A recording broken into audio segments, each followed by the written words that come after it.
Alright, welcome back everyone.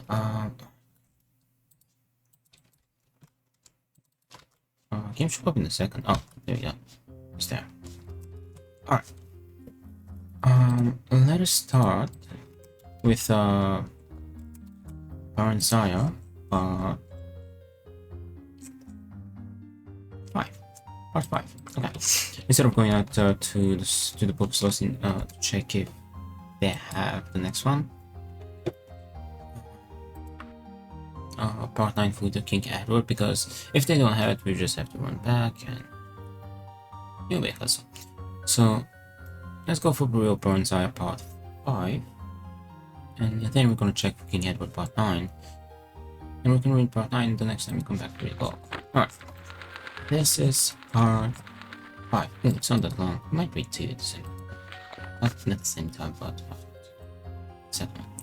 Alright, let's go. The Real Burns Eye, Part 5. Burns Eye felt the weight of sorrow for several days, but by the third day, her spirits had begun to rise a bit. She found that she enjoyed being on the road again, although she missed Straw's companionship more than she would have thought. They were escorted by a troop of Red Guard knights, with whom she felt comfortable, although these were much more disciplined than the guards of the merchant caravans.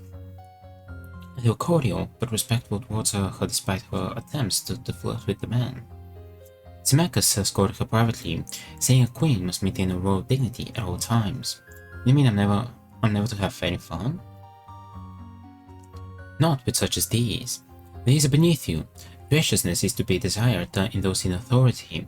Familiarity is not. You will remain chastity and modest while you're in the imperial city. Burns Eye screwed up her face. I might as well be in I might as well be back in Blackmoor. Love's promiscuous by nature. Everyone says so. Everyone is wrong then. Samaran, the Emperor and I expect you to show both discrimination and discretion. Let me remind you that you will hold the throne of Mournhold, not by right of blood, but solely at the pledge of Tiber Septim. He requires intelligence, obedience, discretion, and total loyalty in all his appointees, and he favors chastity and modesty in women. I suggest you more review the deportment after Verlaine. I'd rather be back in Blackmoor, Burns Eye said indignantly. That is not an option. If you're of no use to Tiber Septim, he'll see to it that you're of no use to his enemies either, Symmachus said coldly. If you would keep your head upon your shoulders, take warning. Let me add that power offers pleasures, other than those of carnality and low company. He spoke of art, literature, drama, music, and red balls. Burns Eye listened with interest spurred by his threats, but after asked if she might continue her study of spellcasting while in Imperial City. Symmachus seemed pleased and promised to arrange it. Pleased with this, then she said that she noted that 3 of the knights were women, and asked if she might train a little in combat with them, just for the sake of exercise. Symmachus looked less than pleased, but agreed she might, although only with women. The late winter weather held fair but cold for their journey, so they travelled quickly over foreign roads. On the last day, spring seemed to come at last, for there was a thaw. The road grew sloppy underfoot, and everywhere one could faintly hear the sound of water trickling and dripping. They came to the great bridge that crossed into Imperial City at sunset. The rosy glow turned all stark, white marble building a delicate pink. It all looked very new and grand and immaculate. A broad avenue led straight north to the palace. There was a crowd of people of all sorts in the streets. Lights winked out in the shops and on in the inns. As dusk fell and the stars came out one by one, even the side streets were broad and brightly lit. Near the palace, the towers of a Grand Mage Guild reared to the east, while westward the stained glass windows of a great temple glittered. Symmachus had an apartment in a great house 2 blocks from the palace. Past the temple, At the Temple of the One, he said, as they passed it, an ancient Nordic code which Septim had revived. He said that Baronzai would be expected to become a member, which proved acceptable to the Emperor. Symmachus' apartment was very grand, although little to Baronzai's liking. The walls and furnishing were stark white, relieved only by touches of bright gold, the floors of gleaming black marble. Baronzai's eyes ached for color and shadow. In the morning, Symmachus and Drelene escorted her to the Imperial Palace. Baronzai noted that everyone they met greeted Symmachus with deferential respect, which in some cases bordered on obsequiousness. Yeah. He took it quite for granted.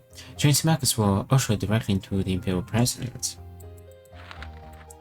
Morning sun flooded the small room through a large window with tiny panes, washing over the breakfast table and the single man who sat there, dark against the light, leapt to his feet as they entered and hurried towards them. "Ah, Symmachus, my friend, I welcome thy return most gladly." His hands touched Symmachus' shoulders briefly, fondly interrupting the deep bow the elf had begun. Baronzai noticed as Septim turned to her. "Baronzai, my naughty little runaway, how do you, child? Here, let me have a look at you. Why, Symmachus, she's charming, absolutely charming. Why have you hidden her from us all these years? Is the light too much? Shall I draw the hangings? Yes, of course." Waved aside Symmachus, Max brought us in through the curtains himself, not troubling to summon a servant. "You'll pardon me for this discourtesy to my guest. Much to think of, but that's a scant excuse for inhospitality. Ah, pray join me. There's some excellent fruit from the Black Marsh." They settled themselves at the table. Baronzai was astonished. Septim was nothing like the grim grey giant warrior she'd pictured. He was only of middle height, half a head shorter than tall Symmachus, although he was well knit figure and lithe in movement. He had a winning smile, bright, indeed piercing, blue eyes, and a full head of silk white hair above a lined and weathered face.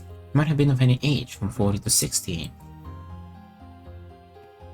He pressed food and drink upon them, then repeated his question. Why had she left her home? Had her guardians been unkind to her? "No, Excellency," Baronzai replied. "In truth, no, although I fancied so at times." Symmachus had made up a lie for her when Baronzai had told it, although with misgivings. The stable boy Straw and had convinced her that her guardians, unable to find a suitable husband for her, meant to sell her as a concubine in regard. And when a red card had indeed come, she had panicked and fled with him. Septim seemed fascinated and said abruptly, as she provided details of her life as a merchant caravan guard. "Why, this is like a ballad," he said. "By the one, have the chord part set it to music. What a charming boy you must have made." Symmachus said. Baronzai stopped in some confusion. He said, "Well, I no longer look much like a boy. I've grown in the past few months. Built a case in what you hoped looked like a maiden modesty." "He's a very discerning fellow, is my friend Symmachus. I know, I've been a very foolish girl. I must crave thy pardon, and that of my kind guardians. I realized that some time ago, but I was too ashamed to go home. And I do long for Morin. My soul finds for my own country." "My dear, you should go home, I promise you, but I pray you remain with us a little longer." Whenever he says that, I imagine that guy from... Wait, what's his name? It was the necromancer from Scholomance that speaks Sylvanian. "My dear, that you prepare yourself for the stern task with which I shall charge you." Baronzai gazed at him honestly, heart beating hard. It was all working just as Symmachus had said it would.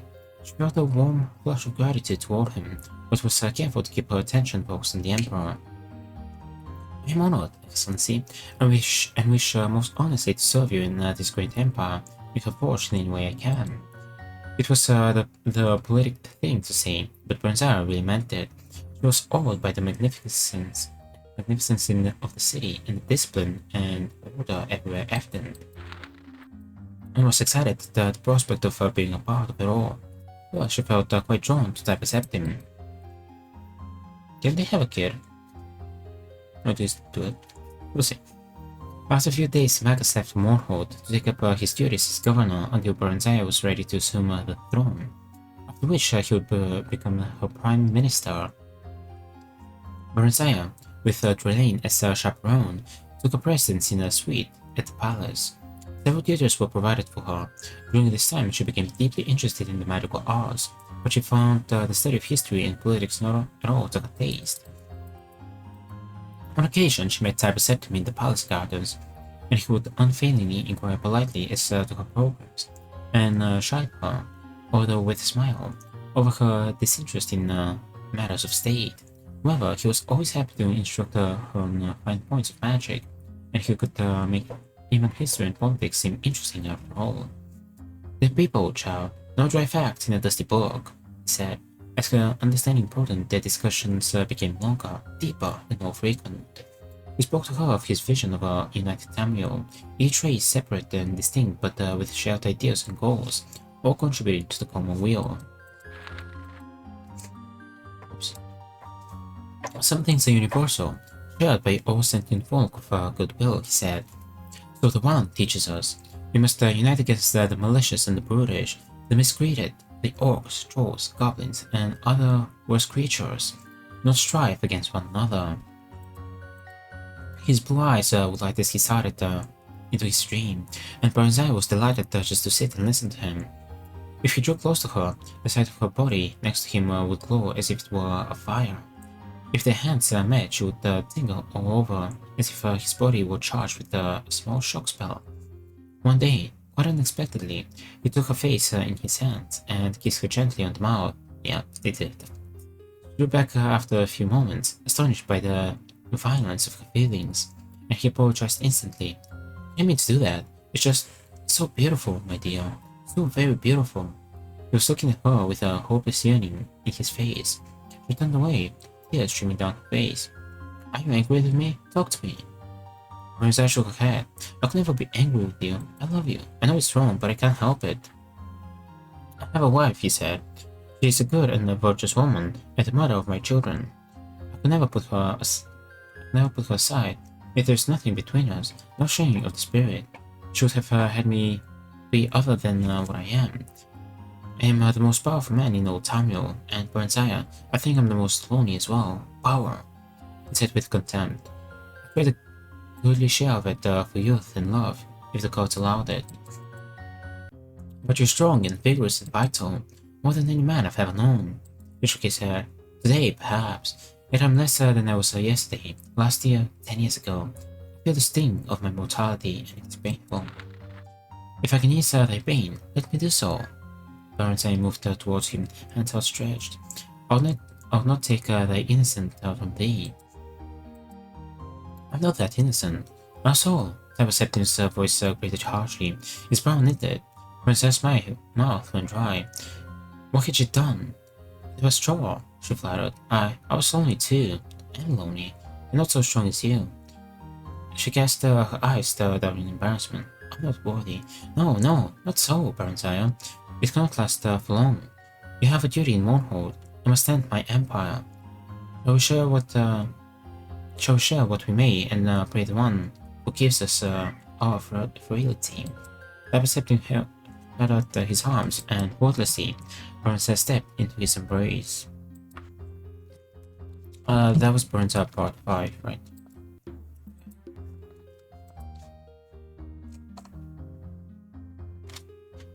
Nice.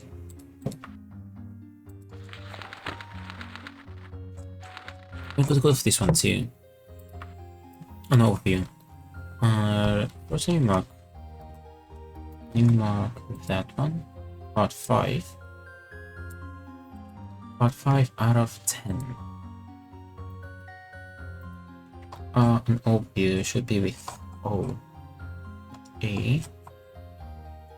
An overview, yeah, we haven't read it, so we could read it now before we go. I'll have to look for the other books as well when we go to the bookstore. Alright, let's read it, just so we can mark it off. I was going to look for the other books as well. And the more we read, the less we keep back up. We should read this one, right? Alright, let's go. An overview of gods and worship in Tamriel. Let us know. Brother Hedgefield is an associate scribe at the Imperial University, Office of Introductory Studies. This was, yeah, this thing. I've got to check. Gods are commonly viewed by the evidence of their interest in worldly matters. Central belief in the active participation of deities in mundane matters can be challenged by the evidence of apathy on the part of gods during times of plague or famine. From intervention in legendary quests to manifestation in common daily life, no pattern for the gods of Tamriel activities is readily apparent. The concerns of gods in many ways may seem unrelated or at best unconcerned with the daily drives of the mortal realm. The exceptions do exist, however. Many historical records and legends point to the direct intervention of one or more gods at times of great need. Many heroic tales recount blessings of the divinity bestowed upon heroic figures who worked or quested for the good of a deity or the deity's temple. Well, here's some of the more powerful artifacts in the known world were originally bestowed upon their owners through such reward. It has also been reported that priests of high ranking in their temples may on occasion call upon their deity for blessings or help in time of need. The exact nature of such a contact and the blessings bestowed is given too much speculation. As the temples hold such associations secret and holy, this direct contact gives weight to the belief that the gods are aware of the mortal realm. In many circumstances, however, these same gods will do nothing in the face of suffering and death, seeming to feel no need to interfere. It is thus possible to conclude that we, as mortals, may not be capable of understanding more than a small fraction of the reasoning and logic such beings use. One defining characteristic of all gods and goddesses is their interest in worship and deeds. Deeds in the form of holy quests are just one of the many things that bring the attention of a deity. Deeds in everyday life, by conforming to the statutes and obligations of individual temples, are commonly supposed to please a deity. Performance of a ceremony in a temple may also bring a deity's attention. Some ceremonies vary according to the individual deity. The results are not always apparent, but sacrifice and offerings are usually required to have any hope of gaining a deity's attention. While direct intervention in daily temple life has been recorded, the exact nature of the presence of a god in daily mundane life is up to great speculation. The traditional saying of the Wood Elves goes, "One man's miracle is another man's accident." While some gods believed to take an active part of daily life, others are well known for their lack of interest in temporal affairs. It has been theorized that gods do in fact gain strength from such things as worship through praise, sacrifice, and deed. It may even be theorized that the number of worshippers a given deity has may reflect on his overall position among the other gods. This my own conjecture, garnered from the apparent ability of the large temples to attain blessings and assistance from the god with greater ease than smaller religious institutions. There are reports of the existence of spirits in our world that have the same capacity to use the actions and deeds of mortals to strengthen themselves as do the gods. The understanding of the exact nature of such creatures would allow us to understand with more clarity the connection between the deity and the deity's worshippers. The implication of the existence of such spirits leads us to the speculation that these spirits may even be capable of raising themselves to the level of a god or goddess. Motuso of the Imperial Seminary has suggested that these spirits may be the remains of gods and goddesses who through time lost all or most of their following, referring to their earliest, most basic form. Practitioners of the old ways say that they are no gods, just greater and lesser spirits. Perhaps it is possible for all three theories to be true. That was an overview. Alright. Let's head out. Alright, first of all, let's mark it. an overview. Okay, now let's go look for King Edward Part 10. And after that, let's go buy a ship before we head on our quest.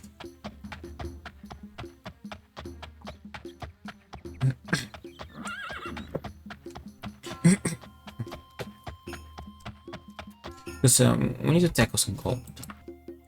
Not too much. So we're gonna go buy a ship. I need to find the port down, however. But that's the easiest thing. Okay. We're looking for part 10, but anything else that we don't have, let's grab.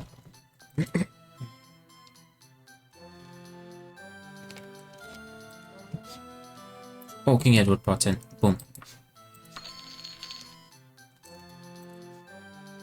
We go Basics Mars tier. We haven't read that, have we? M. No. The Ebon Arm. We haven't read that either.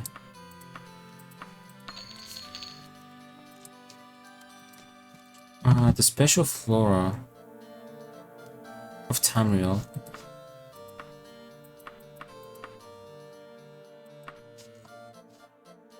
I'm pretty sure we have not read that as Special Flora of Tamriel. We had.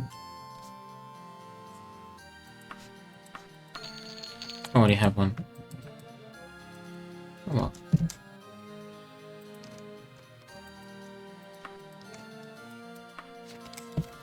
You're gonna have it that way. Unlike Trophy. We haven't read that. Or have we? No, we haven't.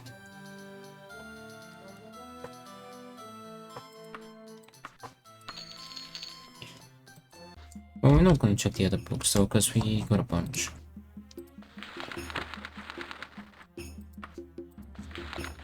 This is a bit shorter. King Edward Part 10. Oh, wait. Weren't you a vampire? Oh, I got the cure to help us. Welcome back. How are you doing? I have a story for you as well. I'm with the vampirism. Yeah, wait. Also, do you know which town is a port town? Because I want to go buy a ship. But yeah, here's the story. How I cured myself of vampirism and the side effects.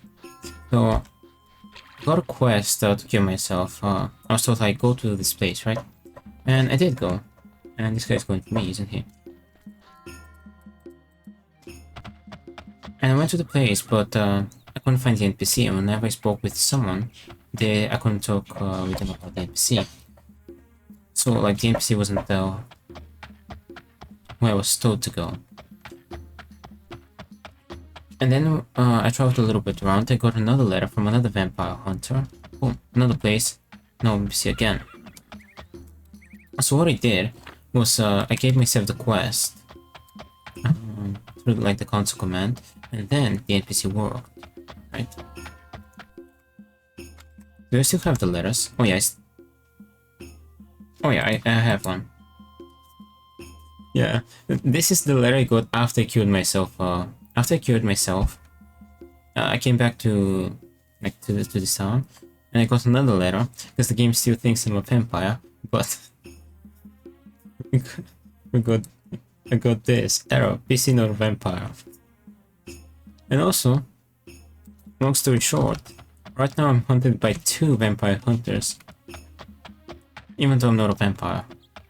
So if I rest, I'll have the knights come after me. Let's find the port town. Port towns. Which towns are port towns?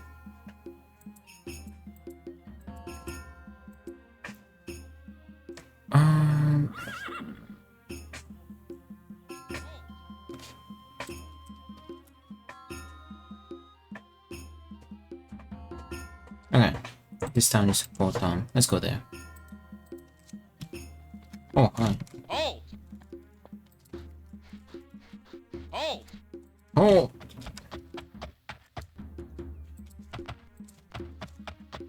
Oh! Yeah. Yeah, that sounds familiar. Yep. I am still quite hated, but on the bright side, now I can talk with people. I'm not that hated anymore. Where's the enemies?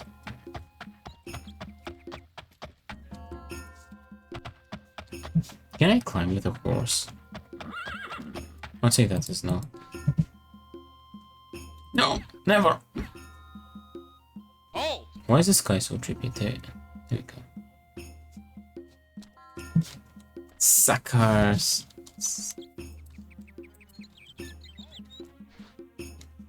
I'm free.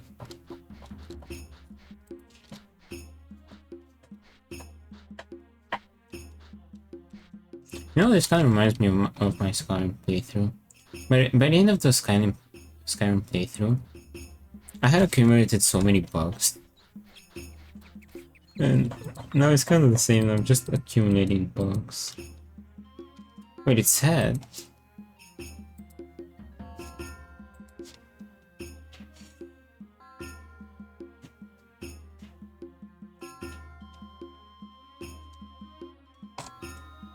What?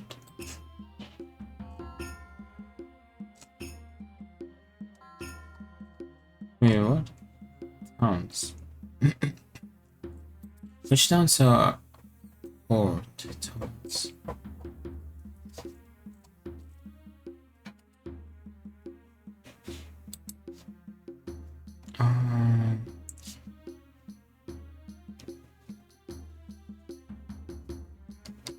Wait, Daggerfall. Alright, let's go to Daggerfall. That should be port town. It's weird that not every town by the shore is a port town. I mean, no, it makes sense, but alright, we need to find the bank.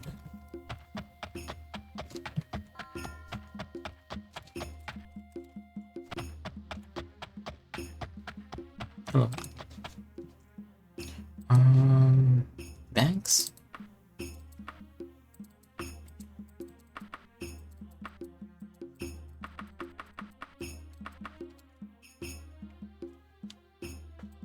Alright, let's go to that one. Otherwise I'd have to deposit more money in my bank, and I don't feel like doing that. Alright, it's time to buy a ship.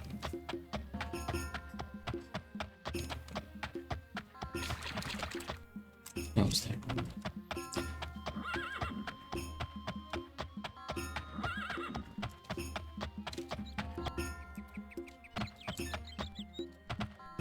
That's it. That's it. That's back. Insult to my abilities. Wait. It's nighttime. Oh yeah. Oi.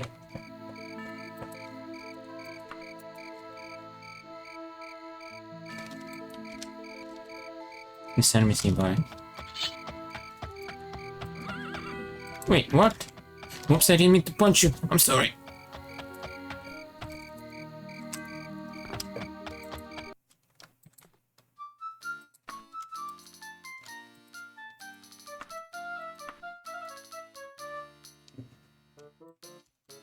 What time is it?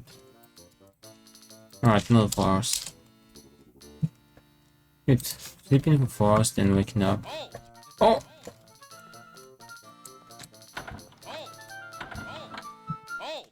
How do I get out?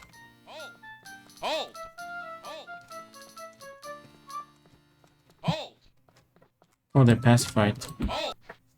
I thought you can just pacify them so they stay in place.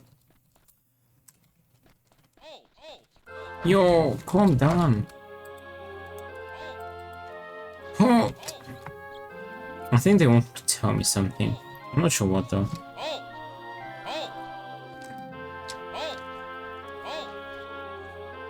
What's that? Oh, there it is. Hello. Banking. Ship, buy. Yo, which ship should we buy? I think this one. Congratulations, you have purchased a sturdy vessel. capable of ferrying you anywhere within the Elec Bay. Oh yeah. You're already on the ship, you must tell it before you buy another. Oh, I can't have both of them? Shit. Yo, look at that! Well, you can do like 4 Dehds summons now. Oh yeah, but I did try the Dehds summon, but I never get the right date. I tried the Coven, but she kinda took my gold and didn't summon anyone, so I kinda gave up on that. Look at that!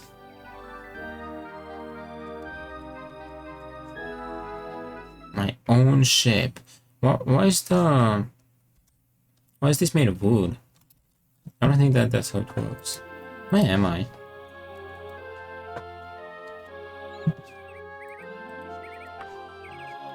It says I'm in Daggerfall, but I'm not. With the other which covenants can summon a random Dehds. Oh yeah, I did try with a witch covenant, but she kinda took my money. Like, I did the Dehds summon, and she was like, oh well, no one came today, so, you know, shoo. And she did not, oh wait, I'm going inside. Yeah, something. Yeah, she doesn't give you your money back, though. What is that? Why is it so empty? Yeah, the thing is that she didn't really give you your money back. Gonna try again some more time. Yeah, we can try that. Why is it so empty, though?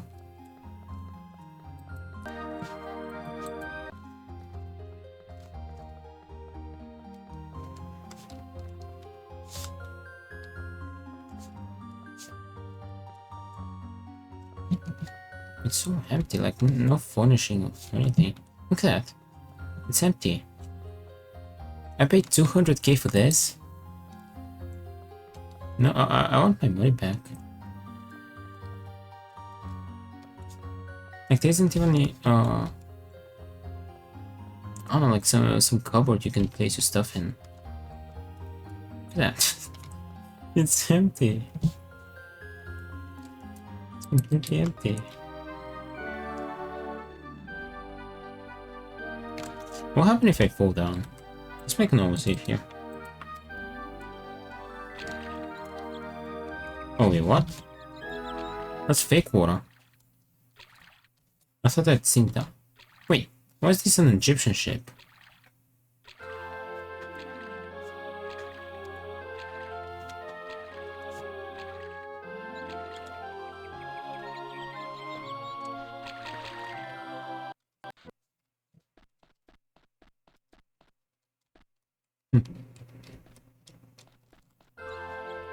What? Yeah, that's not real water.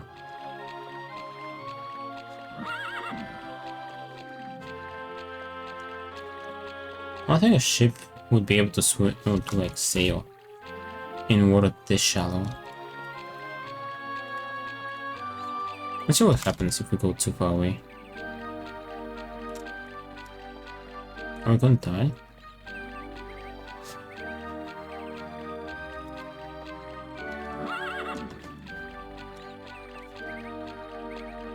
I'm gonna find the edge of the map.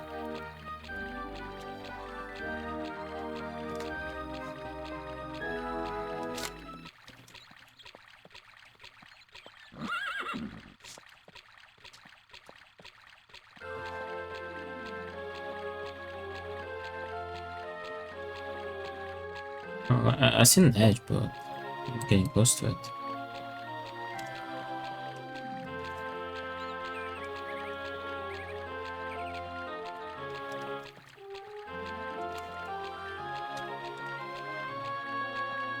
Wait. Is it me or we're not getting far away from it? It's like we're moving, but the ship's not getting smaller.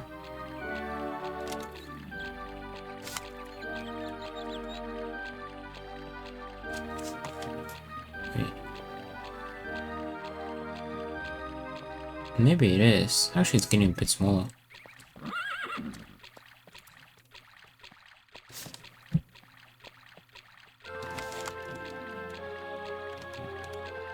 It's quite hard to tell.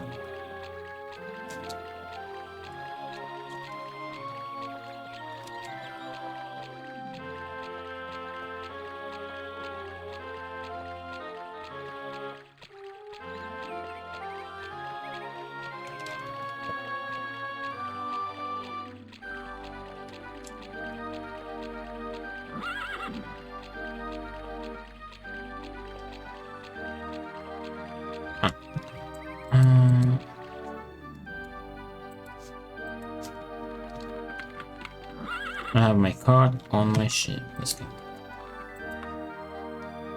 Oh yeah, we wanna do a day draw. Let's go to a bank. This place is more. Alright, I'm gonna take one of these little papers that weigh 0.25, and we're just gonna carry that, and I'm gonna keep trying.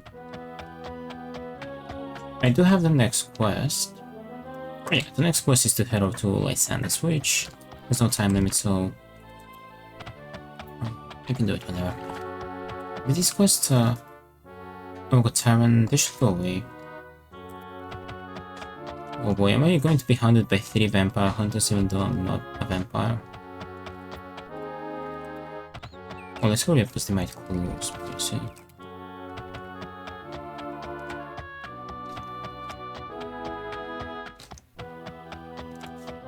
Any bank calls. There. I'd rather rest in my house. Oh! Oh.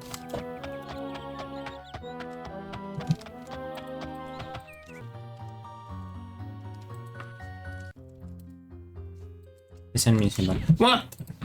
My house! You filthy casuals. Leave me alone. Filthy casuals. No! No! Dude, I'm being ambushed. It feels something bad. Yeah. I'm poisoned. Why do guards have... Why do guards have poisoned weapons?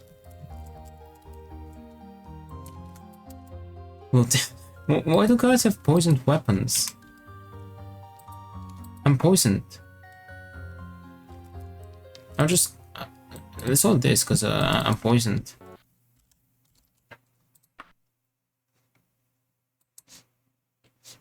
Why would they give guards poisoned weapons?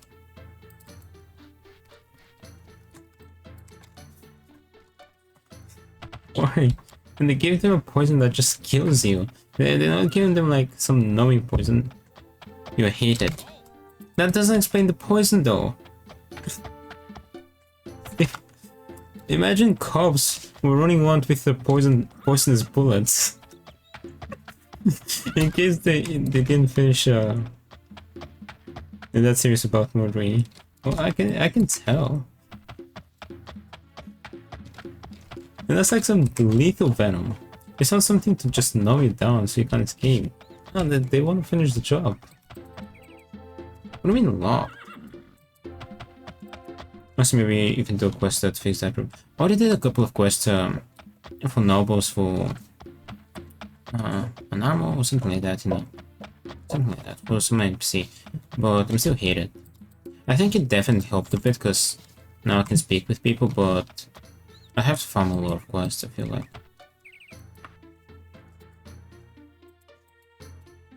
What time did they open? Oh, they closed like an hour ago.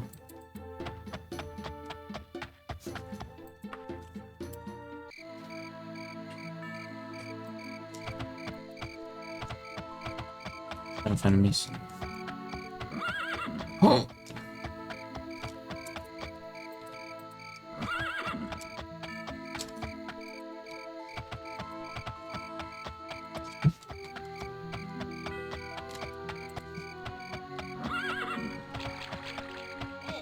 Oh! They're walking in water. Yes. Oh, they're walking on water.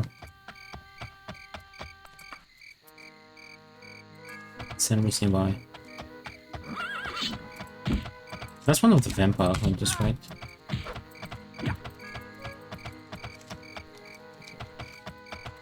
Oh no, that's the fire and a thief. Enemies nearby. Oh, that's a vampire hunter though. You said I'd find you here, dying at you.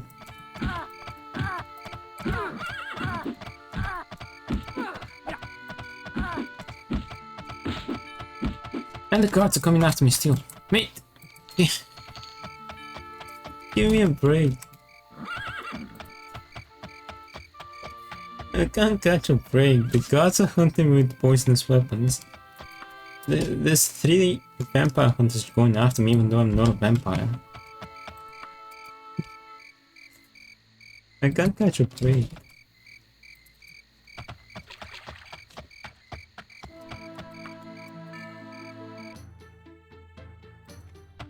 Alright, they should be open now. I'm saving because these guys might kill me with their poison. What time do they open? 8. Wait, 3 minutes. I don't have 3 minutes. Come on. 2 minutes.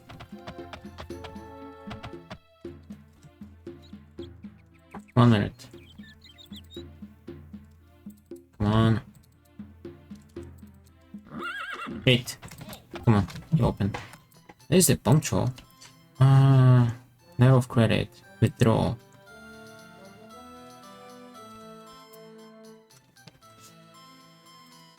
Okay. I have this letter of credit. For 200k. So we can. W. I agree, Dream saying W indeed. Welcome back. Let's go. All these cards. Give me a break. Wait, if you can do that, we can. I should have done draw instead. I feel like if we break line of sight, it's more likely that it lets us. Alright, let's go to the coven. Let's make like a manual save here just in case. Alright, let's try to summon a dead draw. Please. Today stored us. Summoning of the mirror. Sure. The mirror did not deign to grace our world this night. Come back another day. Oh, that's what I mean, Topaz. She took my gold and she was like, nah. Get out of here.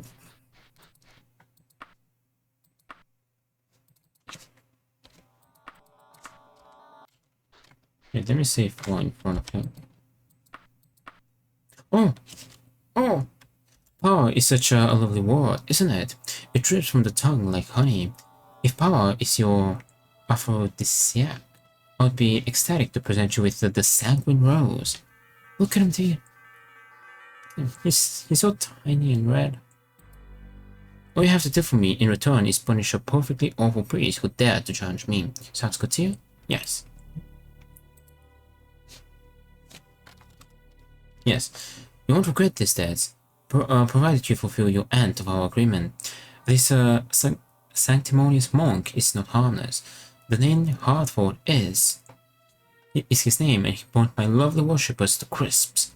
Go to the abandoned temple where he lurks, ruins of old Barbona's place, and rip his heart from his chest.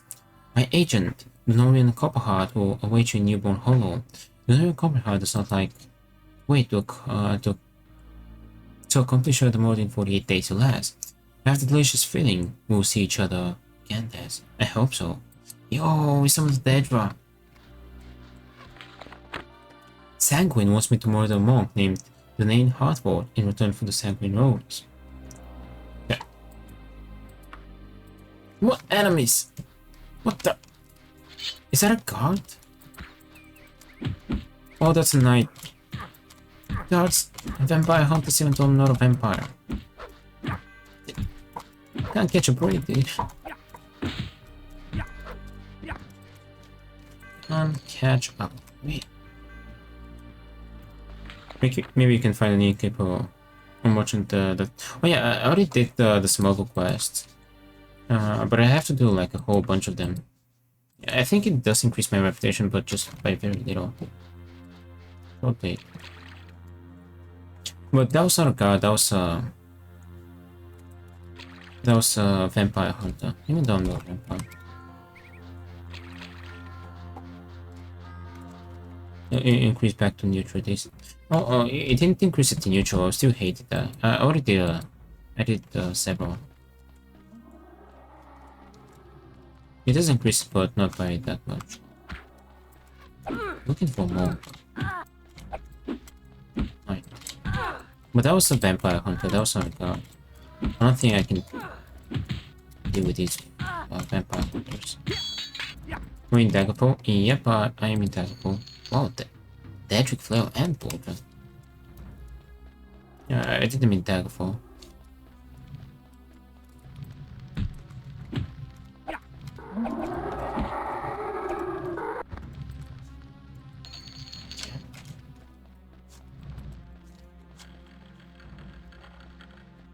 So let's see what Sanguine Rose is. That's a thief.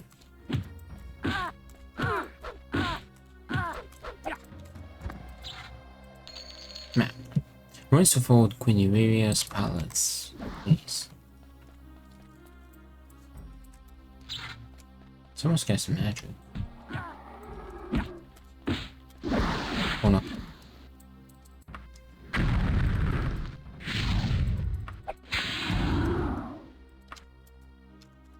This enemy's nearby. Don't tell me there's a vampire here as well.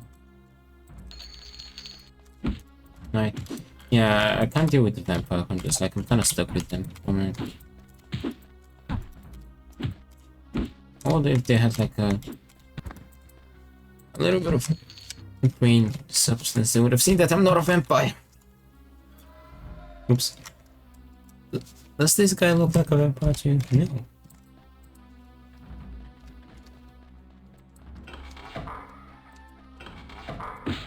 Better mage.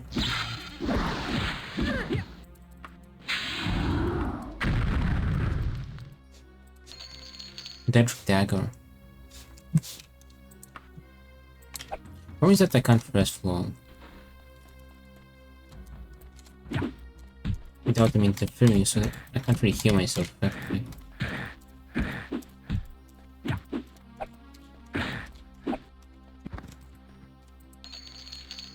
Alright, now we can rest here.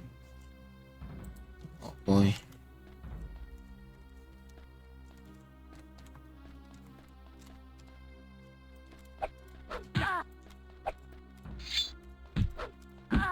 I think it doesn't help that we're hunted by 3 vampire hunters.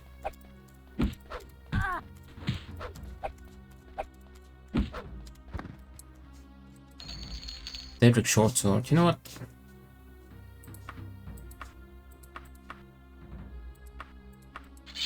Boom, now I don't have to up there. Okay, that's enough rest. Okay, let's go.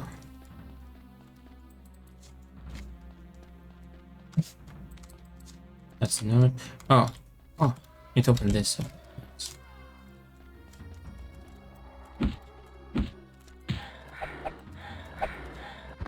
We're simply looking for a monk.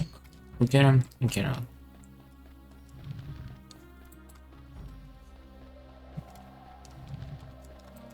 That'll be it.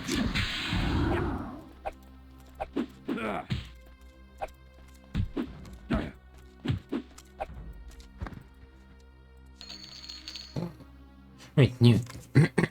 Almost new. You know what? Give me that. That's how you repay your weapon. Monk.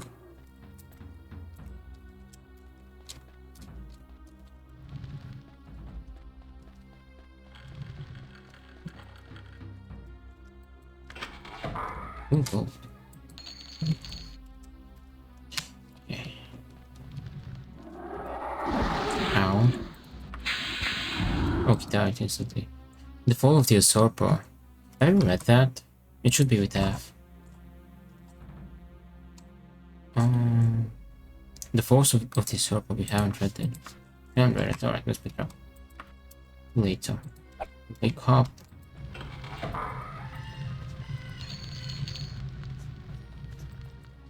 Grant.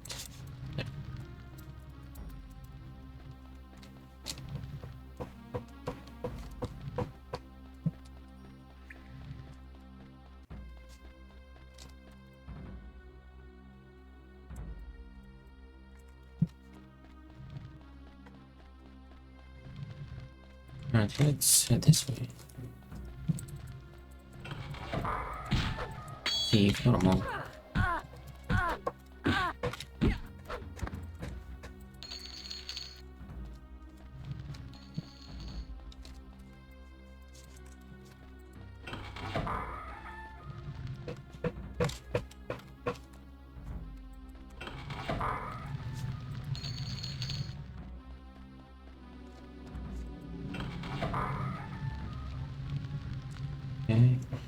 Oh, let's go this way.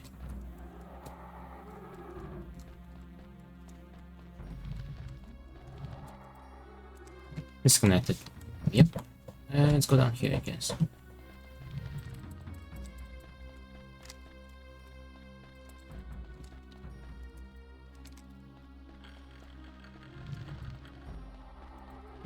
Knight. You're a monk. Come on.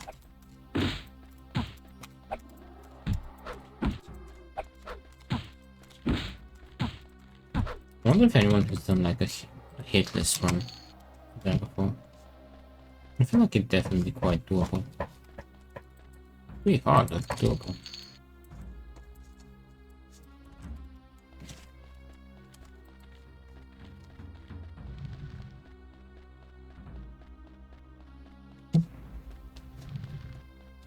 Alright, that's cleared. Let's go this way.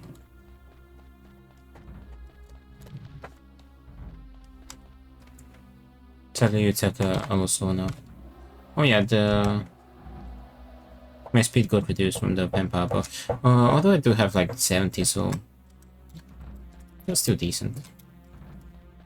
I like that.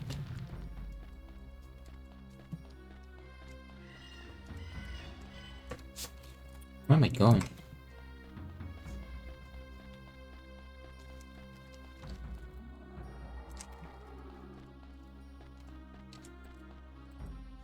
Too far away.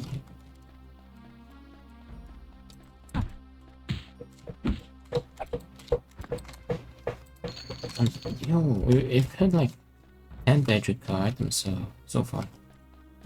Even more.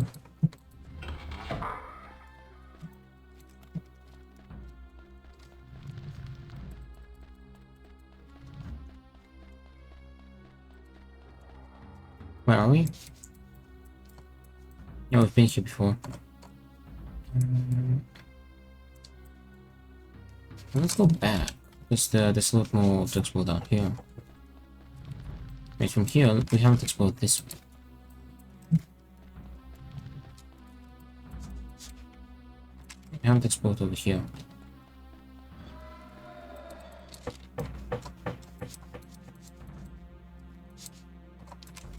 Or here.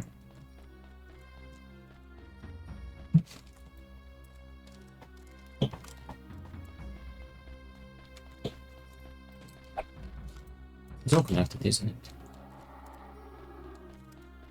Yup. Well, in that case, we are that way.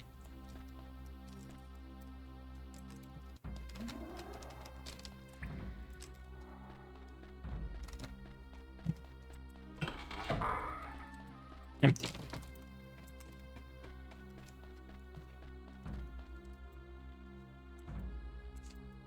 If we go back down, there's a lot more to explore there. Right, let's go here.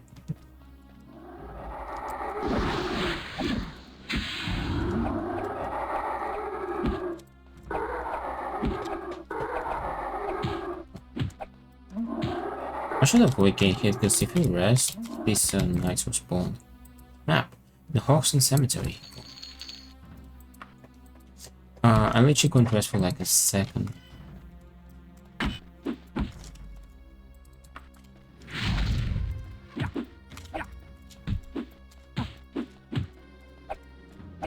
I don't get too close, I can kill them without being hit.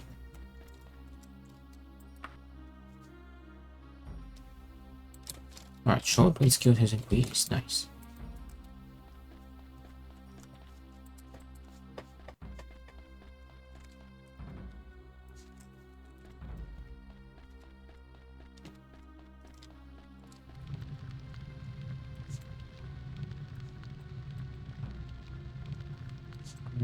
Kinda hard to tell where we haven't been. Down here, this path.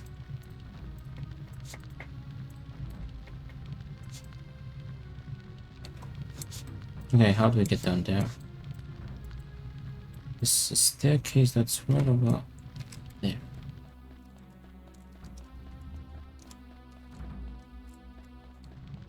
There you go.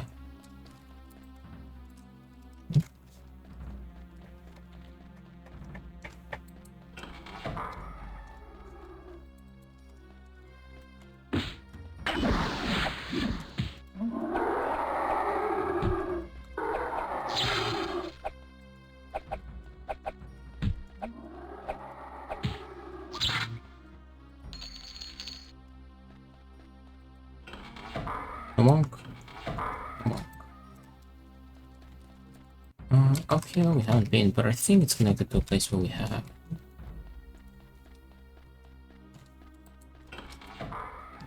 Oh no.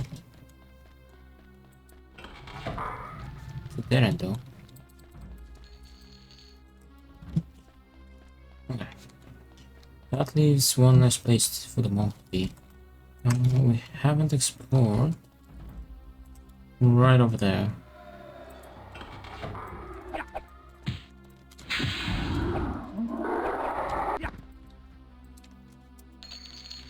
The monkey, I can't get there.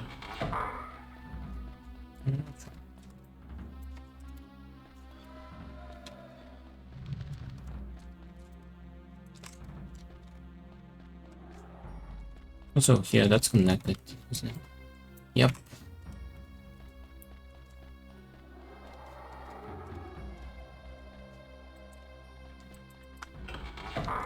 This looks sort of familiar. I think I know where we are. It should be a bridge area over here. Yeah.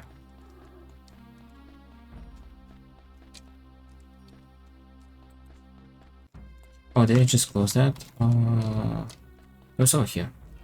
Oh.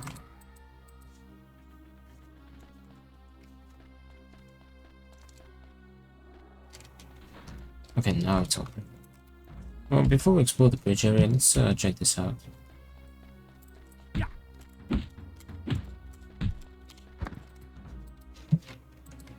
Oh yeah, I forgot.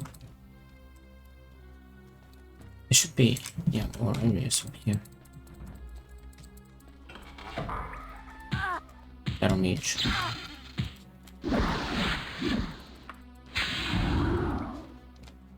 Ooh, orcish beads.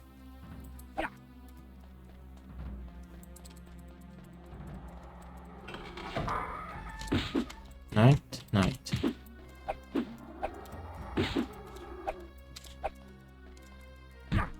He backstab.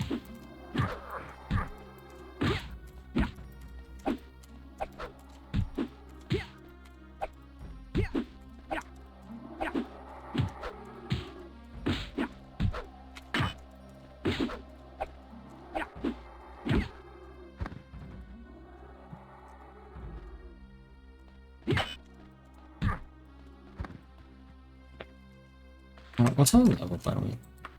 13. Ooh, short blade has gone quite... He's gone up quite a bit.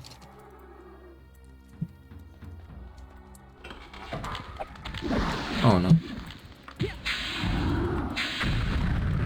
Alright, it's fine.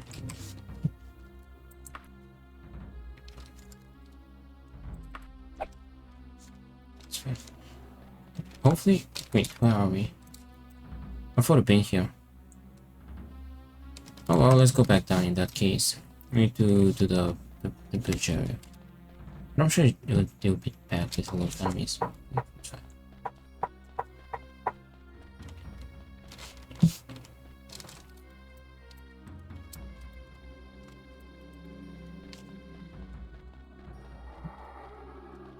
Yeah, there are glitches, however. And that's the downside, glitches.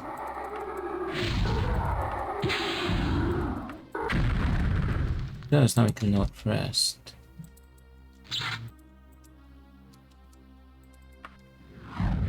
Hey, look at that snipe.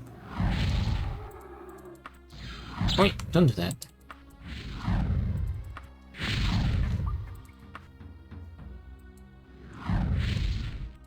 I'm pretty sure this says AoE.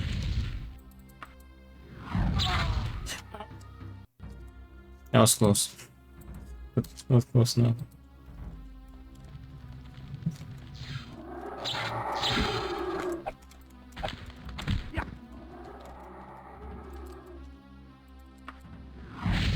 Oi, one shot. I don't know who I was trying to attack. Damn, this is strong. Whoops. Oh. Oh.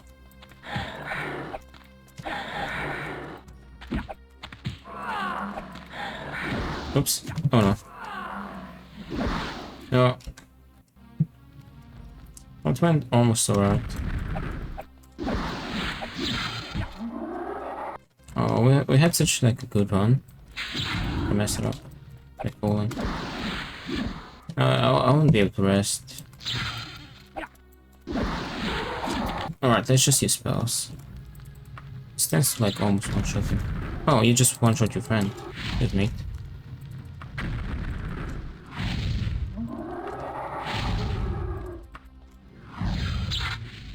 I can survive that.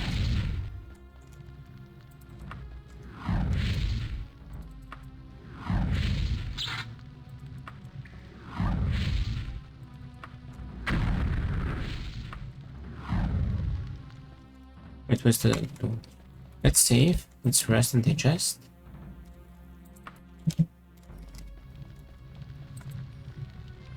And loincloth.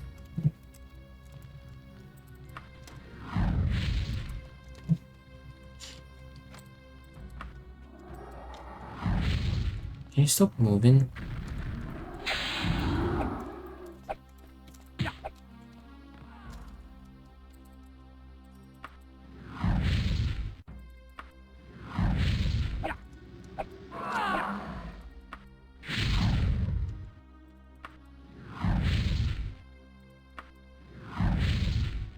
I do have a bow, so I could be using that.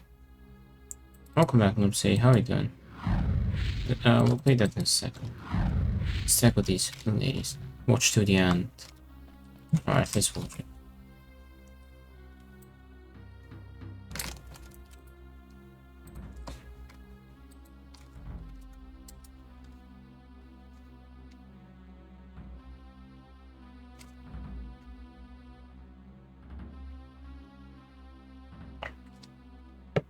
Europe is not loading.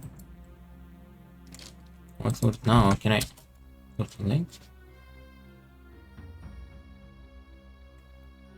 Let's analyze this together, sentence to sentence. Oh, let me see what this is. Oh, come on, load. Dark Souls. 3 hours.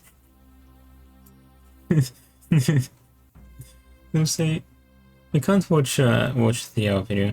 Well, I can't watch. I can watch only the first half, but that's 46 minutes.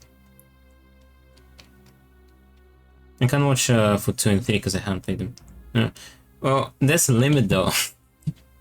There's a big limit. As you always say, what?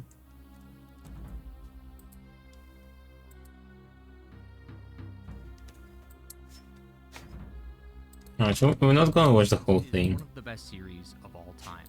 It was deemed sufficient enough to be used as fuel, and thus the Gauge of Fire continued.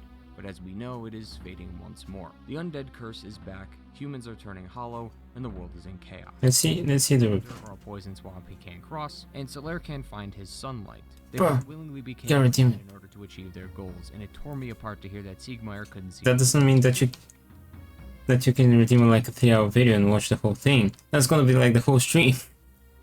Siegmeyer prides himself on being a knight of Katarina, and that he can handle all of his troubles on his own. But with my help, I showed him that he wasn't a worthy knight after all. Yeah, saving. Alright. Up to interpretation. We only get to see the very beginning of our choice. Yo. Everything after is just pure speculation. Who knows what will happen after, and who knows if our choice was really the correct one. That's always been up to the player to decide. But I've always felt that these endings are about comfort. Do we stay comfortable knowing that in the Age of Fire we aren't on top and might be mistreated due You just skipped the entire first half. to our lack of strength? Or do we take the risk and see what the Age of Dark is about? One thing to note though is the circumstances regarding these endings. Fram says that the undead curse will be cured if we go with the Age of Fire, and not even Kot says anything about this when we talk with him about it. So does that To be fair, whatever choice you pick doesn't matter, because I don't think it matters for Dark Souls 2 or 3. mean that we'll stay undead, or at least still have the risk of going hollow in the Age of Dark? Furthermore, the Age of Fire was a time ruled by the gods, and they did what they could to keep it that way, but we killed them. Everyone in Anor Londo that is a god is either dead or gone. Gwendolyn is the only one that canonically lives thanks to Dark Souls 3. So even though an Age of Fire Yo, don't spoil. Unbelievable. can be seen as the Age of Gods, that might not be true anymore, as we took care of most of them. So there is Yo, bro, right back. Can't skip anything. positives and negatives both ways, and that's Damn. really been the point. There's never going to be a clear answer. It's just whatever you think is right. As for me, I think an Age of Dark is the proper way to go. As we said in the intro, the world of Dark Souls is like Well, To compare the second, yeah, the Age of Dark ending feels, I don't know, it feels more, it feels better. Yeah. I low-key didn't remember this ending after like a month, but I still remember this one. Oh, with the Age of Dark. In the rules of the world, that didn't happen. So I think in an attempt to set things back on track before further destruction, an Age of Dark is the way to go. Regardless of what happens in this Age of Dark, at the very least things will transition back to the way it was supposed to be. However, that might not be the actual ending. Given the future titles, some have debated on proper endings, and given the status of Dark Souls 3, linking the flame I think is the real ending. I'll refund my 2 points. Agreed upon. We watched a good 5 minutes, 5-10 minutes. That's worth your 2 points. Priscilla may have felt how these new arrivals feel, but instead of using vengeance, Let's see the most played. Area in the whole game. The fortress No sense fortress. Sort of trial as this leads us to Anor Londo, but many people have tried and failed to get there. This is of course due to the Yeah, fuck you. 45 minutes only. No. Dude, 45 minutes. Alright. I mean, there isn't really much to react to this anyway. It's like he kind of just describes the story, so. And what happened? There isn't really much to say about that. Fuck. You had your fair share, oopsie. You can't watch like a 3-hour video. Alright. Oh, cure poison, give me that. Cheers. That's going to come in handy. It's enemies nearby.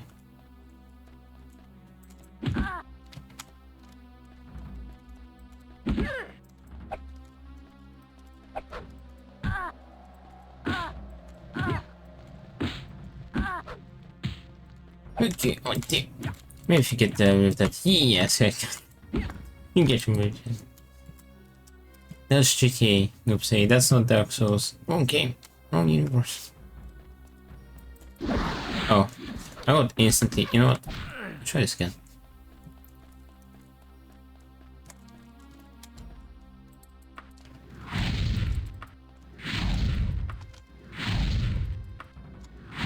Yo, I think he's strong. Is that a monk? Oh, that's a monk. That's a monk. You got me. What up? The name Hardford is dead. Sanguine will be ecstatic. Alright. Let's click save and I'll launch Wardo. You got it, Nipsey. I haven't played the Wardo in a long time.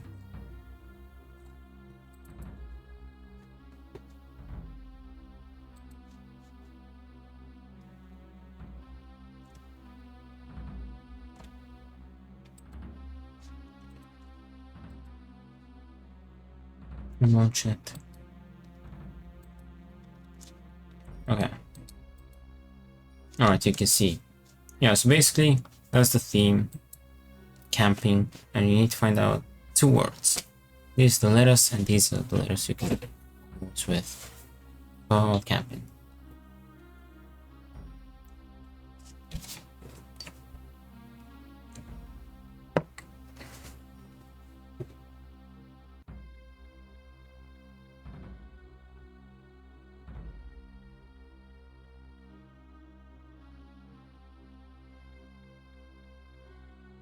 I think I found him.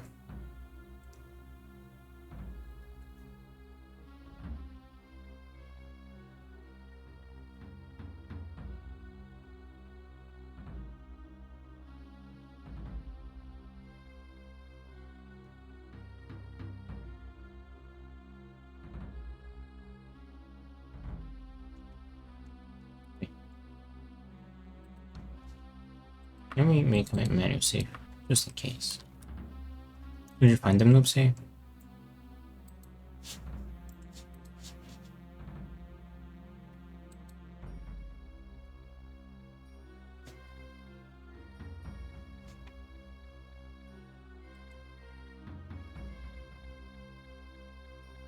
Oh yeah, she's still here by the way, Noopsy.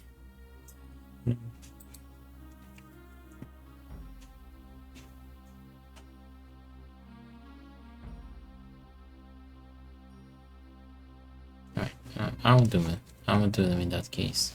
Oh, alright. Wait, what?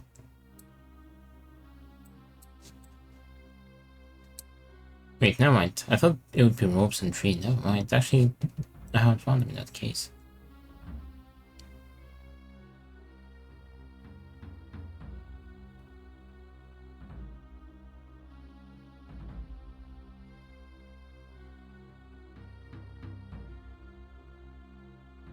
It needs to be about camping, so tree and ropes, it makes sense. Oh, never mind.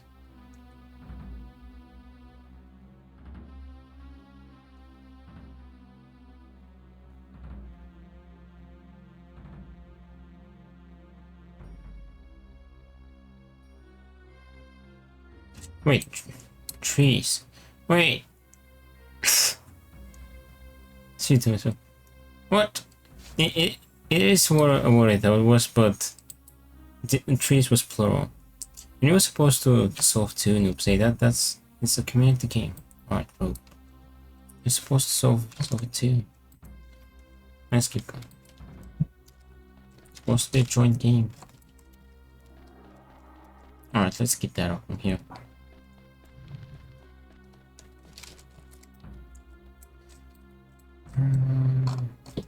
Yes. Wait a minute. Oh, wait a minute. It's right over there. Too much graphic language. What? Oh, I thought you meant that the output withheld something.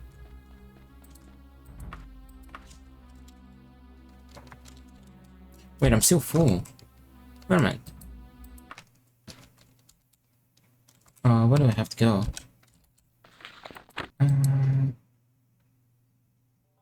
Yum Hard Residence.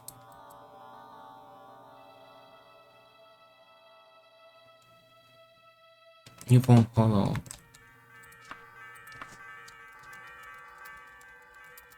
Yes, yeah, good. Newborn Hollow. Is that back here?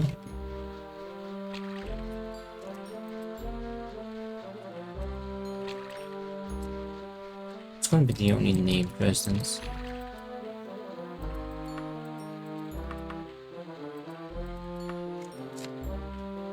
Oh, it's over there. Okay. Alright, let's get hello. Sanguine Rose? Did he say that? Let's see what the Sanguine Rose is. Hello? If you. I'll show you who's gonna be there. Never mind. Oh, hello. Oh, to meet you, Dehds. I am the Northern Copperheart. Sanguine must be quite entrapped with you. And Sanguine Rose set aside for his favorite disciples. Now, it's yours. I hope you enjoy it immensely. Sanguine Rose. What kind of food though, mate?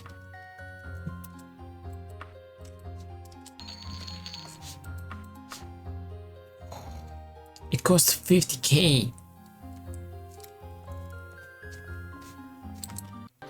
What does the Sanguine Rose do?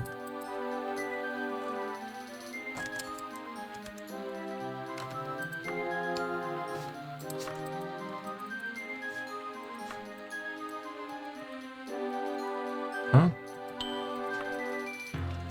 There are no monsters nearby.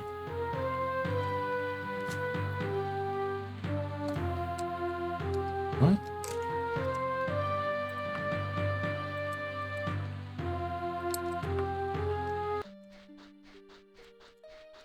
Monsters.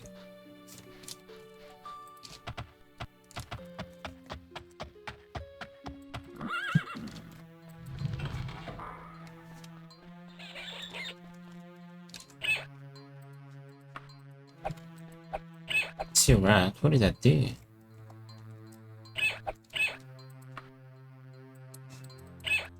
Ooh, what does it do? Wait, what? Yo! It's almost Dehds. What the heck?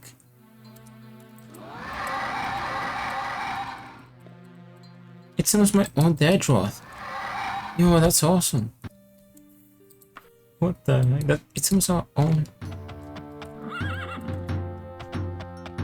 Dehds.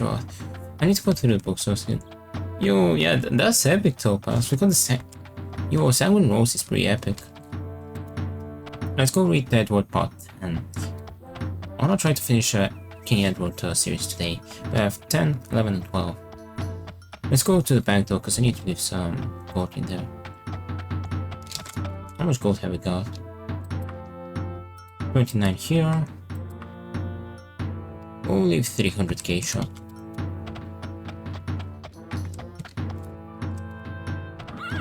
After that, we're gonna head over to the tomb of Lysanders. You can see what he wants. Alright, they're working.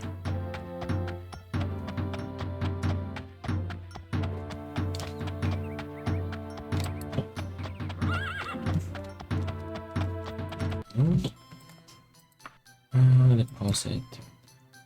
Mention saying that you would like to deposit all your letters. I don't have deposit.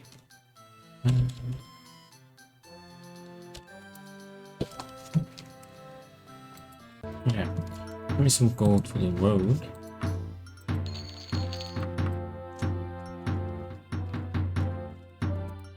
There you go.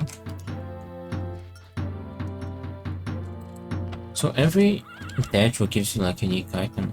That's pretty cool. I'm probably not gonna collect more.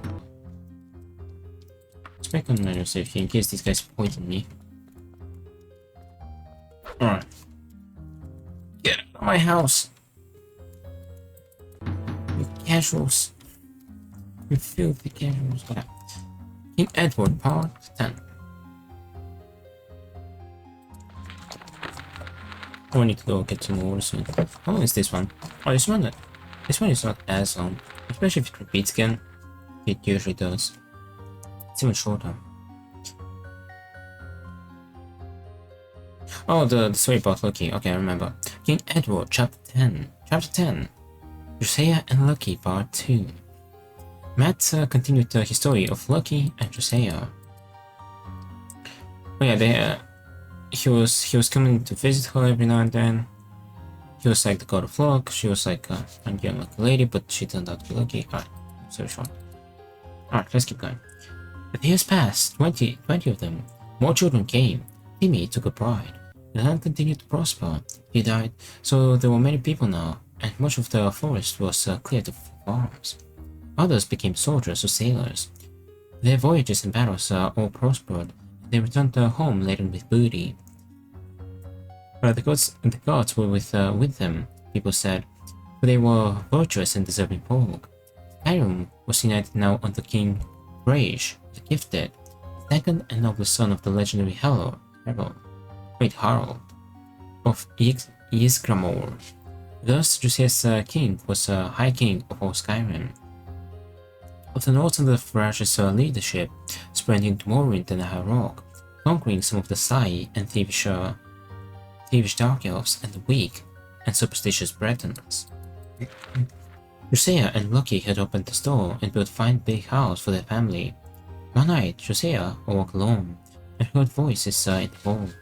He left the bed and wept to see. The voices sounded angry. Loki was standing there in his nightshirt. The passing years had changed him a little. He looked no older, but he had grown leaner and paler, and somehow less substantial. Standing with him were a tall, matronly woman, dark-haired and clad in a fine blue robe, a knight in black armor, carrying a black sword, and a handsome blonde man, green-clad with a bow. Two elves were there as well, one fair and one with a golden skin. One had a harp, the other a lute. Elves had not been in Skyrim in years, but it quite simple. Loki come to know such grand people. This is how you keep your pact with us. They did not make the rules clear to you. The woman was shouting at Loki, who only muttered, Lady Mara, I didn't realize it had been so long. It was only for a few days, and then a few days more. And then there were the children, and Josiah needed me. I thought no harm. Things seemed to go well for everyone. It hasn't been so long. Emily did well enough without me before. Loki spoke softly, and his face was set, and Josiah knew how stubborn he could be. Everyone? What of the Bretons? What of the Dark Elves and the Wood Elves? Of the Ice Elves, I said nothing. They are gone, gone altogether and forever. Such high folk. Right, Loki faltered. I did try. The Ice Elves were very hard to find, and not that friendly. Change him little. Oh wait, it's repeating again.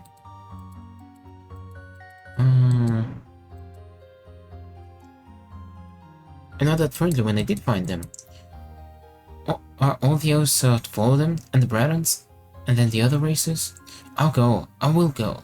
But High Rock and Morrowind are so far from here. And how can I leave my children?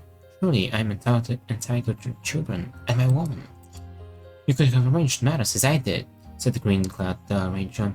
Now it's too late for that. Matters have gone too far. We trusted you.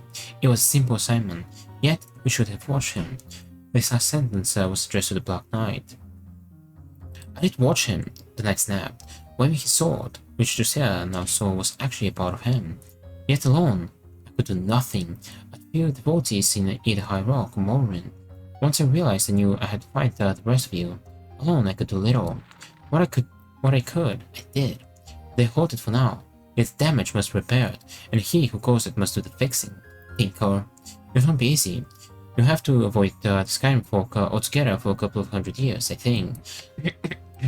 No, my lord Ebenar, no! The cry was wrenched from Loki's heart. I cannot, I implore you. Don't ask it of me. Leave me something of my own. Why must I always give it all to others? I'm tired of it.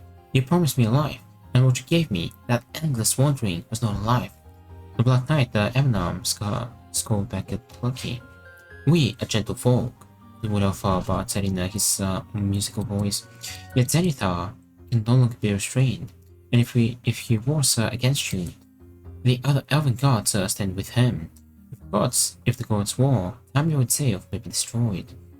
You may find Edward stand with you, they love chaos, but I think you'll find that not even Springseed, Ebenar, and Mara will fight for you if you defy them further.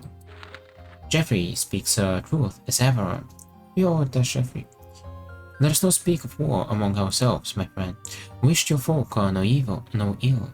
We deeply regret what has happened and will labor to repair our fault. I regret our long absence. Yet it was necessary. Ben and I were needed elsewhere, Mara said, and not even a god or goddess can be everywhere at once. It's for you, Sari, she said, turning to Loki. 1 night a year with your woman and your children I'll grant you, but not in the flesh. The temptations are too strong for you, I see. It was a mistake to let you hold the flesh so long. I apologize to the rest of you. Now, go and make your farewells. You're dismissed. The knight and ranger vanished, but the elves remained. The golden-skinned one spoke to Mara. Watch these new folk of yours more carefully, Lady Mara. We are a patient people, and kindly disposed to other sentient races. Yet there are limits to our patience. Take warning. Then the elves, too, were gone. Loki fell to his knees, clutching Mara's robe, his face a mask of anguish. Lady, wait! I implore you. Am I never to feel again? Never? It is more than I can bear. And the rest of you can assume mortal form on occasion. Mary should have died naturally and gone to rest, he added bitterly. Mara considered, frowning. Others have paid dearly for the life you have stolen. Their spirits are not at rest. They too will exact payment. Yet, well, if you will labor to repair the damage you have done, then you may on occasion assume bodily form, but not as human. Wolf shape shall be yours, in return for the kindness you showed Gwellan. And she was gone, leaving Loki standing alone, barefoot. Drusilla ran to him and clasped him. Oh, how thin and cold he was. What is it, dearest? Who are they? What does it mean? Oh, don't leave us. I must, he said, shivering. I have stayed far too long, my dearest. I am luck itself. I was born with the talent. Though mortal as yourself, my lord took me for a soldier. I was skilled in my first battle, even as the battle was won. I have brought luck to others, now to myself. Now appeared to me, said I had an interesting talent, and offered me immortality if I would agree to spread my luck about. He said the gods were overworked, clinging to events, and constantly quarreling over what should happen. We thought that I could balance things out naturally with my inborn talent. I was young, I barely lived, I didn't want to die, so I agreed. Evanarm said that I could keep my body for a time. I wouldn't age or die, but I would fade slowly, as you have seen. I'm nearly 80 now, and I did escapade for many years. Then I met you, and find myself trapped by your need. I think I was your luck, you see, what you needed, and truth is, I needed you too, my dear love. Yet while I've stayed here, my luck is spread like ripples, strongest in the center, weak along the edges until there's none at all in Morrowind and High Rock. The wilderness to the south, and the folk are dead or chained in slavery. I've also brought luck only to the lords among whom I've lived, so that the wood elves have fled and the ice elves have died. Now I must go and bring luck back to them and redress the balance, as it should have been. He went to the children's room and kissed them as they slept, while his tears fell on them, and he said, "I'll be with you one night each year, though you will not see me, yet you will feel my presence, dearest. Oh, and I could never speak of love or marriage, but now I love you, as no man or god loved a woman." Then he kissed her one last time, and was gone. Matt stopped talking at last. The fire had burnt down to ashes. Edward drew a long breath. "That's some story," Edward said. "Is it true? Are you calling my grandmother a liar? I know she used to leave a bit of food and a bowl of milk out on winter nights. With a wolf," she said. "And we know it's considered very unlucky to attack a wolf unless it attacks you. It just might be Sai. My grandmother said she got the tale from her great-grandmother, and her great was Josiah herself. So she said, or maybe it was her great-great-grandmother. I get lost there. Anyway, it happened during the reign of King Raji, the Gifted, like I said, when the Nords invaded Morrowind and High Rock. It took Sai 150 years to get things set right again, and he needed a lot of help, from Orline's brothers and father among others. The Dark Elves and Bretons have been lucky to get their lands back, you see, and it's been hard times for Skyrim folk. Although, once your luck builds up the way that theirs did, it takes a long time to really run out altogether. And Sai didn't make the same mistake again. He's been spreading luck around ever since. Otherwise, folk get arrogant and start thinking they're entitled to more than others. Yet he's kept his promise. You see, I'm his descendant, and once a year I feel his presence. That was tonight. I thought being a god means you can do just as you please, Edward said. Well, they can, you see, as I did for a while, but he and his fellow gods weren't pleased with the results. There's rules to being a god, it seems, just as there are rules to being a man or a boy.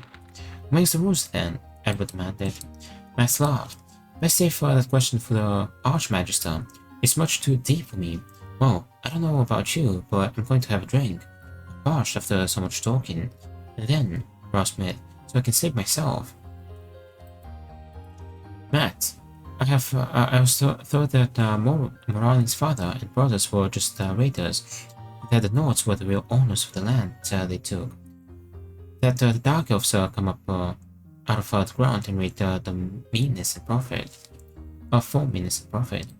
Morali's father, Ronan, and his brothers, Grethis and Ethan, took raiding after the Nords drove them out of Ebenhard. Guerrilla warfare isn't pretty, but neither is losing your homeland. Human memories of that time have faded, hand-me-downs. But there's a fair number of Dark Elves who lived through it still around. Morali's aunt, Yoris, for one, she rules in Dragonmoor. Oh, there's some Dark Elves still, along the borderland in Blacklight, who are just thieves and kidnappers, no question. They have holds up in the mountain. Towns and raid farms and villages in East Skyrim, but Moran's folk have not to do with them. These ways not since they raid their own lands in Morrowind, Brigade. Moran hates the raiding. It's stop it if he could. Matt sighed. Why can't he? Matt yawned widely. It's a matter of politics and power, boy. You ask him about it, and you'll likely get more answer than you want. Me, I'm off to bed. Good night. That was part 10. How long is part? Oh.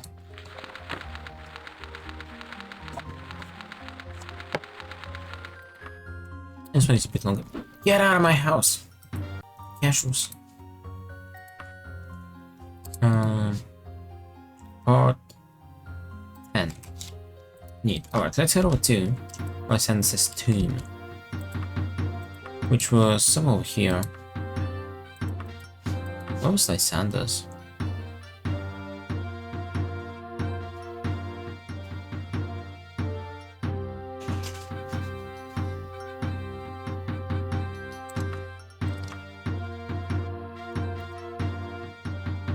Oh, no.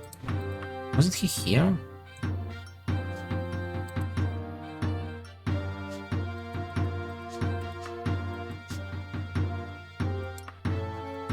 Where was Lysander's base? Oh, there, Lysander's tomb. Alright, let me mark the book real quick. See?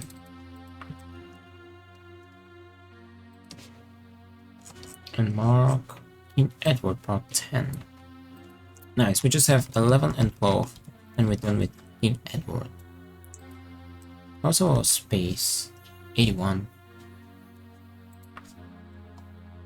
Alright, sure, I'll leave. Cure disease, cure poison. I don't really need cure disease to be fair. Okay, let's go.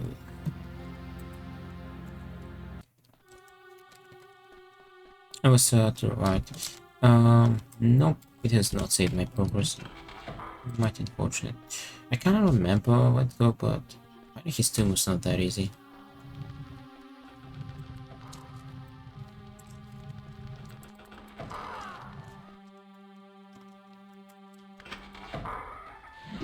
Oh, she goes me. No, I didn't unlock. You rascal!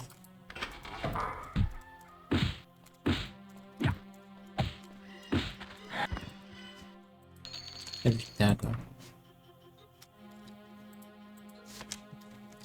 Guess we don't have a time limit on this quest. Okay.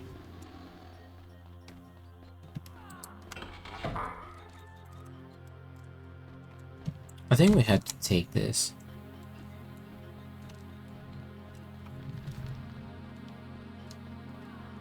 I'm pretty sure we had to take this teleporter. Let's go.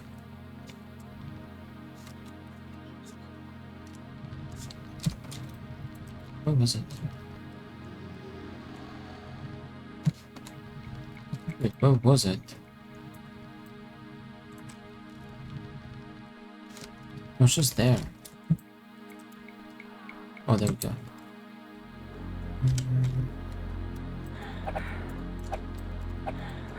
Oh.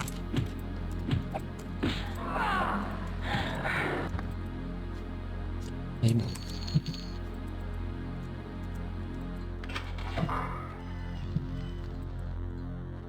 that's in north. We don't have the dust, right?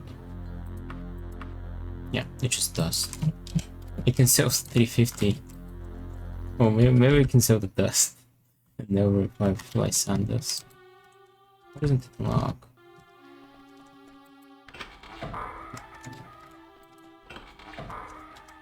Wait one second.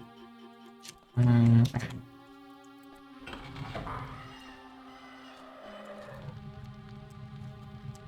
Oh, hello there. No, he's not here, but I had to get him.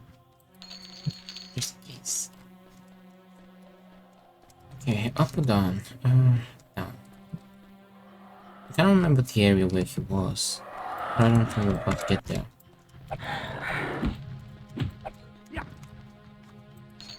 So if we get there, I'll know. But I don't know how to get there.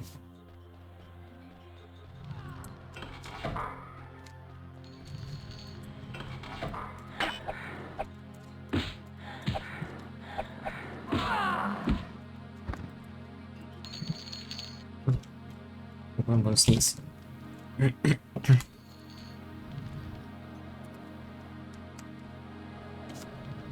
think it might have been up there.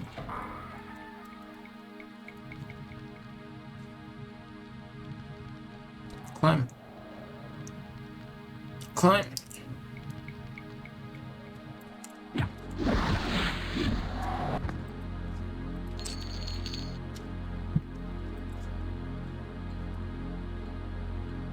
Climb this way. Climb.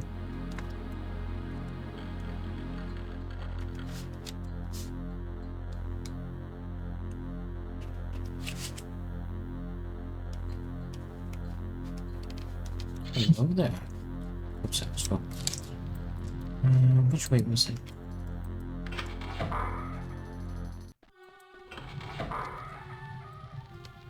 Yeah, I remember this.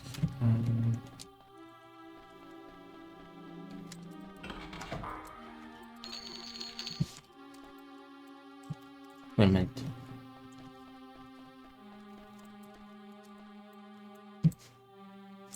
Right over there.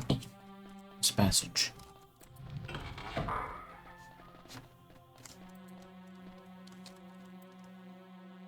Oh, I have been here. Oopsie.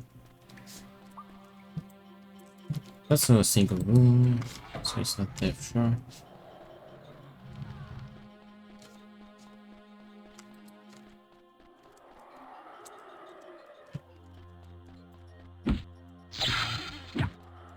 No!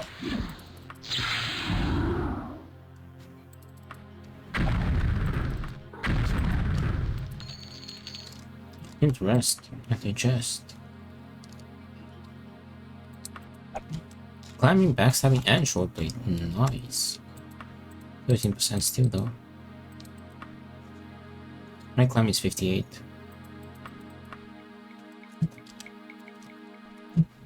That's not the area.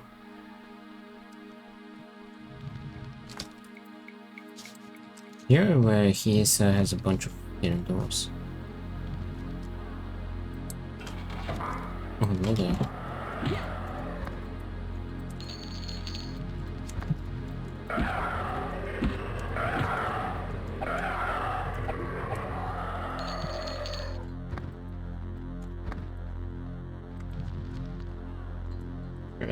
That's supposed to be a dead end. Yep. Never mind. Let's head back down. Oh, I didn't need to go grab some more water. I went down there.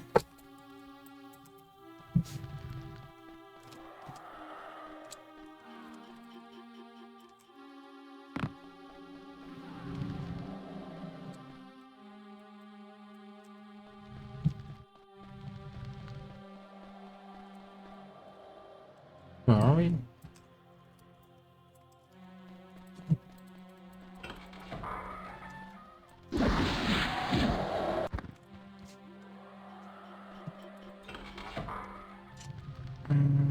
I think we need to backtrack. There's a path up there. This way?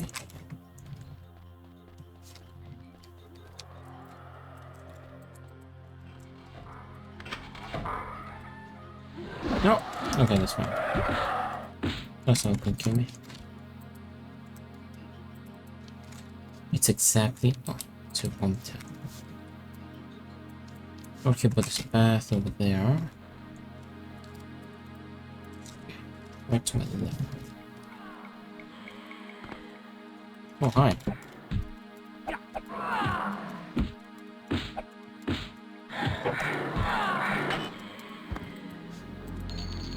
Giant scorpion, small scorpion.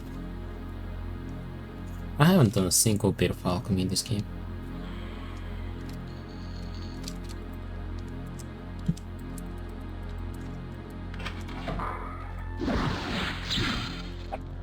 Yo, I sent you straight into the coffin.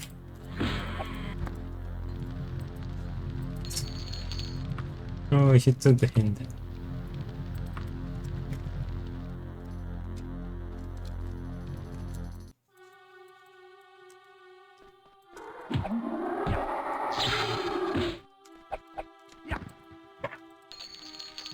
How can you use magical when you paralyze but you can't use your attack? That's really peculiar.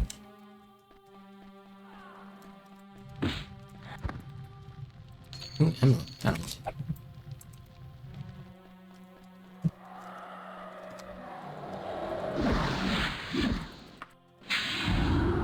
That's actually not good because I cannot rest. Yeah, we need to look back, otherwise I'm gonna have to wait for like 5 minutes.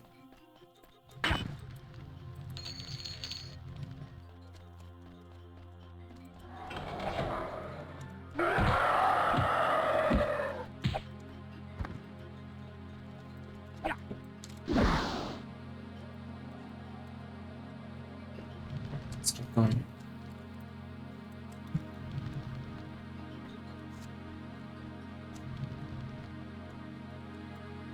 More choices.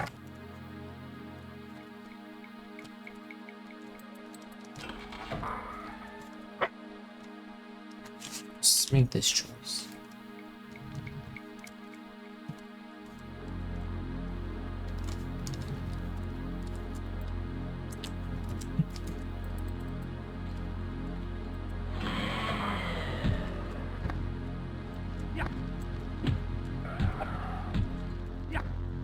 Oh, hi.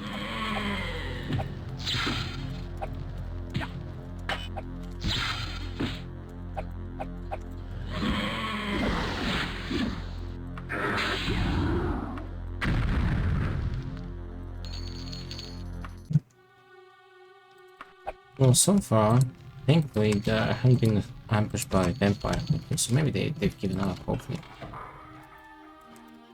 I only hope.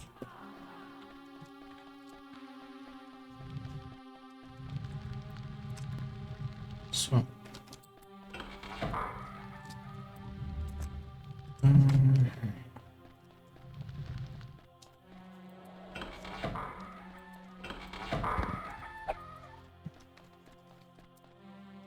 I really wish I had the path to ascend the sun cover from last time. Alright, let's go back.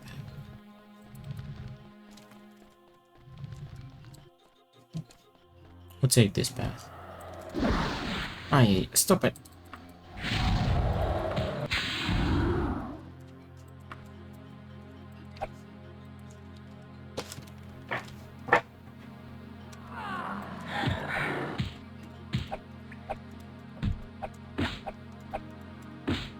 Yeah, I'm pretty sure we need sand system, right? I'm pretty sure they didn't come to one place. Yeah, ghost. Ghost. 69.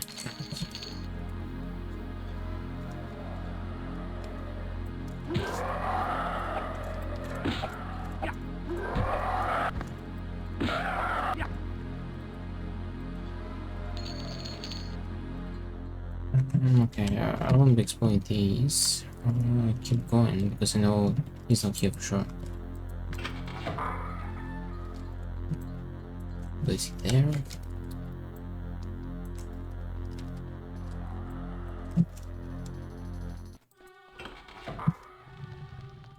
No.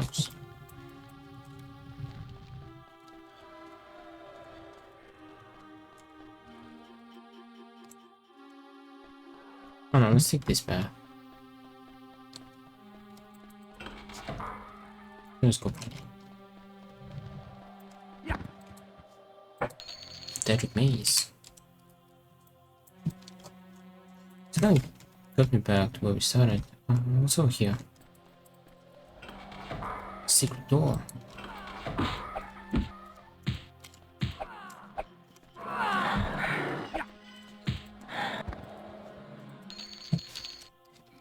Okay, we have that choice, we have this one. Let's take this.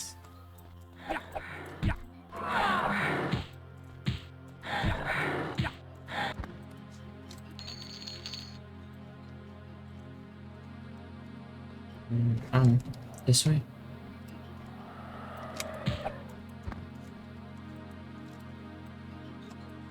I'm low-key going it.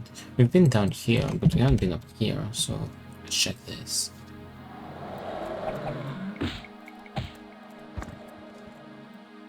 Okay, let's go this way.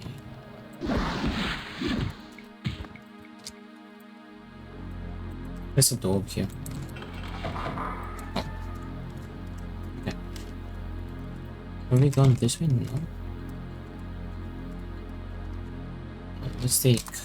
I think this might be it. We'll see in a second.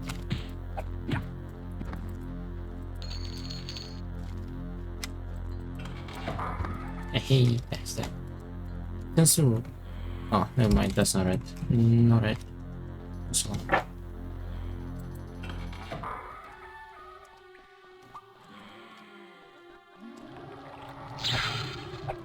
This looks very familiar.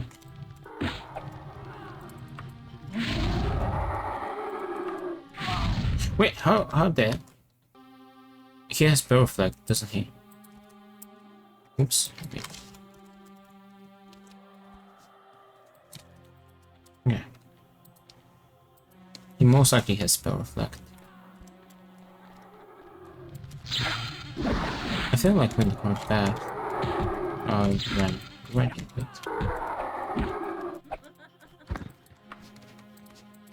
You can access your weapon. Enemies nearby. No, there aren't.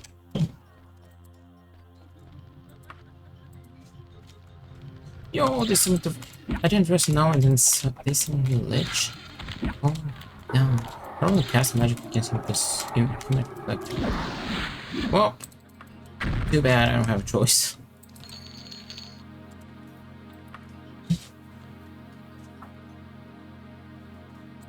That's enough. Dodging shortly and crit. That, yeah, give me 30 XP, nice.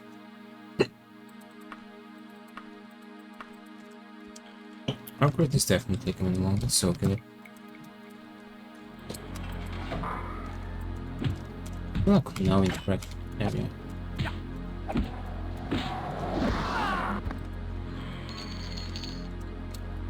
I very much feel like...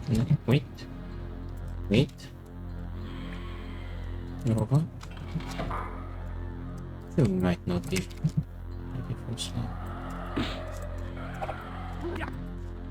Oh! You scared me like that.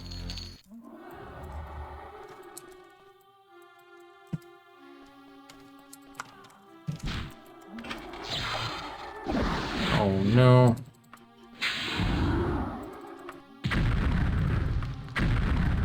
Yes, Psycho Punch. Gone. It's 8 PM.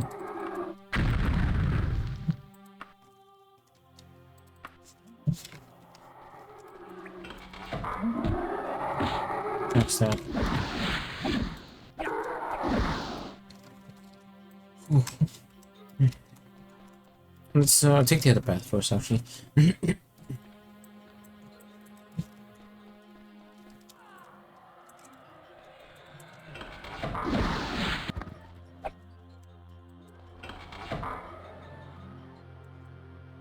Yeah, I don't think this way should be good. It's gonna connect back to the beginning. Oh, well, might. You know what?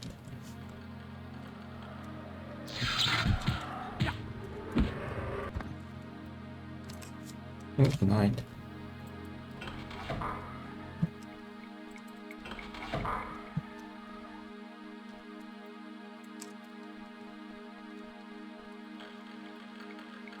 I'm not just in case. I feel like I know the correct path, however.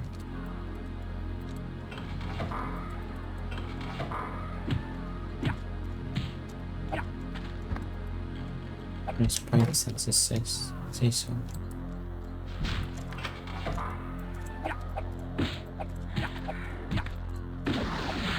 There you are. Oh, I'm sure. I don't need it. I'm okay checking them in football. I don't remember this area. Oh. Yeah, this brings us back on area 40 ability. But let's keep going because we haven't been this way.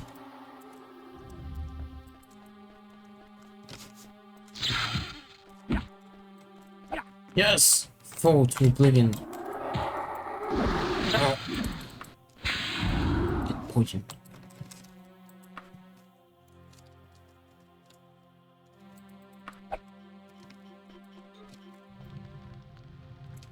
I have pain over here, but we haven't explored everything. Well, let's go this way. I haven't explored it. Oh, water. Oh, I thought that was a lizard. Oh, no lizard. Okay, a second. Orcish war axe, what was that? Oh, we haven't fought a single crocodile the whole game. Wait, I think this is it. Door?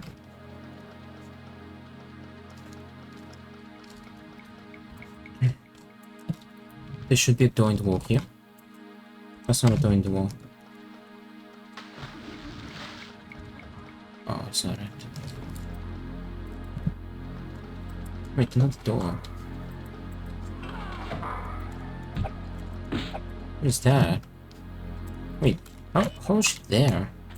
Or is that a nymph? Oops. Oh yeah, that's a nymph. That's not a...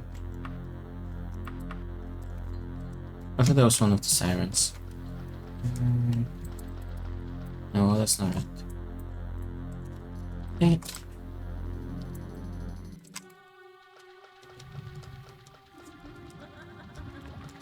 Wait. Yeah, I thought it was one of these ladies. They can't get out of the water, huh? Too bad. Let's explore it. It's not gonna be here for sure, but... right now. Which one? Right.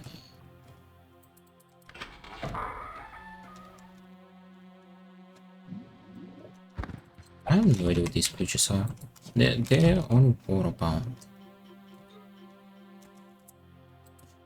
It's a drill. Yeah, they're just water bound, but why? Look like they can well just go outside water.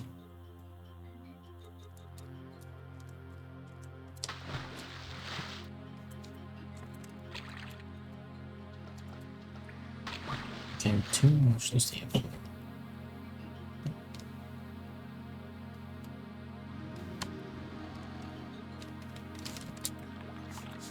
Oh, that's just there. Oopsie. Well, we know it's not there.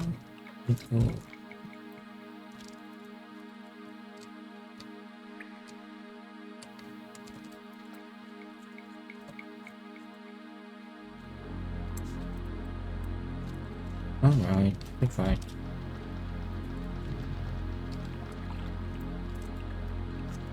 I haven't been pickpocketing at all in this game so far. Like just once.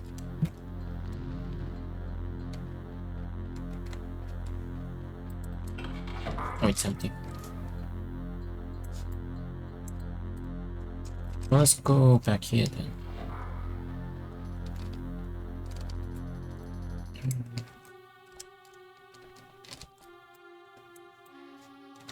Let's go this way.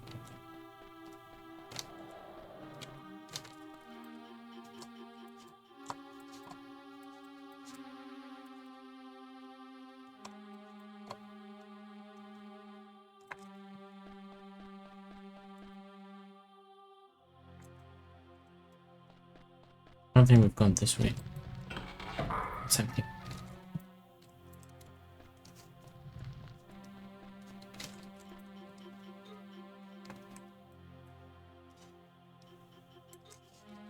Alright, let's go this.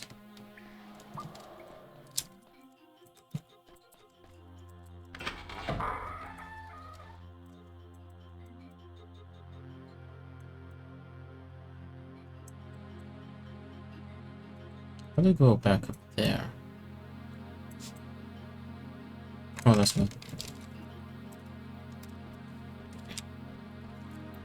Let us go. Wait, they haven't been this way? Nice. Good paths. Let's go.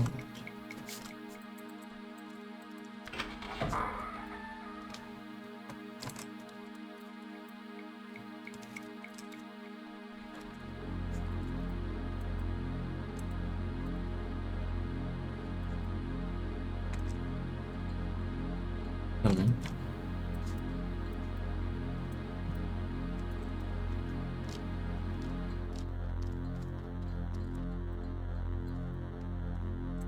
I'm going this way.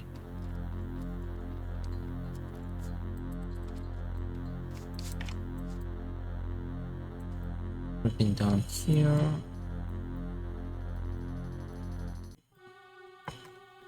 It doesn't service.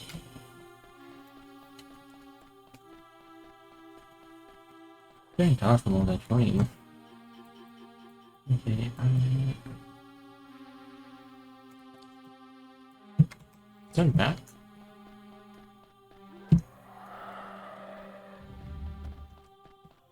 This will bring us up where we want to be, kind of. I'm going this way.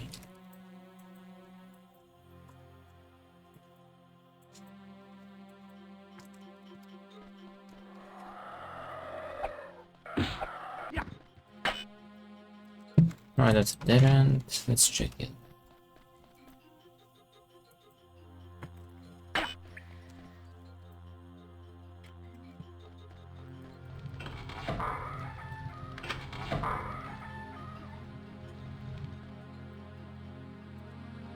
Why can't they find the sound system again?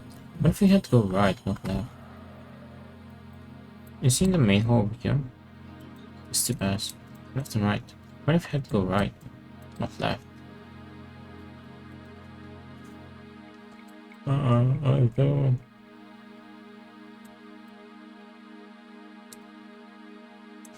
Something over there.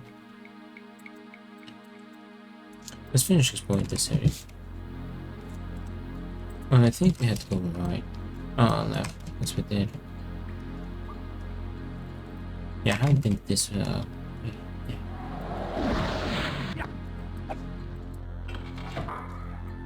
Alright, we got a choice there.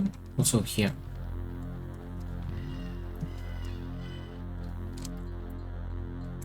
We've been blessed with more choices. This brings me to an area for the been to. This will bring me to an area for the been to.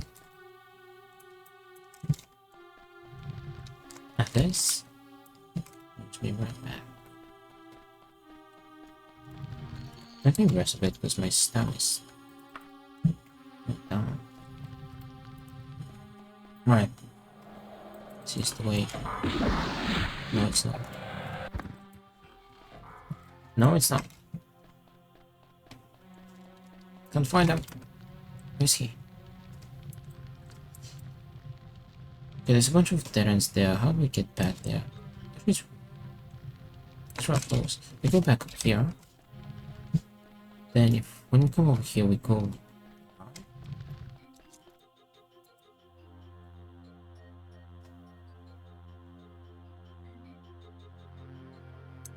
I don't think so.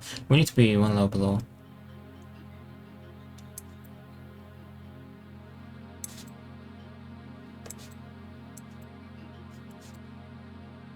Yeah, we need to be right in one level below.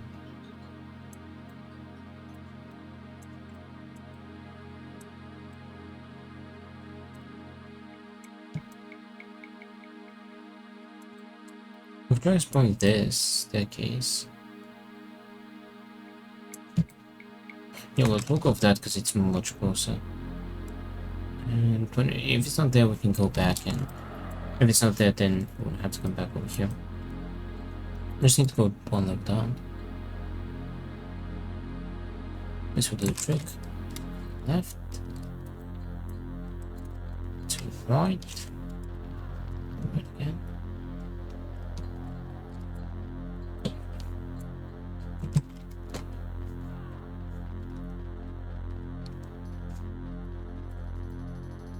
And straight ahead. Yep. On the path, right?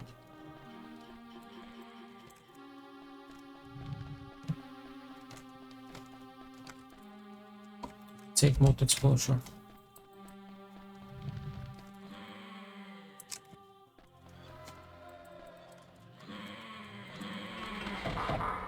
Oh, there's vampires on both sides. Yeah, I'm not going to use magic.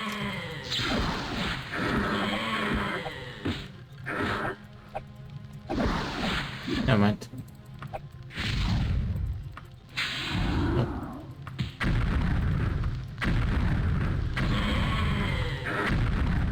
Yo, we all one health. Is that a map? No. It's not. Lockpicking skill is increased. Nice.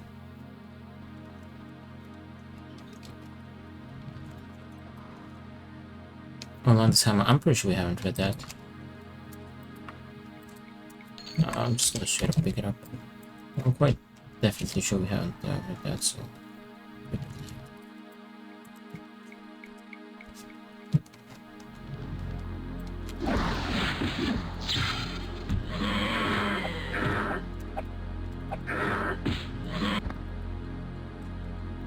Okay, I don't need that.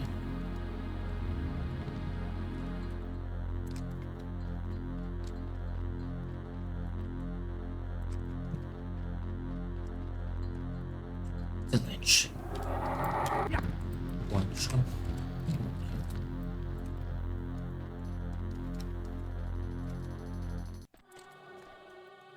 Oh, that's just different.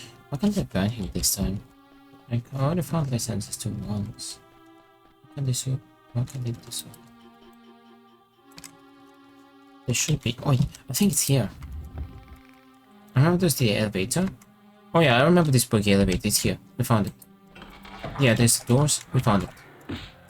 Right over there. Right there.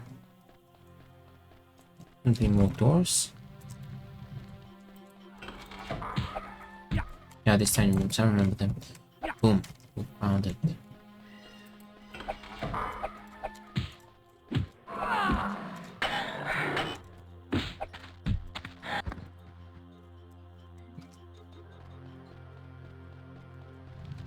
Small doors.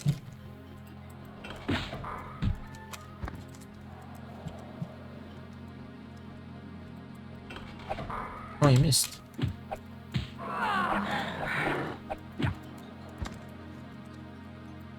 We found the tomb. Excellent. I think that's why we went here first instead of going back. So we would have had to backtrack for sure. Do I have to go back? Like another done. No, I didn't. Wait, I actually did. Wait, I have to. Rascals?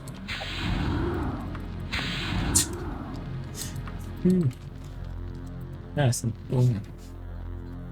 Yeah, I have to go down so we can open this. That's pretty big too. Yeah.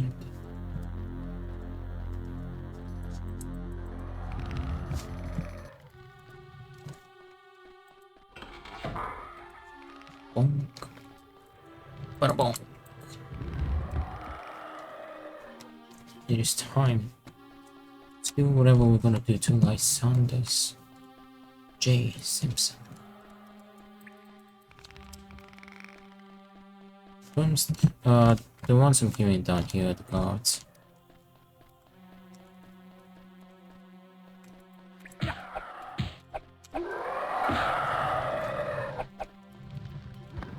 Dig down here. Oops. The moment.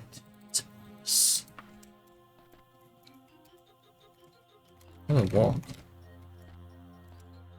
Pom pom pom pom. Cinematic. It's opening. It's just a skeleton boy.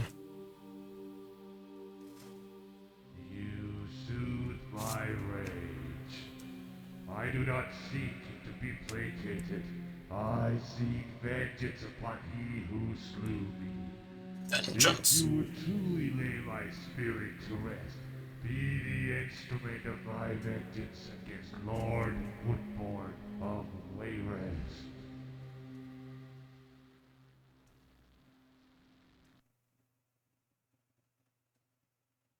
I'm just gonna shoot it in the fire. Nathaniel's ghost appeared to me and told me that only the death of or humiliation of his murderer, Lord Woodborn, would lay his soul to rest. Lord Woodborn is a noble of Wayrest and betrothed the Princess Elisana. He has a castle in the wilderness of Wayrest. Pom pom pom pom.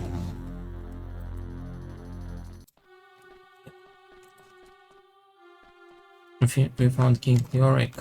Let's keep going in.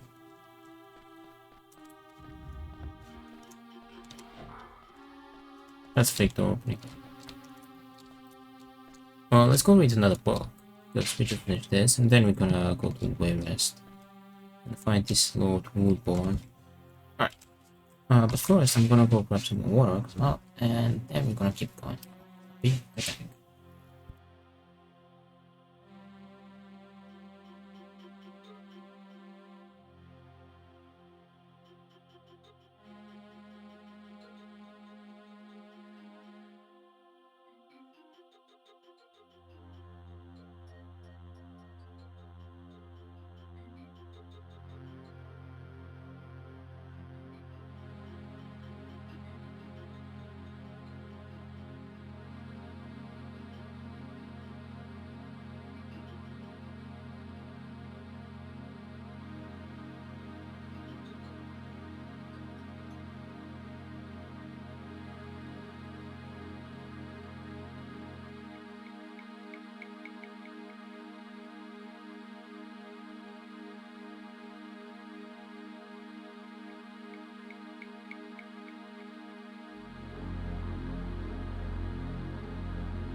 Alrighty, I am back. Alright, let's go. Just need Skedaddle and...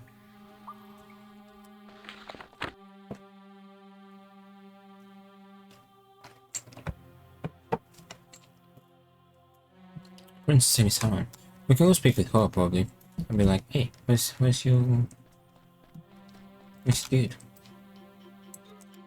Alright, we just gotta Skedaddle through... Okay. Well, since we cleared the whole place, almost. This won't be seeing enemies.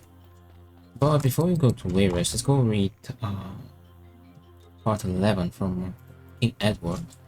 And we just have part 12, which we will read a bit later. Yeah.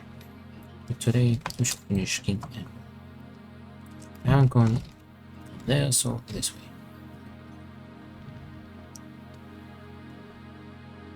I don't have no stamina. Down here.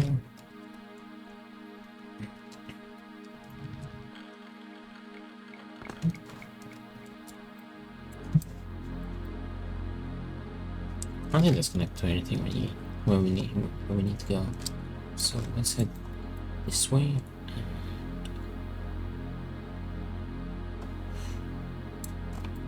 From here.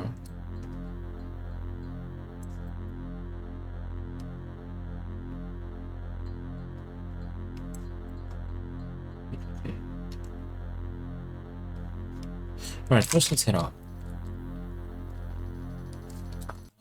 Yeah, this way. And instead of going through the up part, let's go through the bottom part. Because it will just bring us closer to the actual exit. So now, instead of going through here, let's take this tunnel down here. Okay, and now just go here and return left.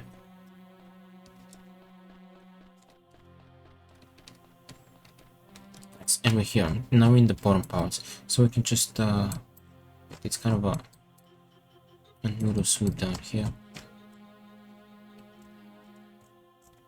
So in order to get close to the exit,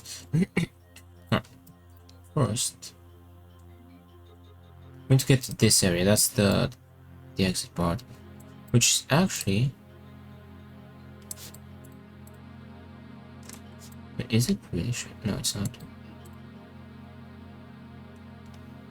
Okay, we take this wait.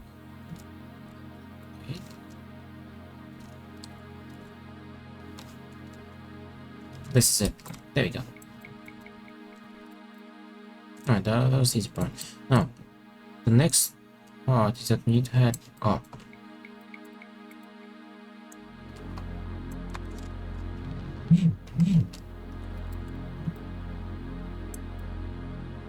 Let's take this path.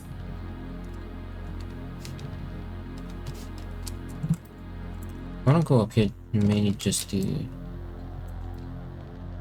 be able to see. Okay. Wait, did I? Oh, I actually went the correct way. So right here. Then return. Yeah, actually went the correct path by accident. I just want to see a bit more of the highlighted area. It's easy to see. But we actually went the right way. Yeah.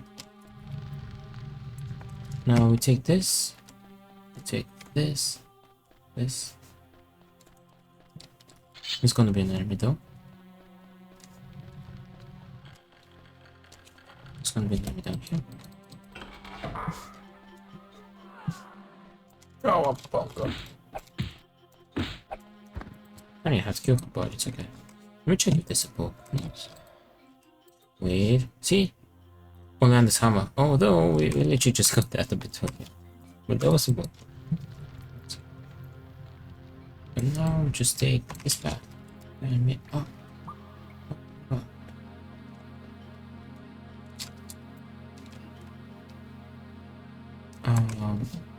Wait. That's right.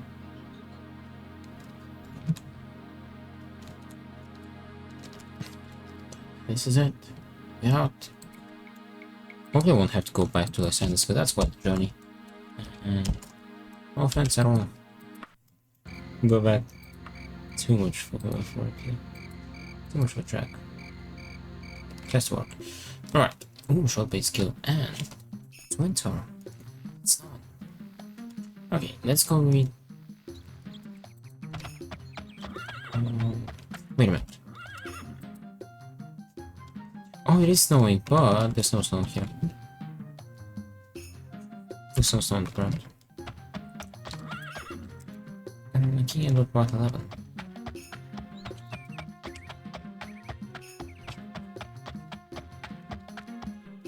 Oh yeah, I just want to make sure we spawn to the east.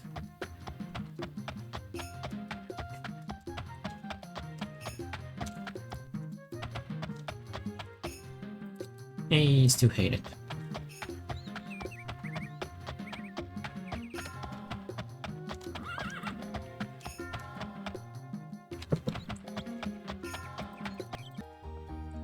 Home sweet home. I'll probably saved by a house. I probably already got one. Okay. King Edward part 11, right? I'm pretty sure it's 11. Yeah. Like 11. Alright, let's get straight into it. King Edward Part 11. The companions stayed the night at a crude but comfortable inn at a tiny village that called itself Raven Spring, located in the foothills in the Earth Guardian Mountains.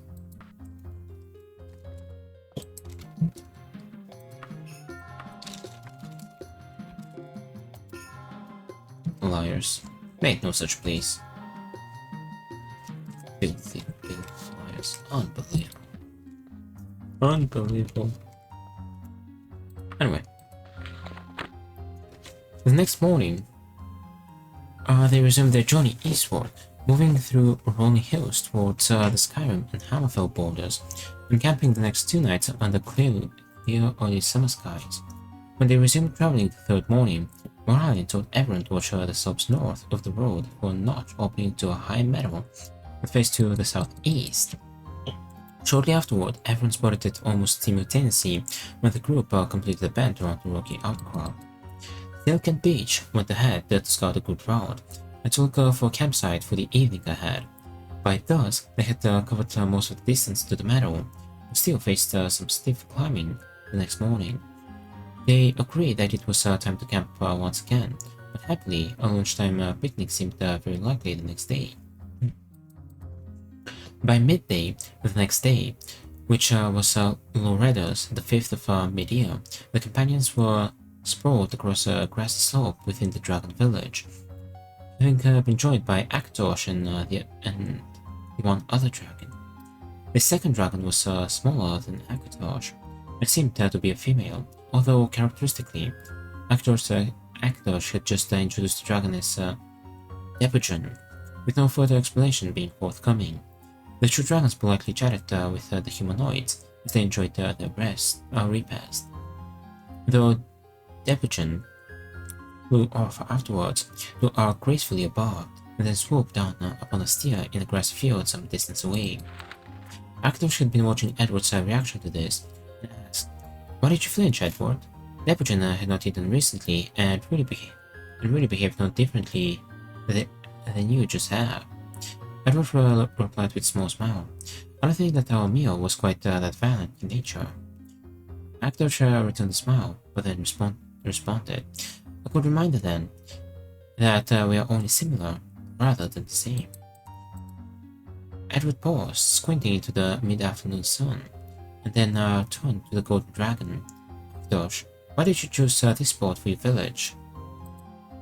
"Well, it was high enough up in the mountains to suit us, but flat enough for raising the cattle, with trees for the deer, and it was very defensible for all of us.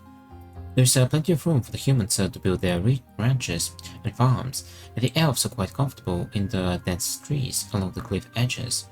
The adits in the surrounding cliff faces provide us the access to our lairs, which we have located within the mining tunnel system. All in all, an ideal site for such an experiment involving these many races of beings. It even opens to the southwest, providing reasonable warmth for the smaller beings, with some protection from the elements during the colder months.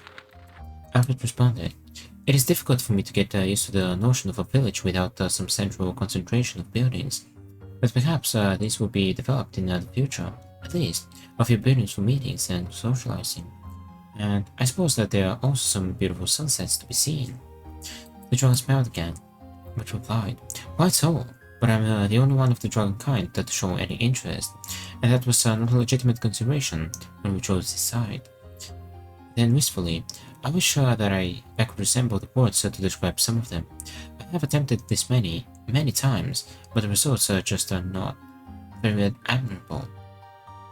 More briskly, "And by the way, we do not intend to erect a meeting hall for the humanoids, and also some stores for barter and other exchange. Oh, we do intend. And other exchanges of goods." Moralian had wandered over and seated himself, and he asked, with a notable absence of the usual humanoid respect for dragons, "Whatever possessed you to attempt such a crazy experiment, Akatosh?" The dragon paused thoughtfully and then replied, "As is my wont, I had been analyzing, in this case one might say, the history of dragon behavior. Clearly, our lengthy contest of resistance to these new Aurelian gods was futile, but it took many of our generations for us to realize and accept this. Then, our next pattern was to isolate ourselves, even from each other, and to resist intrusion from any and all beings. And the exception, of course, was to mate among ourselves and procreate our race. However, aside from that one activity, we fought any and all for our precious privacy, and really for no good reason except that we can be an especially stubborn race." It was said, "Then you maintained the pattern of behavior long after the reason for it was gone." Those looked a bit embarrassed, said stiffly, I believe that is what I just said. We are not the only sentient race to fall prey to that." Edward said, "The Archmaster has told me that much behavior is inborn." Moralian smiled at him, "And inborn behavior patterns are a particular problem for long-lived species who change slowly as conditions change. We elves suffer from it even more than you short-lived humans, which is why we like to keep things as they are. Our life is change, and to resist it utterly is death.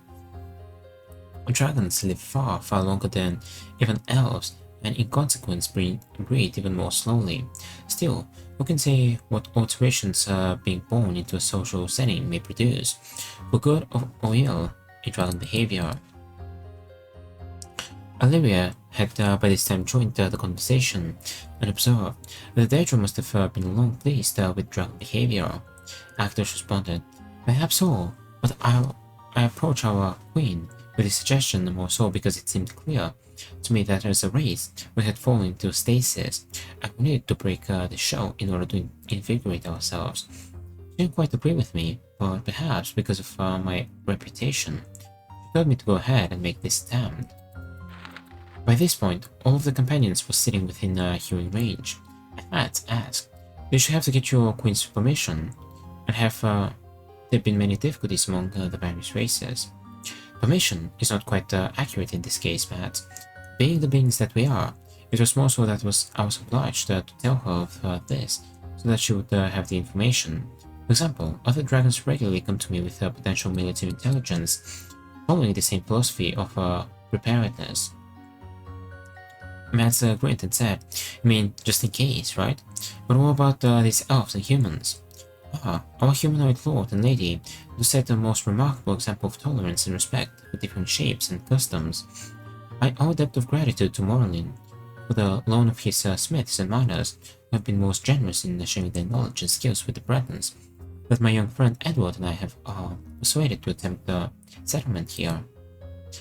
It is my experience that Bretons, well, many Bretons, will do virtually anything so long as it is profitable and they gain skill and knowledge from it. The Nordic lust for individual honor and glory makes the mithril armor and weapons produced here extremely profitable. It was sheer genius that inspired Alivia to insist that we sell only to the nobility, or the Delving opens new tunnels and provides access to that which we dragons require. Akito smiled a little slyly. He was very reticent of the subject of exactly what dragons required. Beach and Willow have made it known among their people that wood elves welcome here. So those who have long missed their ancient high rock homes have returned to these hills.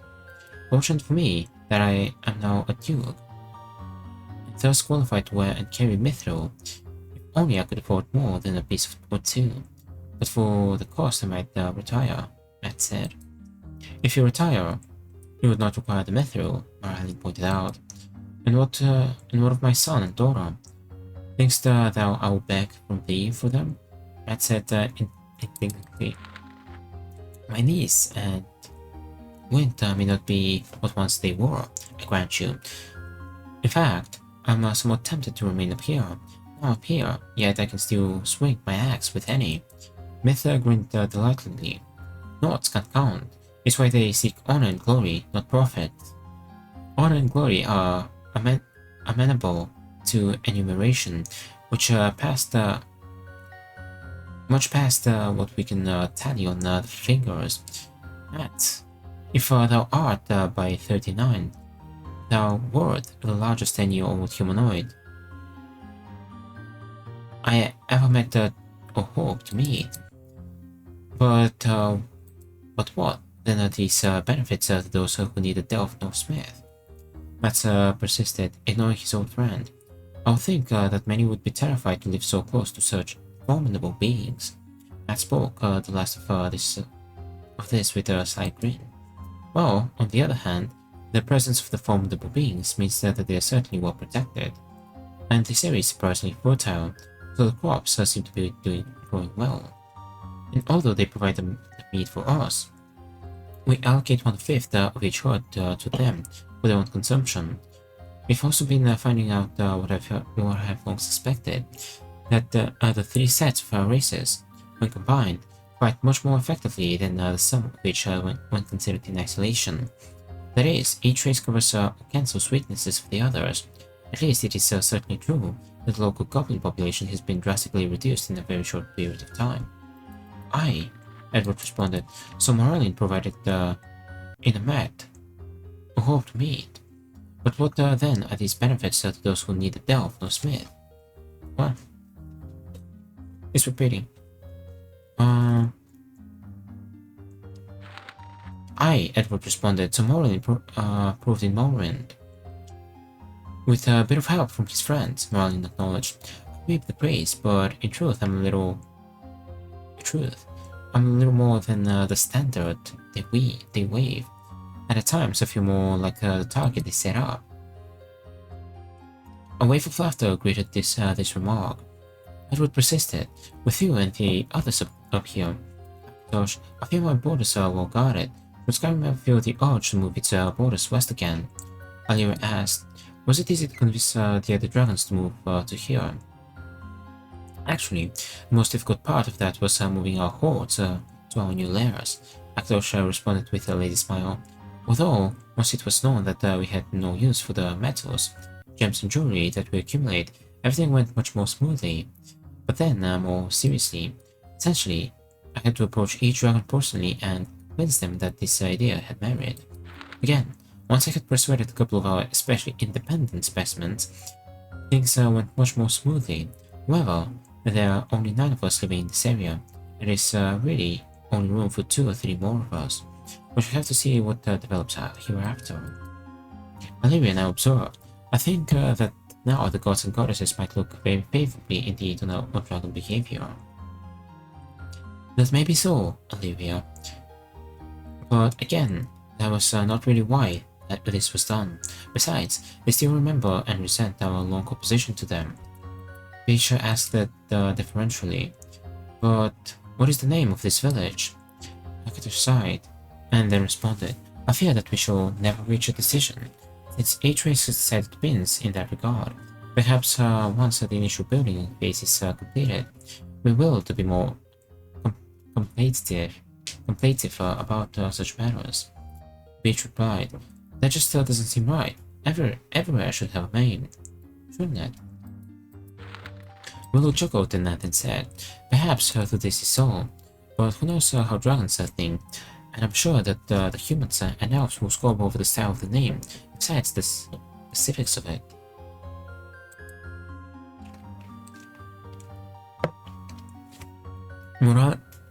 Moralian interrupted with great drama. "Surely you don't mean to imply that an elf can be overly stubborn?" And the discussion dissolved into a period of laughter and teasing among the group. Presently, Actor said, "I favor the name Section 22. Bitch stared at him. "Akadosh, I see what thou dost mean about thy difficulties with the poetic. If you will allow my frank opinion, that is the single worst village name I have ever heard." Akadosh sighed gustily, then pardoned himself hastily to beach. Humanoids found dragon signs quite unpleasant, and sometimes actually hazardous. Then thou seest what I mean by differences. To me, it is very meaningful. The most appropriate is Section 16 and better as a name. Not. Then it is the word section that offends you. In what way is it inferior to keep, or Reich, or Glen, or Hold? You know, he's got a point. He's got a point for sure.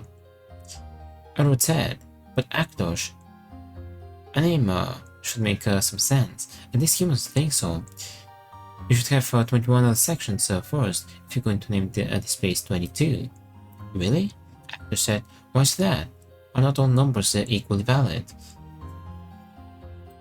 They serve well to distinguish one place from another. There could be many green vales, for instance. I myself know of 4 such villages. The number 22 does appeal to me, aesthetically, as well as possessing some sense, at least to me, as well secretively. Well, I said, "I think Lord Akdosh is enjoying what some call an in-joke, where I so rash as to instruct the dragon in manners." "Who?" Silka said, "would ever accuse Morlin of being rash?"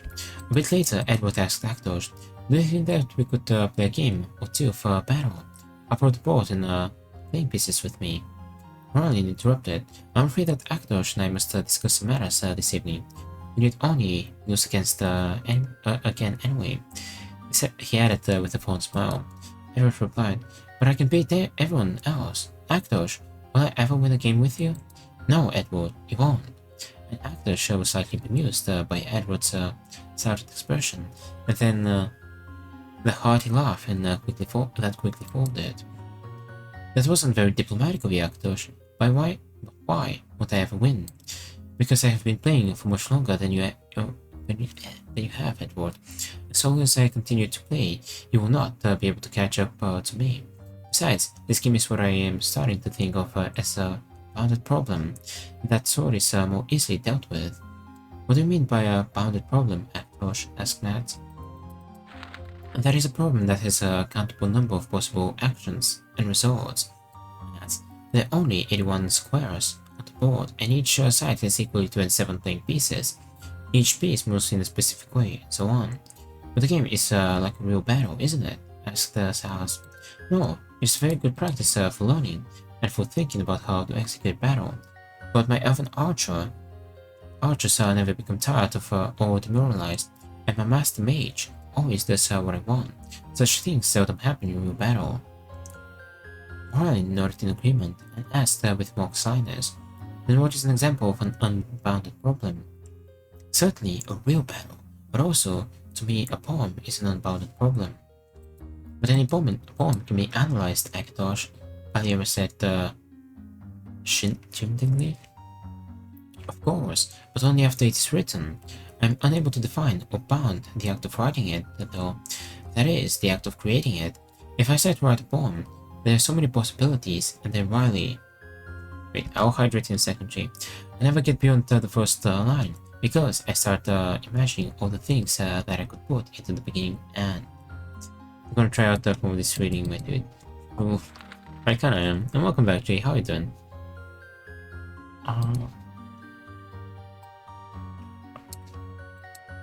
King Edward, part 11. We have one part left. Alright. We just have. We're not gonna read right now. Doing good, Roger. I'm doing good as well, Roger.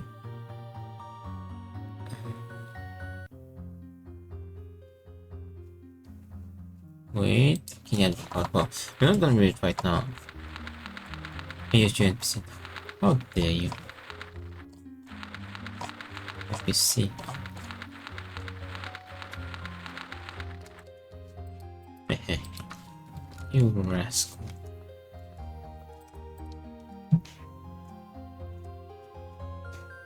Get echo butler. Alright. Let's head over to. Where's going? Well, today. Well, today I was mainly playing WoW. I did study a bit today as well. It was kind of, I don't know, felt more like chilling, so I played a bit. WoW. Wayrest. Let's go to Wayrest. Yeah, well, what have you been up to, Jay? Also, Jay, I'm thinking of turning Sundays into like a community day Sunday. I don't know how it's gonna go. Instead of like doing a Sunday challenge, every now and then I'll just pick up a challenge and we'll just do it. So like I'm not gonna be abandoning the challenges. Yeah.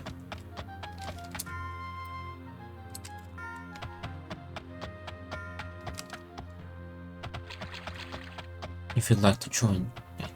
Not much to be honest. I need a bit more rest. Yesterday wasn't the best. Oh, I'm sorry to hear that.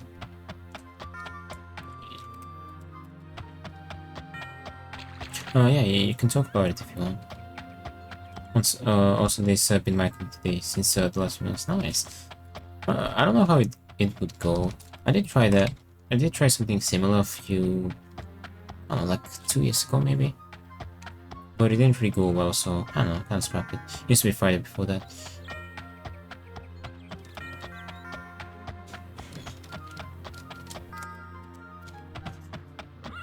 I don't know, I think on Sundays, like, maybe more people are free. Maybe. Also, boy. I was thinking of doing Dead by Daylight first because I asked another friend as well. How would you like to have a lovely jade for my treasury? My alchemist is sort of buried now. Well, that depends on the community. Is that not easy to scare? Yeah, exactly. If you're available for hire, I need someone reliable to carry out certain combat mission. Maybe rather time consuming, but sure that you'll be sane now. Princess Morgaya. And the pool was on this. What, you mean the cat? I don't think the cat is bulbous.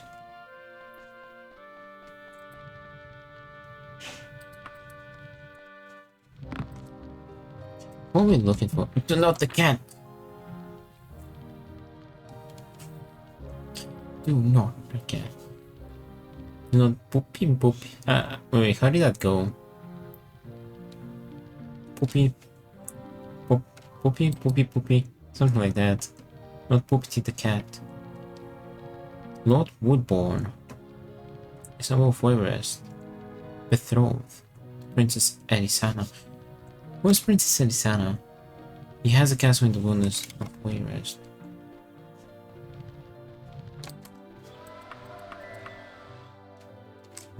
Wait, regional?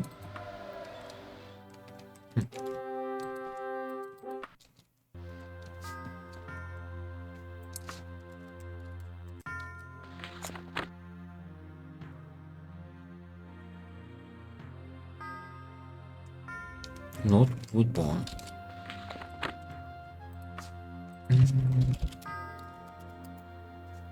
Oh, Woodbourne Hall. Is that it? Oh, I think that's it. Let's go accept vengeance. Anyway, there's so many factors for community. Either into on the same games. Yeah, that's true. You need to be able to refer that same. Yeah, that's why I was thinking like different game each week, but I don't know. I feel like it's not really gonna work well. It works easier with games like Minecraft because anyone can join and leave anytime they want. That's true, although I don't have Minecraft. I haven't played it. Ooh, that's a big castle. Hmm. Yeah, but there are many games like that. Whoops.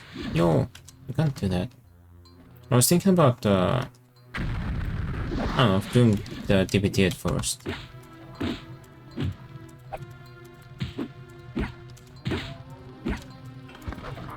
Oh boy. It's a lot of people here.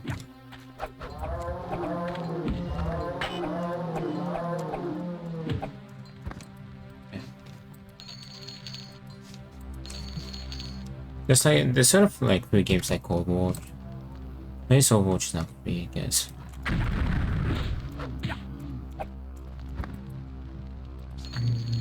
Dead Longsword. Do I have to repair mine? Mine is new.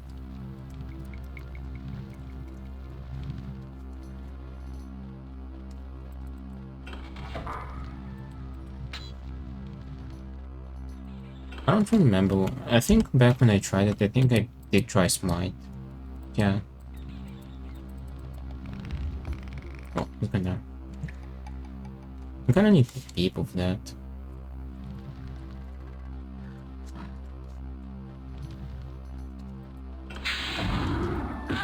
Oh, I need to rest. Oh, because full game was in my Dead by Daylight.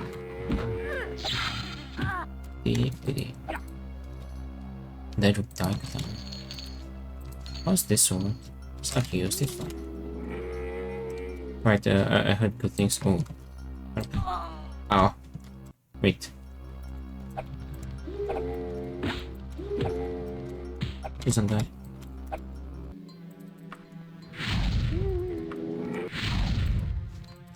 Oh. Wait, let me add that. I know a friend that has it, and I did ask him whether he could join us someday. Okay. That's why I kind of went to that game, and also that game is small. Like, it's just 4 people per team, so I don't know. It'd be a bit easy to fill a lobby. Or at least like, I don't know, half a lobby.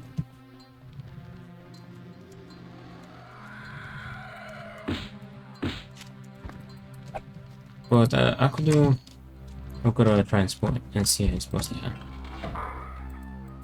Oh, I pulled the lever. Not sure what it did.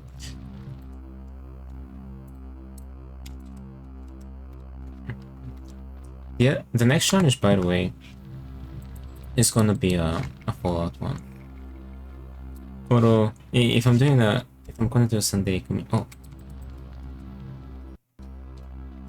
wait, where am I? Did I call it? Oops.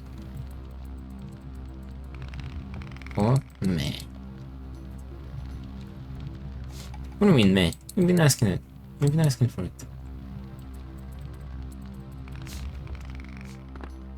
Who cares about that game? You rascal. You rascal.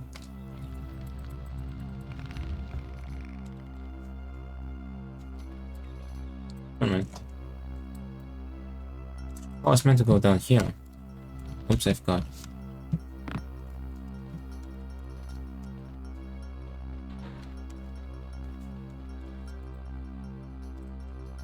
I'm trying to shoot to replay Fallout 3. Well, I'll get to Fallout 3, but I was thinking about Fallout 1.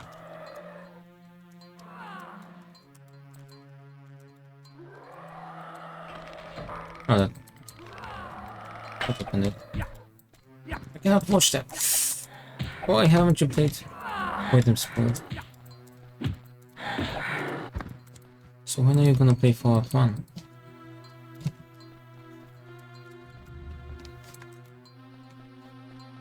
Why Fallout?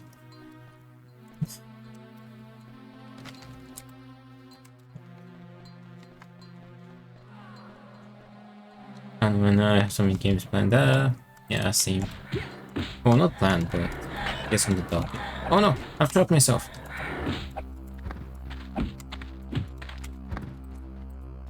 Okay.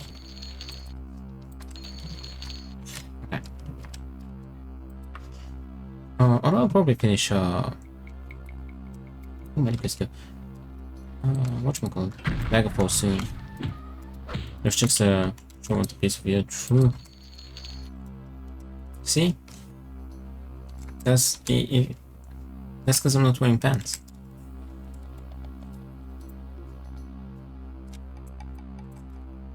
Yeah, they know that I'm a Chad, so that's why they're coming. They have something to grab onto. Oops, where's the lever? Pull the lever, Cron. Yeah, look at that. Wait. They have the mirrors.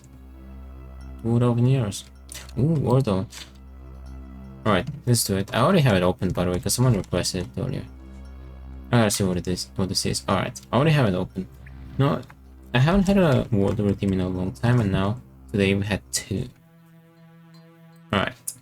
So this is Wardo. So basically, if you can't see my cursor up here, you have the theme. Down you have how many letters each word has, and these are the words that you have to make the words with. And yeah, not any word, but it has to be connected with camping. Yeah. Tits. No, that's not connected with camping, Jay. As much as you wish. Is that the first thing that you saw? I'm gonna sneeze.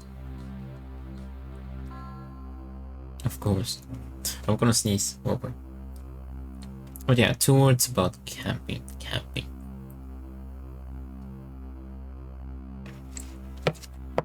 So, do I have to guess words? Yeah. Precise. Well, you have the hint. You have, you know how many letters they have. Yeah. Wait, let me find them as well.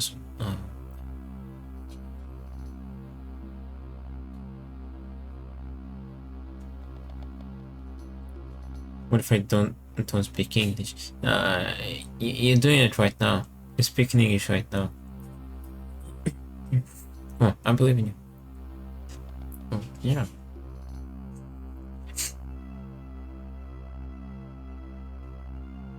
Yeah, I haven't found him either, by the way. I need a second. Oh, it's his bro. You can't do that. Spirit. You can connect the letter only to adjacent letters. So the says can connect only with the I and the T's. You can't skip. Yeah. That kind of narrows it down a little bit.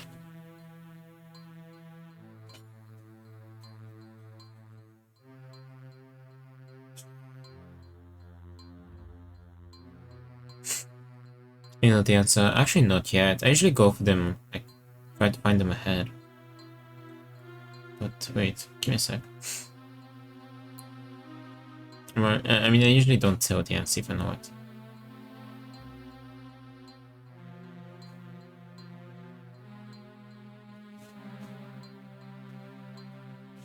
Oh, actually, found. Yeah. I found them.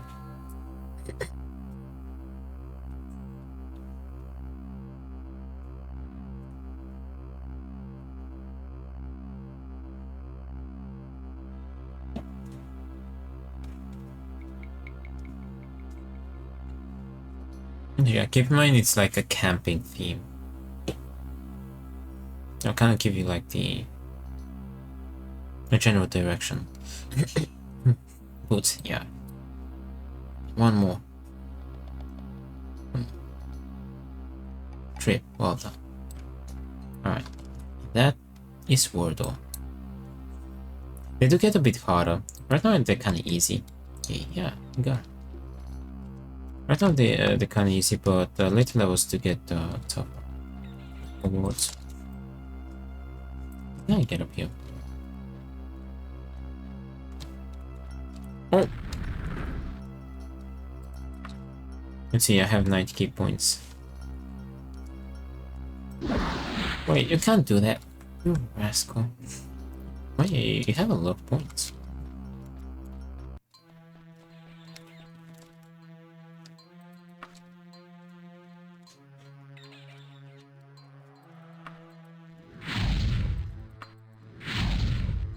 Because I'm supporting you.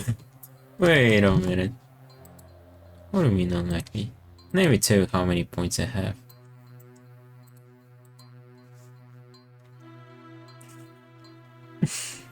Let's pull up the points. Listen. I have points too. I have 16k. Oops. See, with someone that pushes a mage off a cliff, why? Weak. Actually, well, you stream it like the evenings when I'm sleeping, so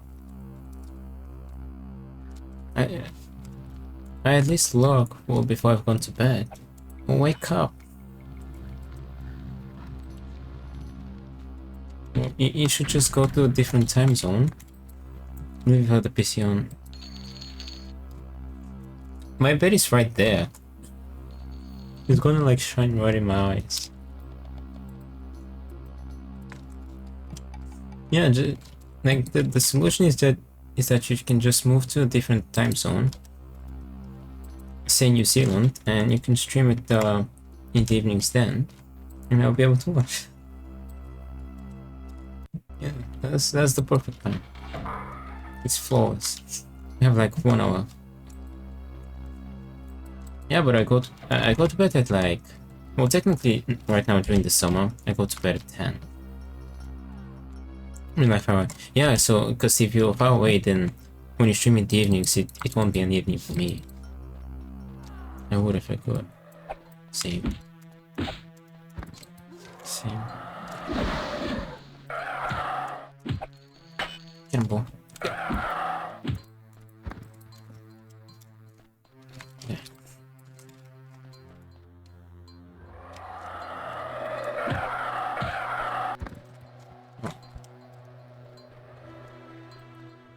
Maybe one day we can be roomies in Alaska. Hell yeah. Yeah, thinking it was in Alaska, but there's this one town. Yeah, it's in Alaska, pretty sure. There's like a town in Alaska that's inaccessible for like most of the time. I think you need to go by train, or there was a tunnel, but it needs to be open. And they live in like a single building. It's like a single giant building. It's a depressing place of her. What is it called? Oops, I don't think it's depressing. It looks pretty cool. I don't remember what the place was called. Yeah, they live in like a single huge building because of the cold.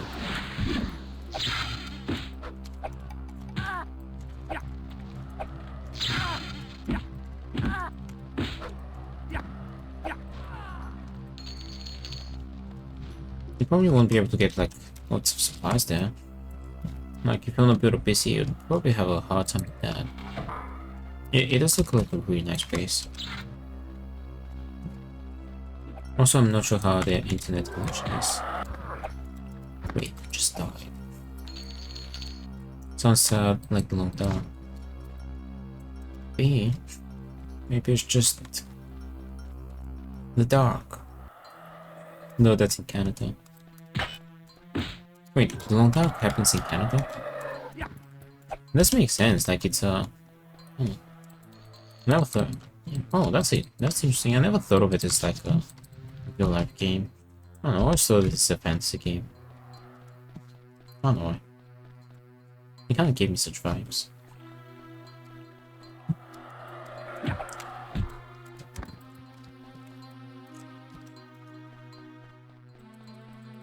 Wait a minute.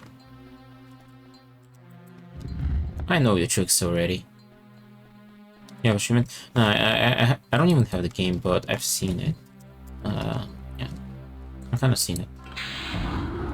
You rascal! Go sword. I shouldn't be casting that. Oh, you might like that one. Yeah, I've kinda seen it a little bit. Like, not too much. And this will be interesting.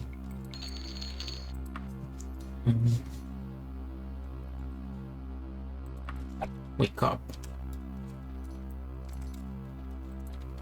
We're playing Daggerfall. Not Daggerfall. We're playing that right now.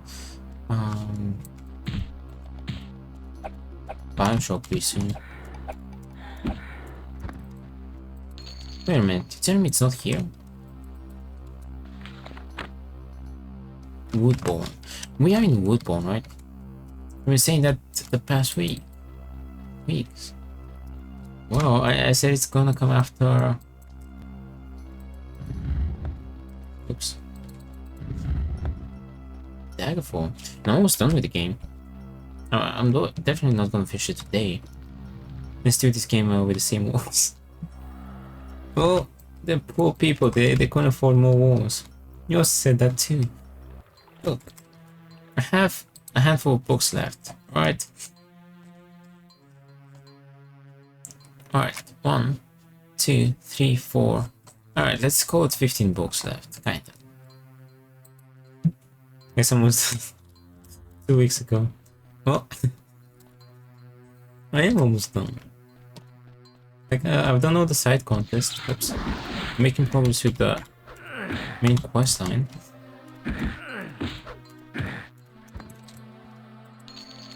Right now, I'm going to kill some guy that pissed off Lysanders, who's the cause that we need to calm down, so yeah.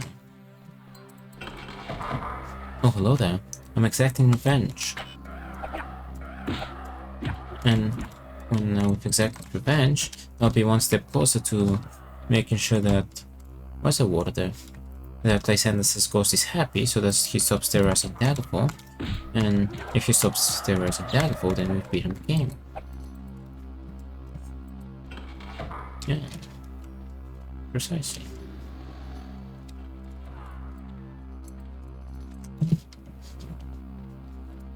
There's a door right over here.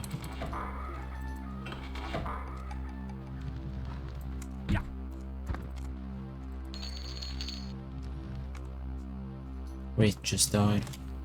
I'm not sure where I should be in this dungeon, by the way. I just think I should be.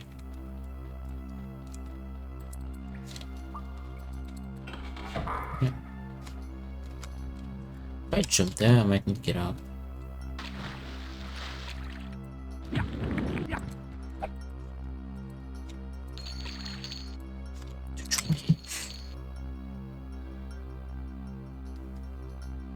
It's the same place you've been. That's not true. There you have. I'm in a different province. You missed the cinematic, by the way. Before I was reading that book, I came back from a place where it was like a cinematic from the story.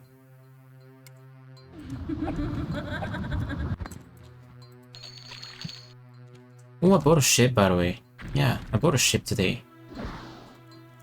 Using that magic. I can show you my ship a bit later. Let's get out. That is.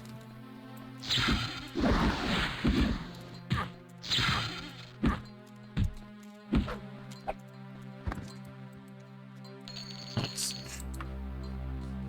I bought a ship with wooden sails. Is it? Over here?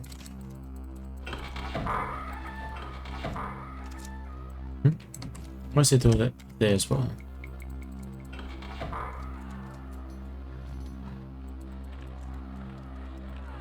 Name it Shippy Ship Face. We can do that. We can certainly do that. Location of Morrigoth. You're poisoned, hell yeah. Right here I can actually give it a name. We can agree that it's that it is this name. That's a lot of heads. Come down here.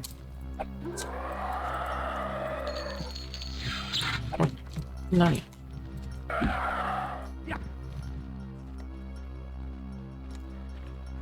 Wait a minute. Are we where we are where Get my tongue is twisted. We are where I'm pretty sure we are. Ooh, we haven't been in this segment in quite a long time. Oh, it's full of spell swords. Out of control. Paralyzed. That's not good. Plus, I can't rest.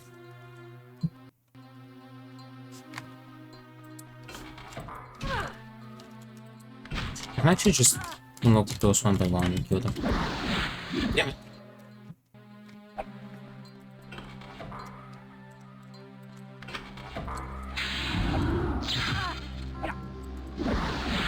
Damn it. If she bars me, I literally can't free myself.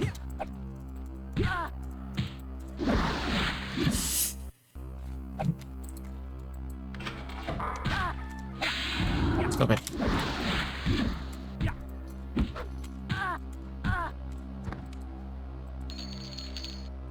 Bank is bad. I don't think we've read that one, so let's pick it up. Oh. It might have not unlocked, but he bonked it.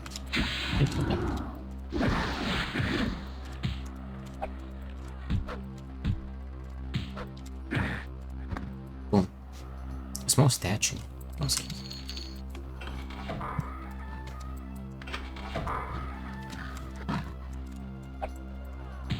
We know that coin for.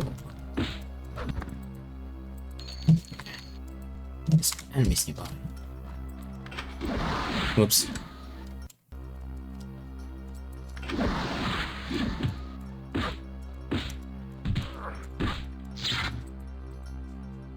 I don't believe in we've read that.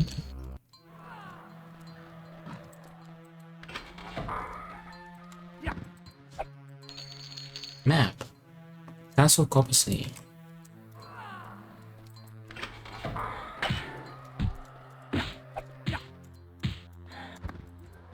Alright, final enemy should be here.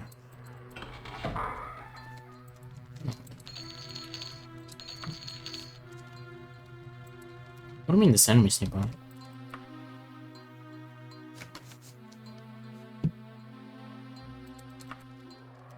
Backstabbing skill.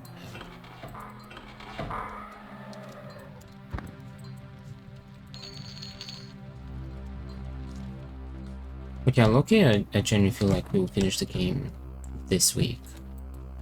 Maybe. Probably. Like, I'm not rushing it, but there's just like a handful of books left. And I don't know, we're pretty much exacting the vengeance, looking like Santa, so.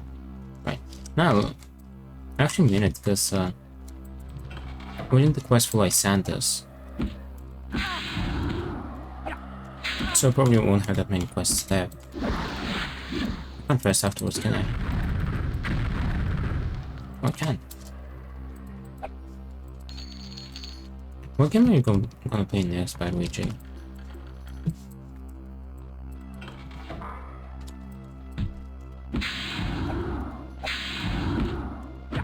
It's killing me. It's killing me.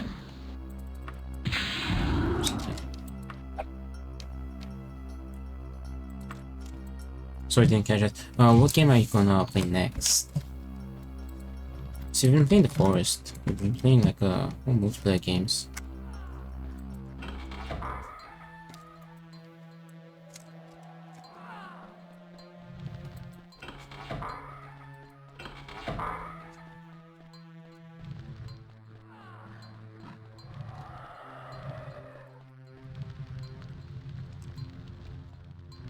I have to play The Forest because Hook. It's only August left, so I finished. Oh. How far are you into the game? I saw that, I saw it yesterday. It was yesterday, right? It was, I'm not mistaken. Sometimes I'm generally for, I don't lose track of time, but I'm pretty sure it was yesterday. I saw that you had a lot of caves explored. Like, you've made good progress.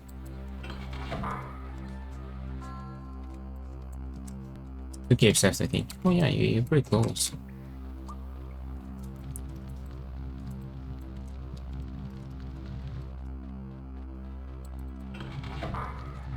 Where are we?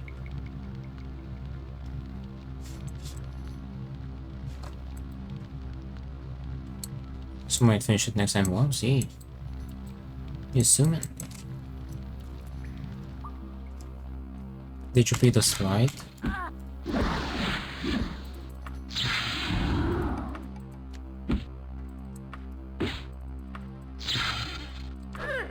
Then we have 7 days there, which is the community game. You can't finish 7 days there, right? Isn't 7 days to die the game that's still in like beta or early access? Yeah, they told me early access. Hopefully, it's rather survival. So you can finish it. Like it was on.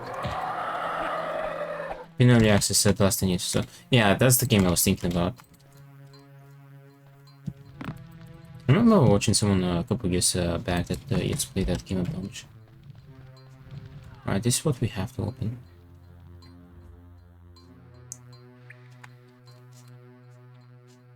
Just came out a new alpha. That's nice.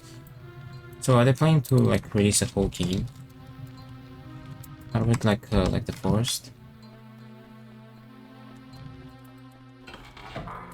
Oh, they'll have a Kronk. I don't think so, no. Well, no, let's give them another 10 years. No real story in there. Aren't there NPCs though that you can kind of do quests for? I think. It's more crafting, base building, survival.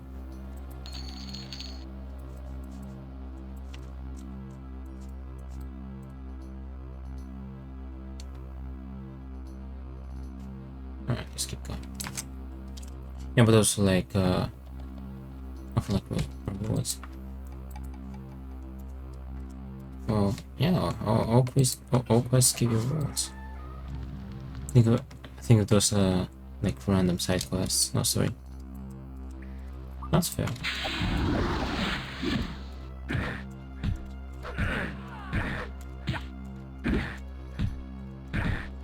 It's punching me. Yo, we've read both of those. Holidays and Daily Bay. Oh, like, I'm not sure.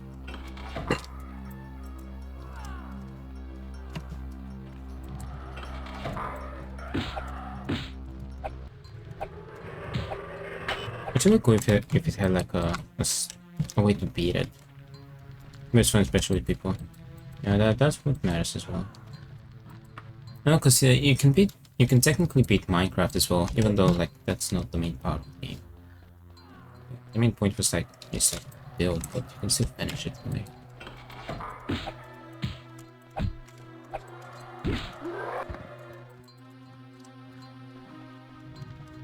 Alright, dropping down.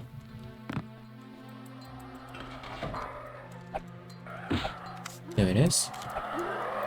Yeah, I think 7 days state 7 days there's is even right there. I mean, yeah, because the game is in like early access state. Still in alpha.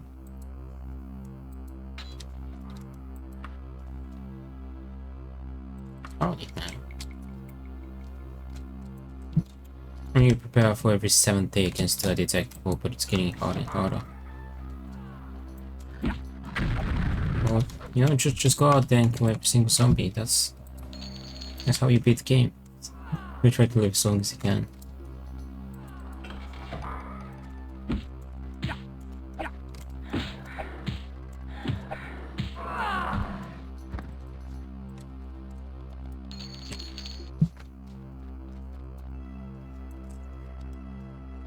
I kind of wish there was like an open world game where it had like a zombie open world game where you had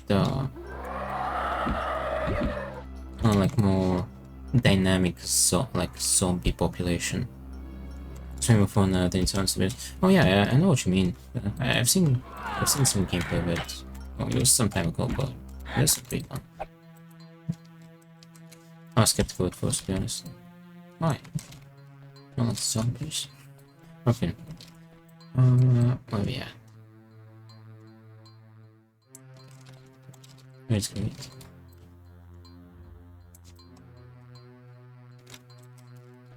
Yeah, now you can build stuff as well. Well, let's drop down here. Wait, would have been here. But yeah, a game like with active zombie. I kinda hope that what was that game called? Dying Light. Yeah, Dying Light would be like that, where you have like active like where zombies won't just respawn all the time, but like new ones might be made.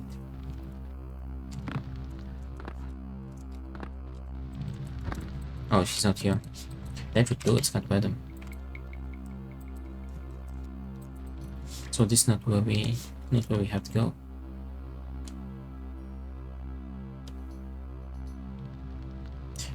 Then it was really fun, but they're different. I'm trying to give an example of a game where you can have like a dynamic zombie population. You can explore there and there.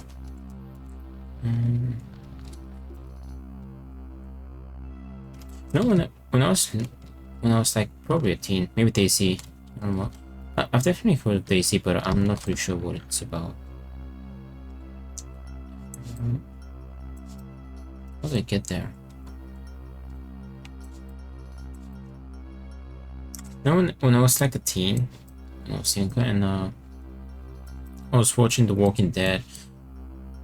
I always kind of wondered why they were running away from zombies instead of just killing them all, and then boom, no zombies.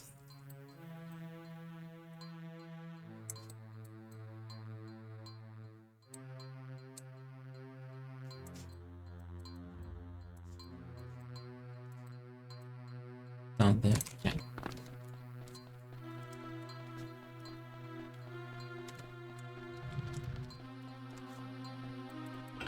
Oh, hi.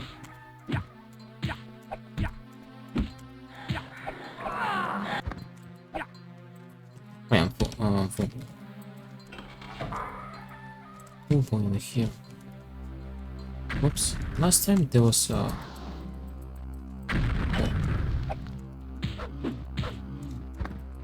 quest NPC was down there. Who punched me? No!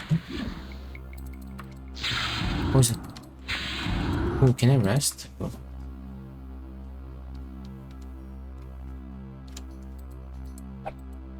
Save or spell? What do you mean save or spell? What the heck?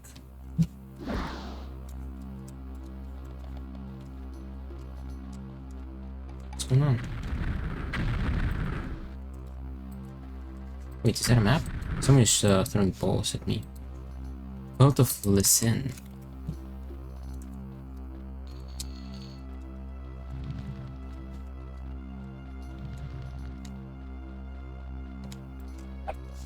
Oh.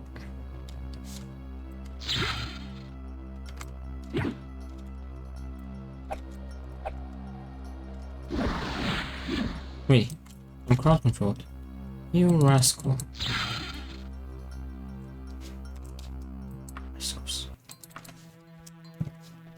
Okay, let's check here. This generally looks really like a storyline dungeon. Origin of the Mage's Guild. Battlefield Burnside. Do we have that?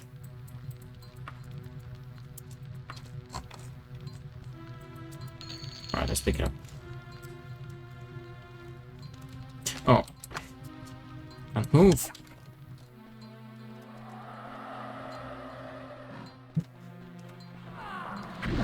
I'm dead. That's it. That's it. I'm dead. That's it. I'm dead.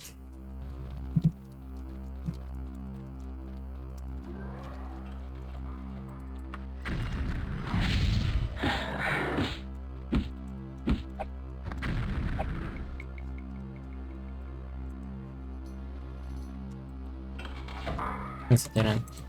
Okay, there's a...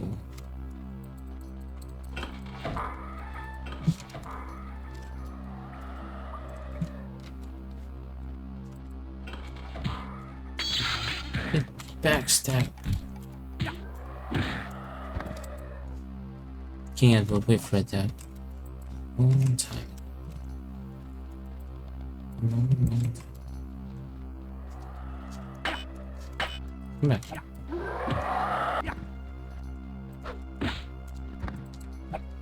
We know that kind of. Oh. What have they been up to over here?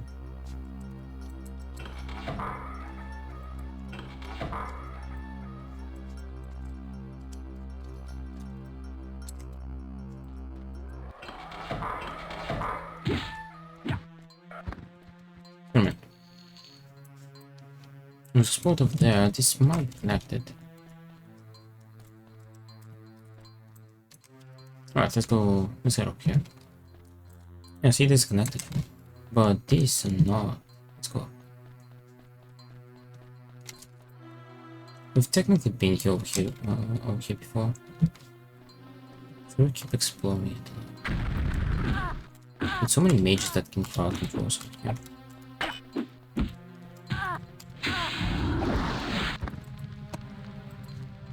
Oh.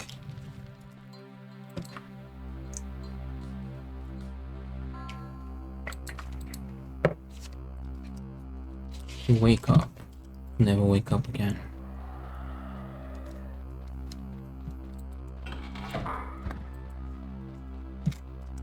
Why is this guy's castle full of like random monsters and such? Oh, potion key, like vampires, ghosts. I mean, I guess I can count on some mages.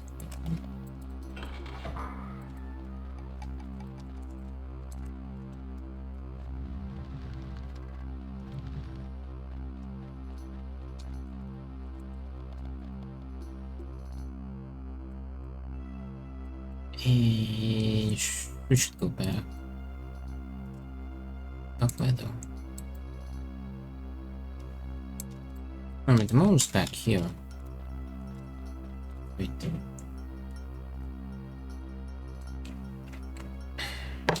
Alright, thank you for me again, Jay. I'm starting to feel kind of tired.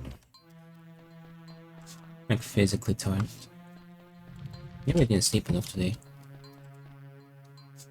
Oh, but down there.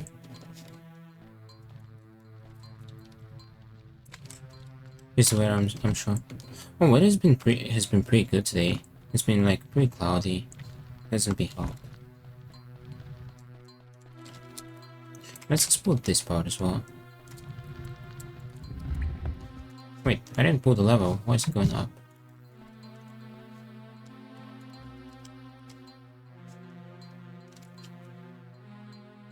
This game goes not full.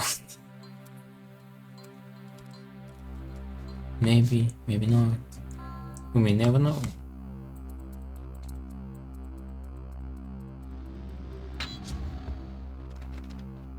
I probably should have gone up.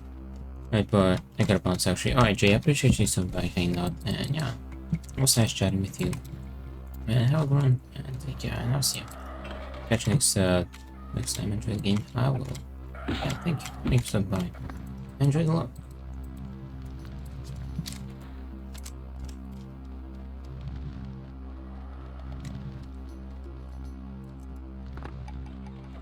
Another elevator. Why do I feel like I know where this brings me? Oh, we'll be back. We can always jump down.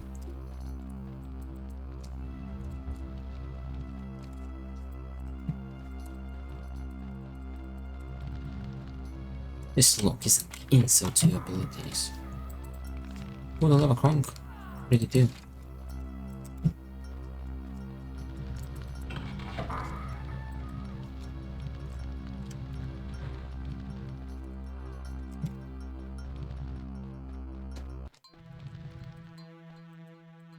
Alright, let's see what's up there. I could actually... No, I can't.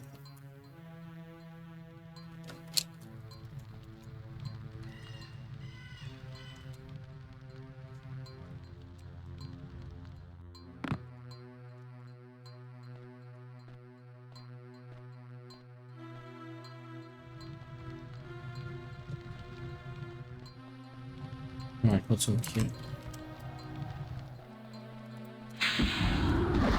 Oh no!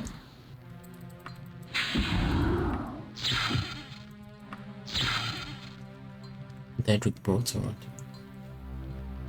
That's one. We might have to switch it up soon.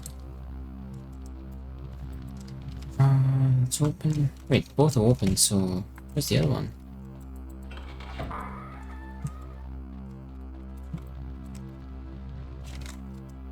Let's see, just in case.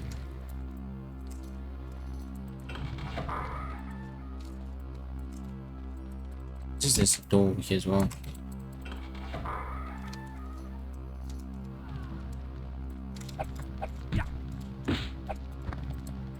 Why am I pulling these levers? Like, I don't think I've seen anything that can be connected with them. Yo, look at this room. It's saving life.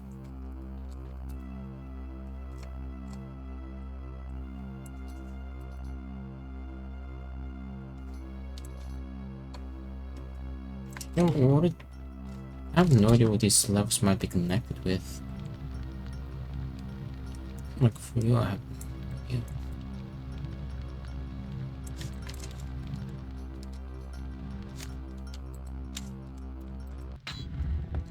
Oh, the lever conk.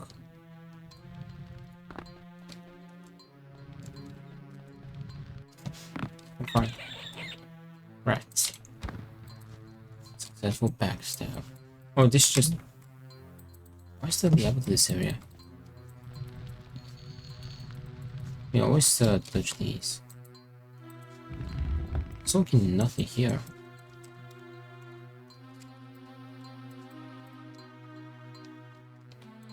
I'm actually very confused about those levels because what are they connected with? I haven't seen anything that might be relatively connected. Why? Where did I die?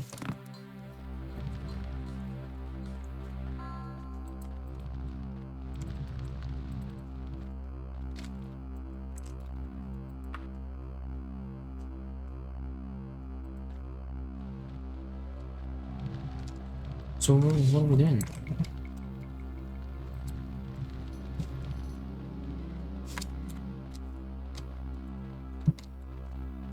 Oh, these levels open up this path.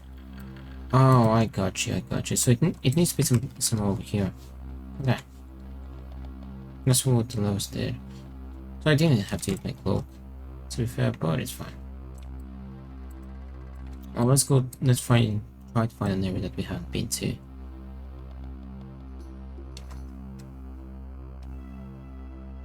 Which might be easier said than done over here. Yep, there. Okay. Well.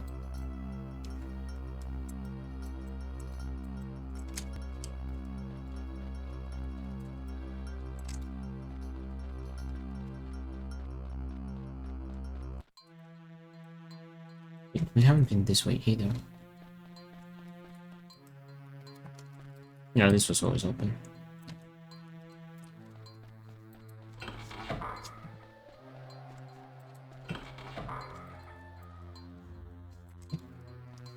That's a dead end.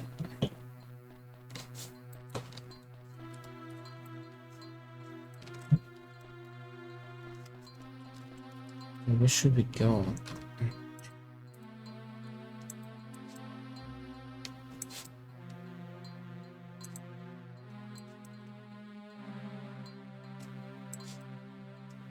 Let's go, try to go over here. Oh, that's a dead end. So we need to head up.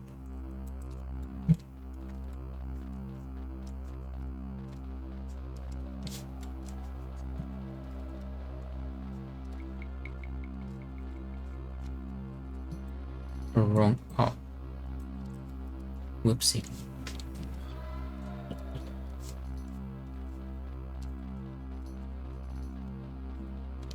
This up should work.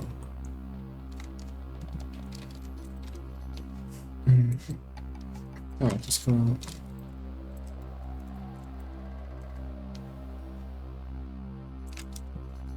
This way.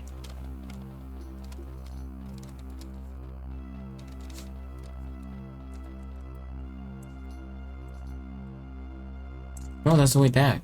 Oops. Wrong this way.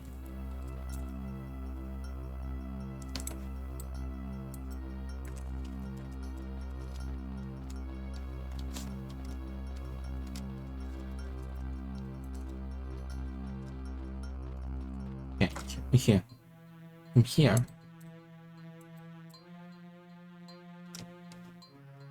Keep going forward.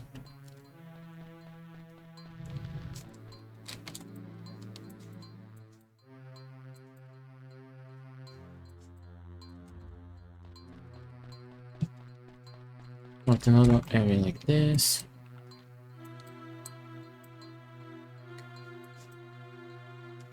So we just turn down and head down. It's not in the secret area, by the way. Oh, there was the secret area here, maybe?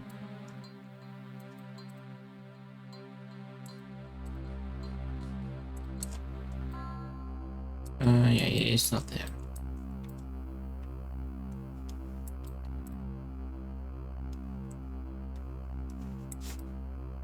Yeah, here it is, it's not there. This one didn't have one.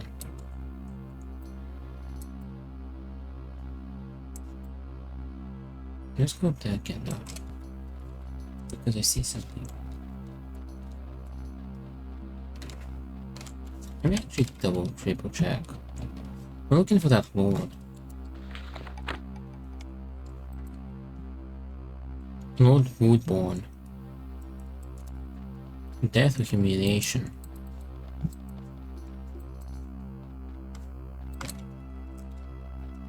So pretty much we gotta kill him. However, he's not to be found.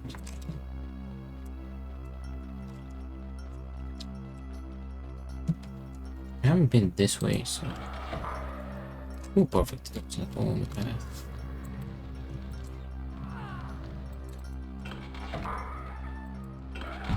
Up there.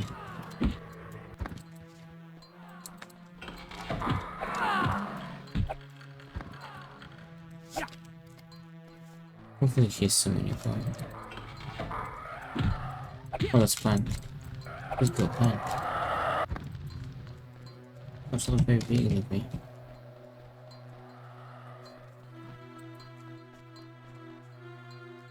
Oh.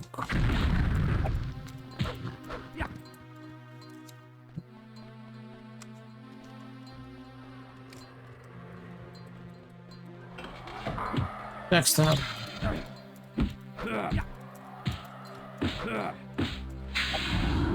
Yo, I'm literally one hit. Like, what? Literally one hit. Oh, the vampire hunters have kinda stopped their efforts, which is actually really nice. Show played. 70%. Alright, let's go this way. Get him.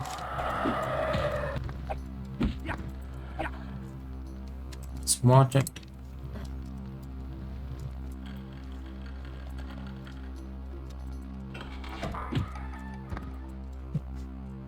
Just that potion. Potion of stamina and okay. Would a potion of stamina save you from the stamina killing spells? I don't think it's. I need several. Wait. I hope it's quite bad.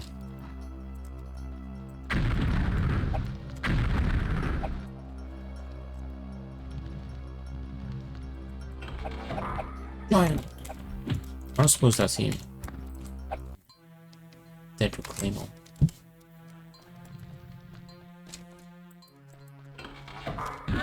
Oh, you that wood of Dehds. You've been a thorn in my side for a long time. Wise widow would have let sleepy gigs lie.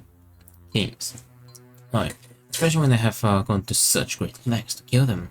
Yes, Dad, I killed King Lysandus, and now it will be a pleasure to slay you. And God! Why is Lord would whatever? I am gone in. It is up to go through it now. May you rot in hell, Dehds. I most certainly shall. Lord Woodbourne, son, who is got through it? King Missandei is at last able to rest. The wraiths and ghosts of his loyal soldiers vanish as the soul passes to the underworld, leaving the city of Daggerfall to the living. Wait, what? Did we beat the game? Wait, did we just beat the game? Wait, wait, did we just beat the game? Right, let's leave. Let's travel back to our house and see if we get a letter by then. All of our quests are gone. Our reputations have decayed a lot. Let's find out. Let's find leave this way. Did we just beat the game? Oh. What? No, wait. Okay, we need a way back. I don't think that was the end, was it? He recalled his armies. All of our quests are gone. Maybe some letter will pop in our inventory, right? Can't be done. It's gonna have been a night. I mean, that was a cinematic.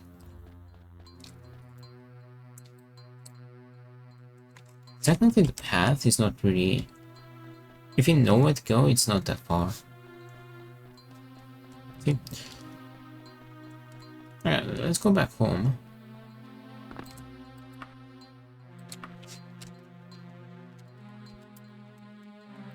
Alright. Oh well.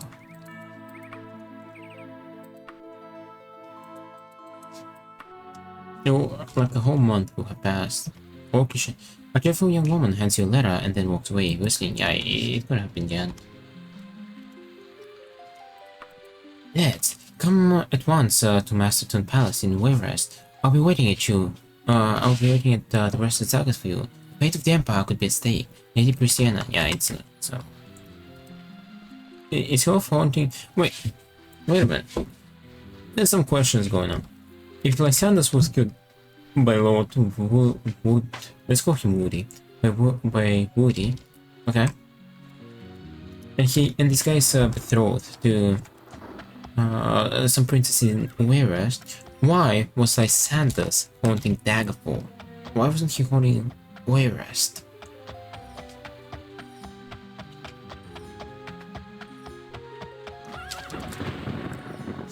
Thunder. Wait. Yeah. Alright, before we head over there, let's head over to the final place. Oh no. Wait, I'm okay. Let's read the final book for King Edward, but first, we need to go grab some more water. Take another quick break. That's book 12. Yeah, we'll read the final book and we'll have finished with that longish. Alright, alright, I'm gonna take a quick break and then we're gonna keep going and read the final book and keep going the story. See how close we are. Alright, I'll be right back.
I'm back. Alright. Let's get straight into the final book of King Edward. Alright.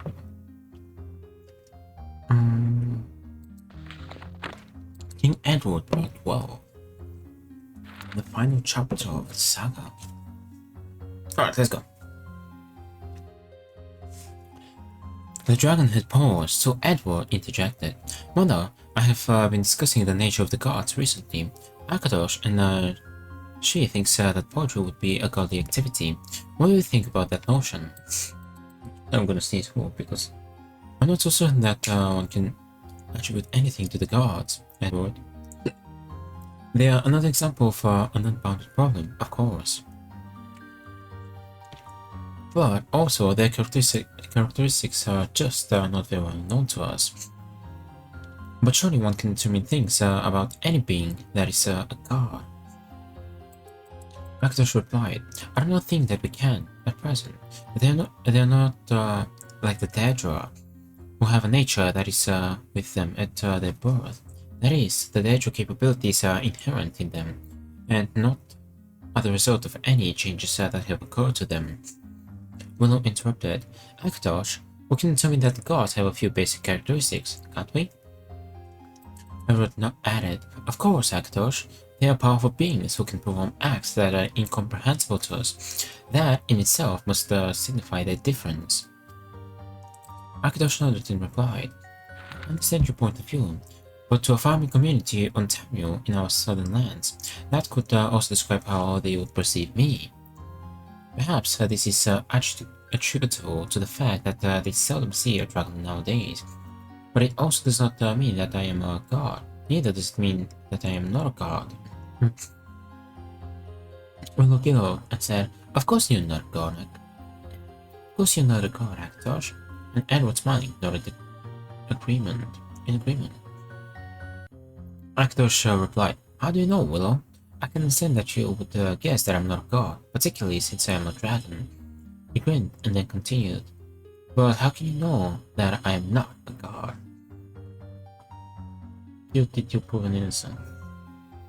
Edward scoffingly replied, Well, I know that I'm not a god anyway, and I've certainly never seen you perform any godly act. Akatosh, you also don't seem to have any worshippers about either. The companions were smiling and generally agreeing with this, but Akatosh responded, But does that not mean that I have no worshippers? But that does not mean that I have no worshippers, nor does it mean that I cannot perform any godly act. It just means that you have not seen either of these. I'm not yet certain that gods and goddesses require worshippers to maintain their existence. As I said, I can perform magic that would look like godly acts to many Tamrielians. But the gods must have worshippers, Akatosh, said Algera. That's how they get their sustenance, or whatever it is that allows them to continue to be godly. Husband, you must know more about this subject. After all, you made a god of your brother, Sephan. I did not such a thing, Moran responded, with a touch of indignation. His godhood is between him and his worshippers, among whom I am numbered. I did establish a temple cult in his memory. Anyone with the worldly means could do as much for anyone, living or dead. That alone is not enough. Maybe it helps facilitate matters, but I think it's not really necessary. I know no more of it, but if you want my opinion, he posed politely for confirmation that it was indeed still solicited, as elven etiquette demanded if one were given an opinion on that. He continued, there must be something godly in the person's soul or essence, or whatever it is that does not with the body. I know not whether that capacity is innate in the person, from birth or conception, or quickening. Whenever it is said that the soul and body are wedded for a lifespan, or the great deeds and great generosity might breed it, enlarging the soul and transmuting it, so to speak. We all change and grow with each passing day, with every breath, some more than others. What else is life about? He went on without pausing for an answer to his rhetorical question. probably for fear that he might get one. In other cases, gods seem to arise from a locality, a mountain, or a spring, or wood, or a collection of localities, such as W itself, places like persons have, souls, some greater than others. This place might produce a god or a Daedra, or maybe it already has one, or more. As it changes, so do its gods and Daedra, I think. Maybe they can choose to resist the change or aid it if propitiated. What? Propitiated. I looked at Akatosh inquiringly. The dragon has stopped fighting the new gods, he said, but would he go so far as to worship them? That speaks to the question of whence gods arise. But source is not nature. Of that I know as little as the rest of you, maybe less. Since the question does not truly interest me, the gods are. My worship of them benefits me. And mine. It is sufficient. Akatosh did not respond immediately, and Aliera refused to be distracted. But suppose such a code were established and worship was provided to one, of small and mean spirit, would that spirit not become a god? I suppose it might be done, if one were determined enough and had a sufficiency of means to pay worshippers to perform rituals without spirit behind them. Maybe that's where small, mean gods come from, right? Or maybe Daedra. Maybe I'll raise a code to thee and see what happens. Are you calling my spirit small and mean? I glared at him. Only by comparison. You don't fancy yourself a goddess, do you? You might make a Daedra, though. The experiment might be a bit too fancy. I could just mourn you for a century or two instead. I'll think of it. What about you? You have deeds enough already to qualify for godhood, surely. Although if you plan on many more such you may not outlive me. I'm doomed to be Marathim, living and dead. It's a godhood of a sword, but what a sword! Don't begrudge me my long life span. Think of me doomed to eternity in the gloomy Ebonheart Council Chamber, listening to the eternal wrangles. Small wonder the dead Marathim put the place down on the live ones 20 years ago, thus causing my brother and my mother to join the dead number. The dead Arathim must have welcomed the century and a half of respite while the Nords held Ebonheart. But your brother Sephan was killed too, as well as your brother King Grethis. And Sephan wasn't the Arathim, being your mother's son and not your father's. If I have the story straight, that's why he got his own temple, Edward said. So why did they kill him too? The story sounds very Daedric to me. You'd have me justify the ways of the gods to you, would you? I think they act whence we cannot see, and say the just and the unjust together. Not that I'd label any of my kin as either, not altogether. We see only the means. How can we judge? Gods too face choices. I do not think their power supreme. They can overrule nature on occasion, as can any mage, yet they, like mages, are in the end bound by it, and their overrule must answer other rules still. And in those rules, whatever they be, I think lies the answer to your questions. I think it's something men and women may know while living. Hector smiled and replied, "It's not so easy to describe the gods, is it? This is true, even though, myself included, each of us thinks that we have a mental picture of what godliness means.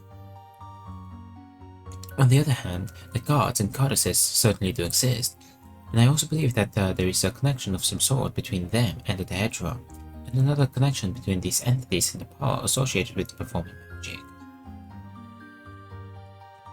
The priest of Julianus had been calling this power Magica," said a stranger who had joined the group.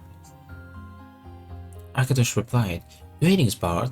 Please allow me to introduce Jaffrey, a wandering poet who has been visiting our village for these last few days." The companions greeted the Buddha of a newcomer, some rising to their feet to do so according to their individual customs, and then all resumed sitting, actually sprawling about and conversing.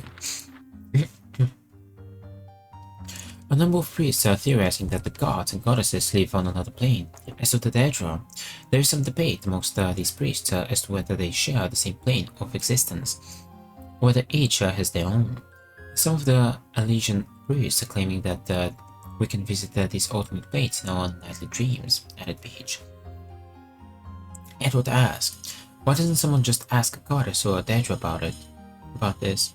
Jeffrey chuckled and replied, most of us are not able to be so thoughtful when confronted by one of these beings, Edward. Also, there is a common belief that the gods and Daedra are as reluctant to discuss their own nature as dragons are to reveal anyone's true name. Edward looked quizzically at Akadosh, but Peach stared to Jeffrey. Well said, Bard, and the pair shared the slightest of smiles. Peach that said, do you know what the resolutions of Zenithar has been saying about the gods and magic? This magica, is just the power generated by the existence of, well, existence itself. When it becomes focused by living beings through natural processes, then it becomes accessible to the gods and goddesses as worship power, which is the next level of magica. After receiving some from their worshippers, the gods can then concentrate it up to the god level power, the true magica. The gods themselves can't generate the mid-level magica, since they're dependent on it for their own existence. But they can convert it to magica, which can then be used by mortals to cast spells. This magica is usually dispersed widely across the planes, but there are areas of great and lesser concentration due to interferences with the dispersion process. When a goddess loses worshippers, her influence of mid-level magica is decreased. So she in turn produces less god-level magica. With less magic under her control, for providing to worshippers dispersion, her influence is decreased in the mortal planes.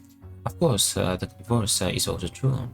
In the extreme, she receives nothing and is relegated to a state of stasis, barely existing from the ordinary magica generated by a few remaining concentrated lands, zones of influence, and so on.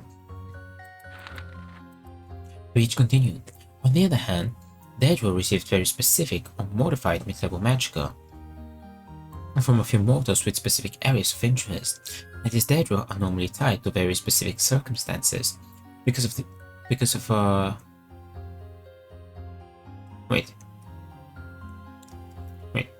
nature? Oh, because of their nature. Oh, there. Why didn't they leave the IR here? Like, this one is much longer. Alright, good. Let's keep going. They gain much more power from their small worship base, but the gods, with their much broader base, generally have greater overall power, even though the amount of concentrated worship that they receive from any one source is much less than the Daedra's. One of the magica that the gods possess is dispersed into and throughout the universe, no longer under their control, thereby making it available for everyone. It's not really something they do consciously, but it's a natural process that happens automatically. In other words, just because they are divine. Illyria said, I would think that magic is simply available to sentient beings. Although the gods and Daedra could facilitate its usage, I think that the gods and Daedra have other influences on us as well, because not everyone has spellcasting ability. Maybe in those alternate planes is actual existence, and not sentient entities that radiates magica. Just as the stars give off light in our dimension, I just assume that magica is out there in the ether, or maybe sentient consciousness automatically tap into an alternate plane as they sleep. I think that everyone has some supply of magica, but most wait, it's repeating. In other words, they're just fine.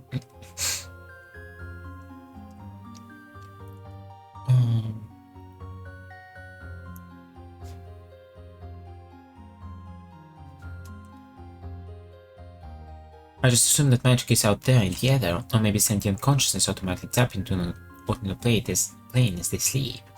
I think that everyone has some supply of magica, but most don't know how to use it very well, or else they adopt a way of life that inhibits or forbids its use. Maybe certain gods and dead serve as facilitators for the entire process.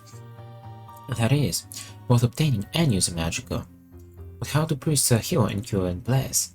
Is magic involved at all, or do they involve their goddesses directly?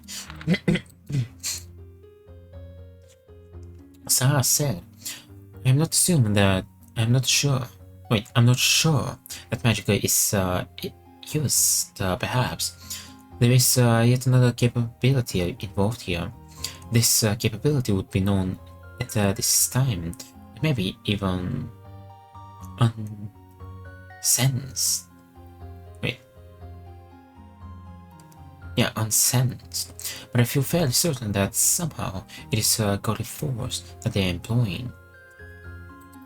Then Jeffrey responded, Thus, I believe that magica fills the universe of planes. All things are infused with magica at one extent to another. In this regard, magica is attracted to some people and things over others, and some people with talent or training can control and even release magic in new forms. There may be other sources of magica available by tapping into alternate and otherworldly planes.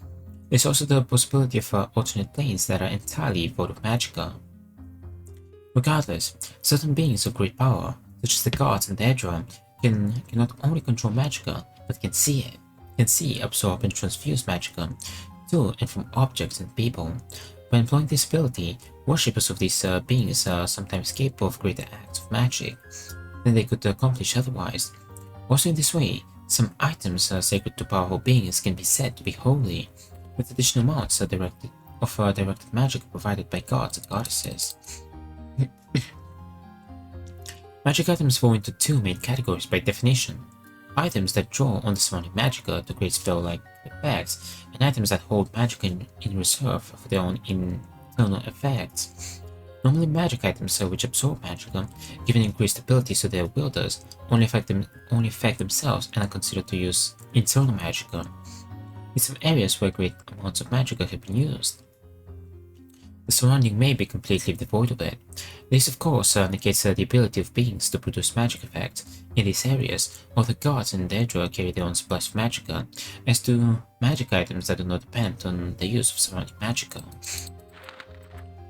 Olivia said, we've been investigating some rumors and stories concerning something that might be called anti-magica.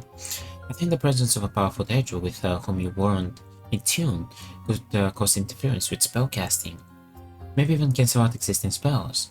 Perhaps particular Dehds simply favor thief or warrior types, while some goddesses and the priests might frown on competing magic in certain areas, for example in locations dedicated to them.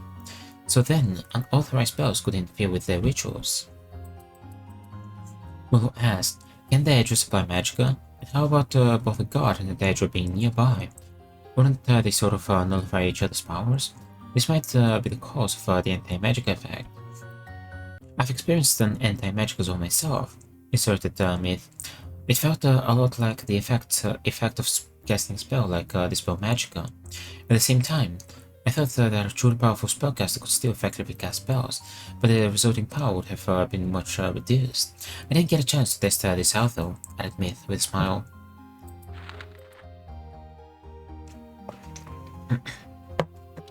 We can also assume that certain powerful spells, creatures, and even magic items might actually drain the surrounding area of magica, replied Jeffrey. This could be extended to places where great amounts of magic energy were once gathered and expended. For example, in ancient temples where great spells were cast, or battlefields where powerful mages contested. Perhaps certain metals or stones could act as absorbers of magica, allowing for whole structures of anti-magical zones. If so, you might be able to wear an amulet made out of anti-magical material and gain a good advantage against spellcasters. Perhaps the purity of the material used would allow for better magic resistance. Akador spoke. Dragons have long been interested in the anti-magic effect. Naturally enough, we have found some amulets that appear to act as magic absorbers. They might contain something like negative magica, in which case they would attract any stray magica floating free in the local area. They're made of stone or mineral resembling marble. It is very rare, but could be extracted and shaped by skilled craftsmen. For example, I'm sure that the dwarves could have worked with this material. They might have made these amulets, or even that statue that I once saw. It was stored within any of the humanoids. Regardless, in these mountains we have found deposits scattered throughout the coast, and some are at random, sometimes deep within the walls. Consequently, one appears to go in and out of these anti-magical zones of varying intensities, with little or no warning. I have been imagining that this very material works almost automatically. It seems to reflexively absorb magic if given a chance to. However, we cannot rule out the possibility that they have been magically charged somehow. Perhaps this happened long ago, but the charge has somehow remained. Moran asked, would the amulet affect its wearer, or would he be immune? Maybe a blocking spell could be developed, and then cast, to shield the wearer from the effects of the substance. Moran then asked, but Akatosh, getting back to our earlier discussions, what do you think of the speculations? Wait. It's repeating again.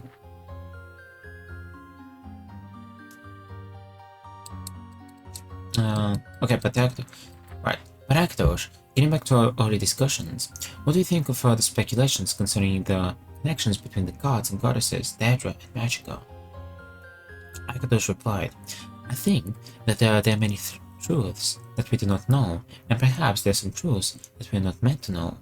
Moran asked with a smile, alright then, keep your secrets. I first wanted to know this, considering the shape of your mouth and teeth. How do dragons manage to speak the humanoid languages so clearly? Akatosh paused, and then carefully responded, why? In much the same way that we can fly, even though our wings are not naturally strong enough to support such heavy torsos. Speaking of dragonflight and sunsets, Myth said, rising to his feet and squinting into the red cold's eastern sky. We have a visitor, Dragon Lord. That's not a bird.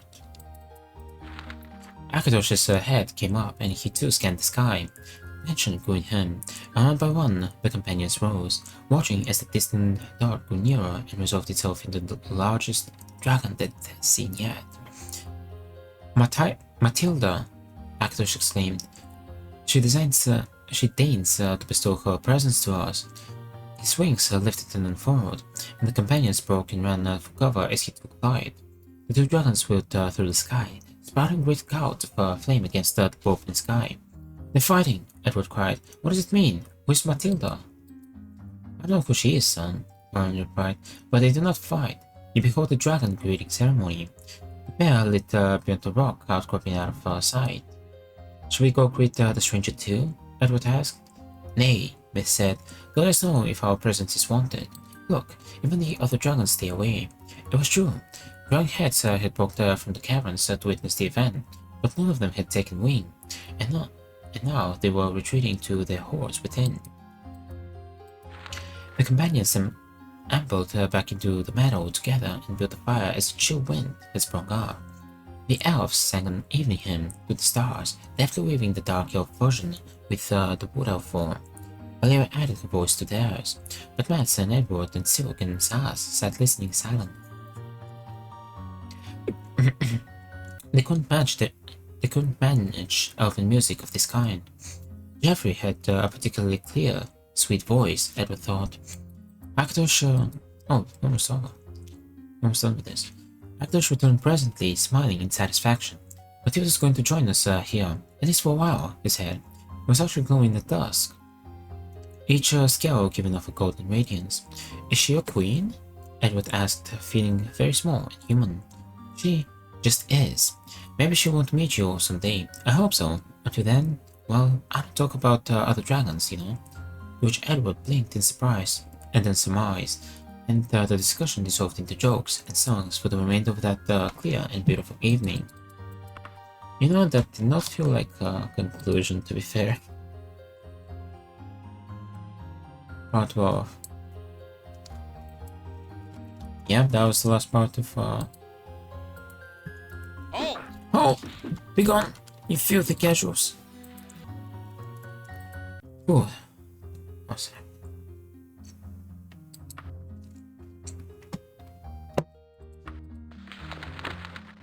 This is kind of short. We'll read another one, but not right now. I need a little bit of a break. Where do you want me to meet you, my lady? I went once to Macedon Palace in Wayrest. Macedon.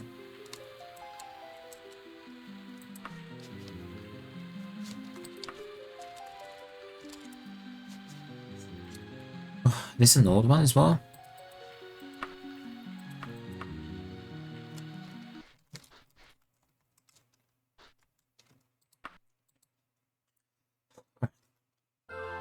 Rest of Dagger, there's only one in. But yeah, that didn't feel kind of like the conclusion to the story. No? There's still unanswered questions. That's probably the longest series in the game. I'm guessing that's her. We'll make another save just in case. Well, Dehds, I'm glad you could meet me here. The Blades and your Emperor need you again. You may or may not be aware that the totem of Type Septim has been found. For a brief time, Lord Woodborn of Wayrest had it, where he got it from his steel mystery. The Blades mounted an assault upon Woodborn Hall to retrieve it. Although the hall fell, many of our numbers fell with it. We sacked the Woodborn Hall, but the totem was gone. I have reason to believe that Gothrid has the totem. The Blades no longer have the men to mount an assault on Castle Daggerfall. You have shown yourself to be quite adept at getting in and out of these places. Would you go into Castle Daggerfall and retrieve the totem of Type Septim? Yes. I knew I could count on you, Dehds. The totem is most likely in the Daggerfall treasury. It is a huge room, quite unmistakable. I'm leaving in a couple of days. I shall send word to you where you can meet me after you get the totem. Should you succeed, the Emperor has instructed me to gift you with an artifact of great power and renown. Warlock's Ring. So we are going to Castle Daggerfall. I've already explored some of the... Like, at one point we were already exploring the dungeon. Yeah. We do have enough time. Like, we have plenty of time, but I'm not sure how big this dungeon is. How fast we'll find it. But I think I know where we... I know kind of where it is. Oh! I don't think this will win me points, by the way. Oh boy. We just got our ability to talk with people again. I don't think this is gonna win me points, but alright. Gotta do what we gotta do.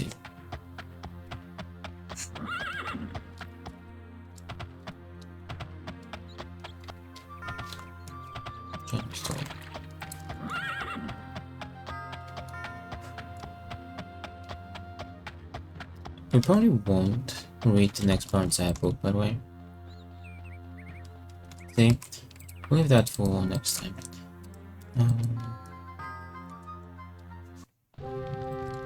Yes, sir.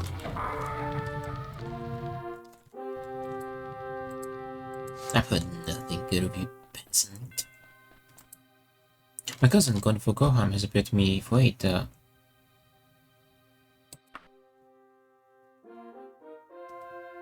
What are you? Whoa! Oh wait, I thought she said Rin.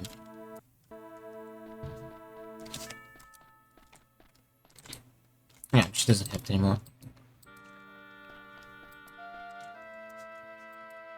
City Watch just died. Why? What do you mean City Watch just died?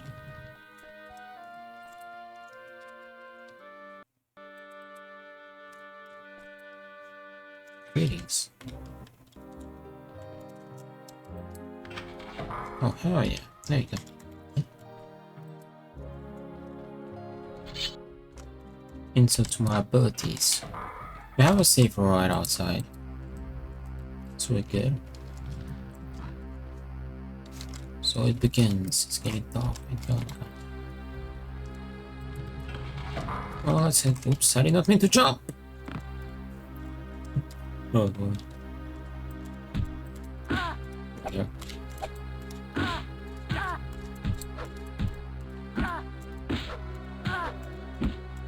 You can find the totem. Why aren't you gonna see that giant?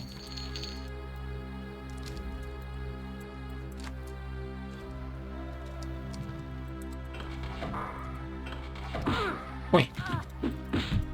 Archer.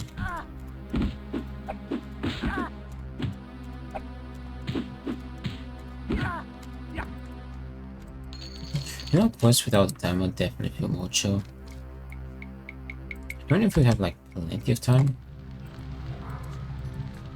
It just feels more relaxed.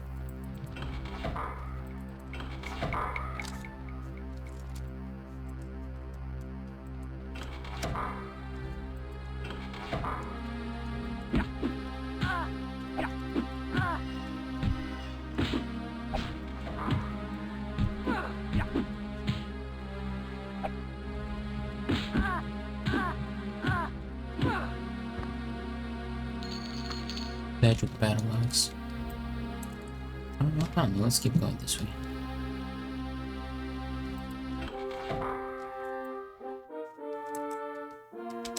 I think I remember, I don't know, actually let's go this way.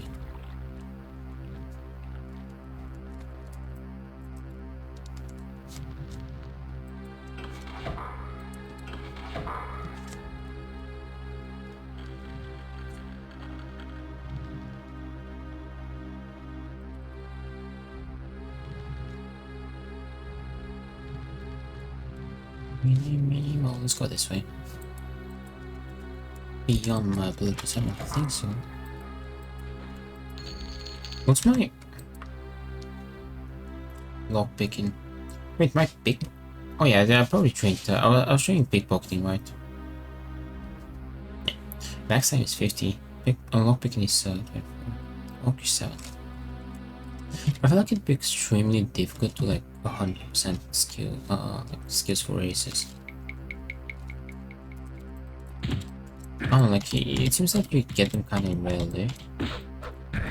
You need like 100%, right? And while there might be places where you can farm these particulars, I don't know, like you can get maybe like 1 point per dungeon. Yeah.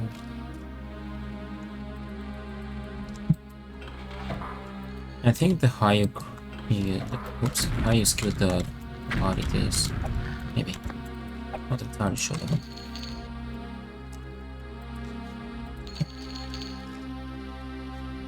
Ooh, someone's cooking something.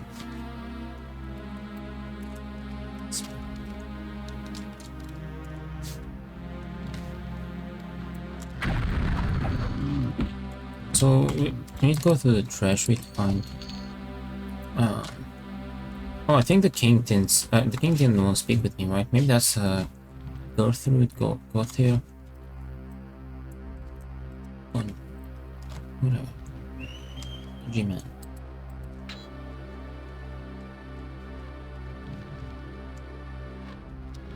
Someone try to shoot me. Let's go this way. I know this. I'm pretty sure this won't lead me there, but just explore.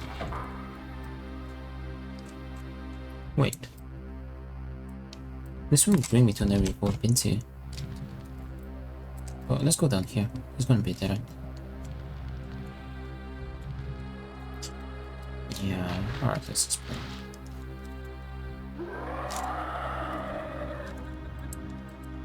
I hear you, my fair ladies.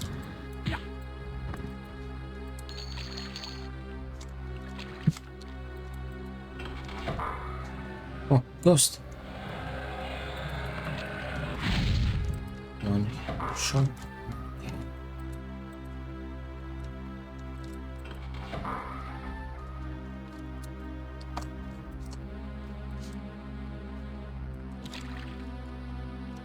Time to skedaddle. Or you might drown.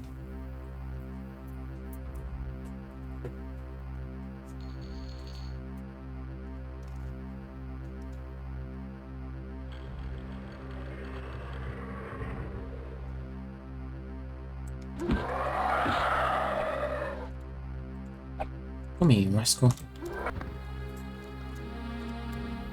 Alright, let's check what's up this one. The thing is that even if I drop all my gold, I'll still probably be too heavy. Be able to swim normally.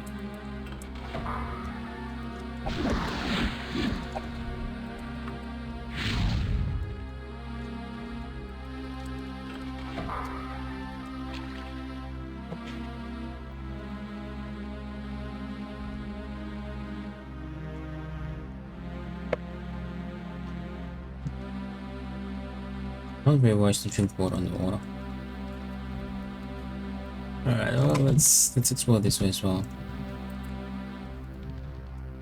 Explore.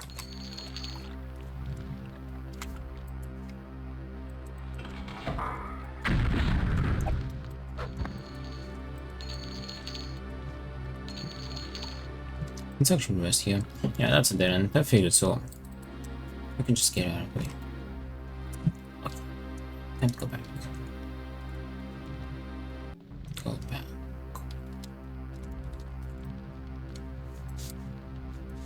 This is a path as well. I've got to be here. Alright, it's all coming together. Thanks more coffee.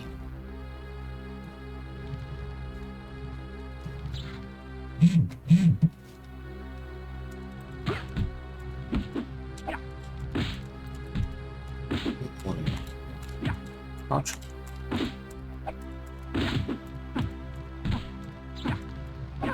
So much funny.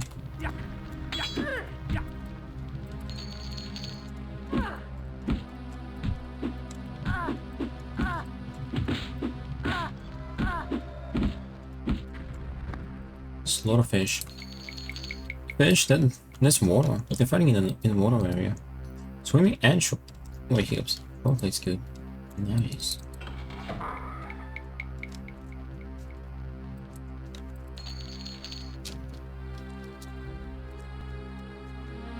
What?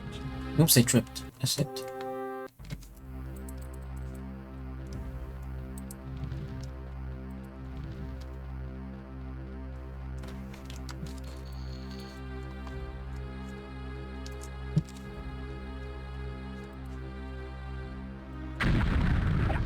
Okay. What did I step on? It's magic. It's unholy magic. Oh, but if I'm not mistaken, yeah, the treasure is right here. How do we get in there? Okay. So nice that this area is so bright.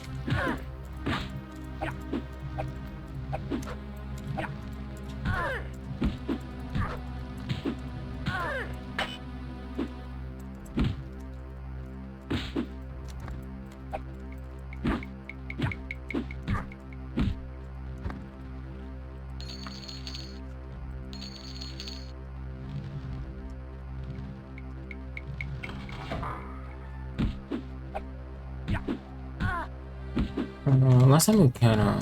we were YOLOing it over here. We had it... Would I have found the totem back then? The totem type of septum? Yeah, let's head up here instead of down there. It feels somewhat bad. They're poisoned. Oh. Oh. You're healthy. Yay, we got value. Be gone. There's a chance of me just jumping up there. Oh, these are closed. Oh, we need to open these. I'm seeing. Why being like this? Huh? Oh, let me see a smile. Okay. That's where we came from. Alright then. Let's actually go that way. Stop shooting at me. Oh, actually, I want to go this way first. Whoops! I fell too. I need to use this against them.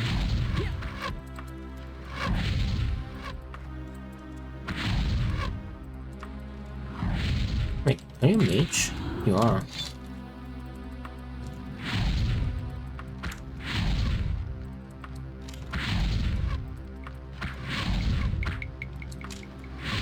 I can't risk getting paralyzed here. The first scroll upon I prefer that.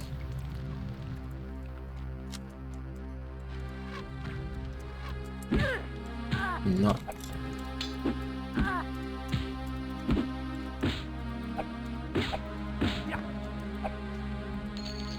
A lot of that stuff. Alright, let's rest.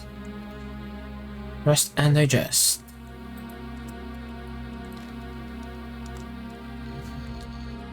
Oh, I want to keep one.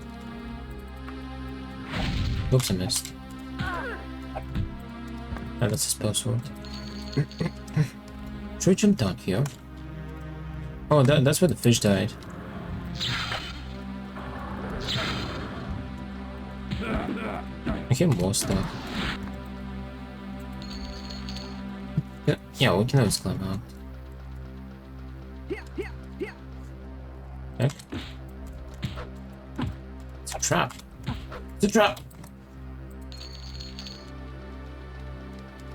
Okay. Oh, we're about to swim. Oh my. Not too chunky.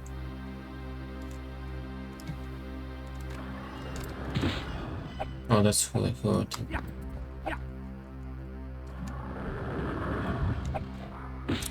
Look how creepy these guys are. I remember these guys were in Skyrim.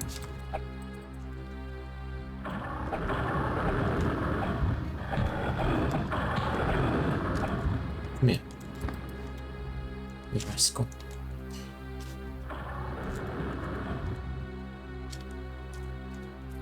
So where are we?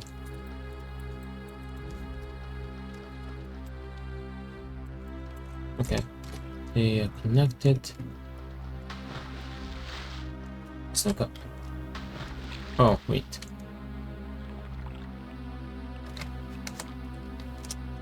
Wait, I can't climb out. Okay, perfect.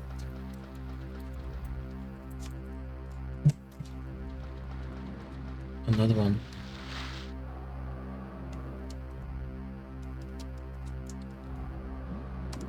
Oh, first. Oh, ice actually. I haven't seen an actually in a while. There we go, we found the lever. Oh, the lever crock. Now let me get out the water dreams and we'll check it out. Wait, the floor is... Oh, that's probably a good sign. Okay.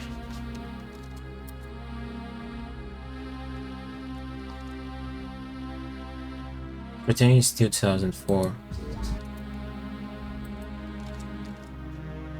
Let me make it a bit bigger.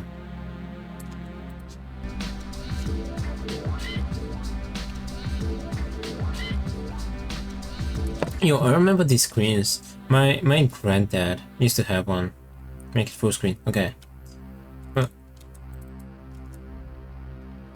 Actually, you won't be able to see. I'll just make it a bit bigger. My granddad used to have these, and I remember that when you get your kind of your arm closer, you kind of feel the static. You feel a static. So all you really have to know is that's called a CRT TV. CRT stands for cathode ray tube. There's a bunch of science about it that you can read on Wikipedia. Apparently there's a... Yeah, no, you had those. Well, I'm just saying, not everyone is born 2000, you know? electron gun inside of the TV itself, which is amazing, but I don't really care about that. All I really care about is playing old games on an old TV to feel like I'm back in 2004. But what's the point? Why play old games that have Halo. controls on I wanna play Halo. But what's I should play Halo. Why play? I do have the Master Chief Collection. I did get it some time ago, but I never got to play it. Also, I remember this, dude. I remember this. I remember playing as a kid. I never played the actual whole game, but I played the demo for like Halo. That have janky controls on old consoles that can't connect to the internet. And why play on an old TV when I could just also Shrek as well. Consoles that can't connect to the internet. And why play Resident Evil 4 better. I played one of the Shrek games when I was a kid. I don't remember which one, but I remember that I played some Shrek game when I was a kid. Maybe Shrek 2 game. Shrek 1, Shrek 2 game. But I played the Shrek game. Are there any Shrek games on Steam? Shrek. Nah, they're not on Steam. Maybe Joji has them. play on an old TV when I Yeah. can just emulate everything on a computer for free? Well, sir, there's no such thing as free. I may not be paying with money, but I'm paying with my soul. Just download First more of all, games. bad controls. Yeah, that's Yes, probably a you've got possibility tank too. Controls in Resident Evil. You Wait, let me check GOG. Oh.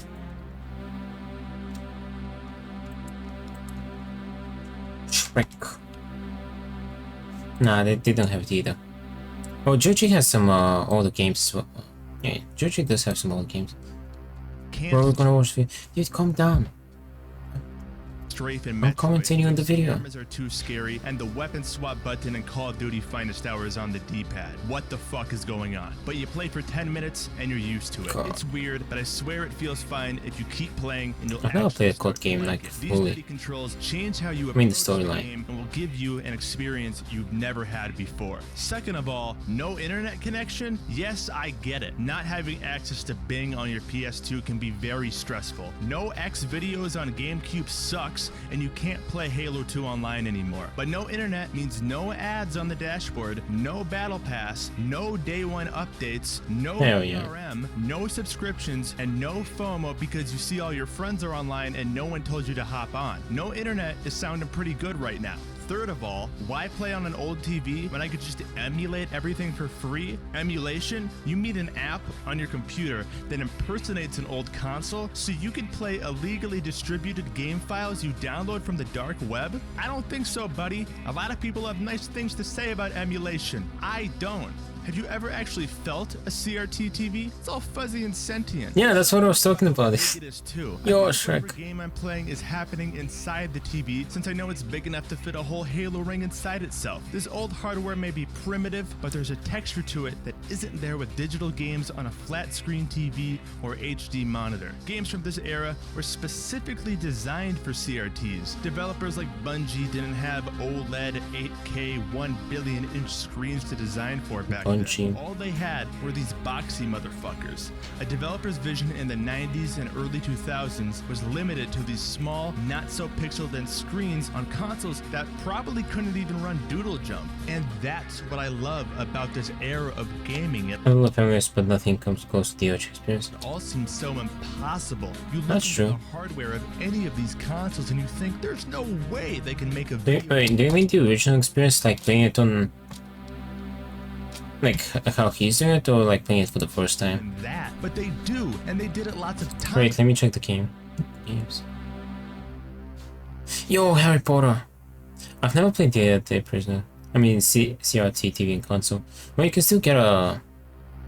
You can still get a. Like you can still set that up, you know. I think we played this one. This was the Sorcerer's Stone.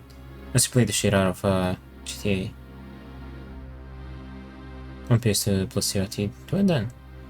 This TVs are probably pretty cheap. You can get one. Metro. Oh, yo, there's a Hobbit game. Yeah, this looks epic. Resident Evil 0. Ooh, we gotta play this.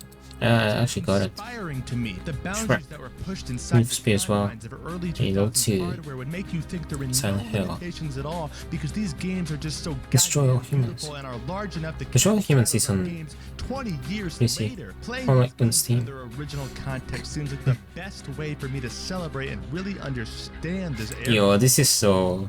I've never actually. No, I've actually played games like this with people, with friends.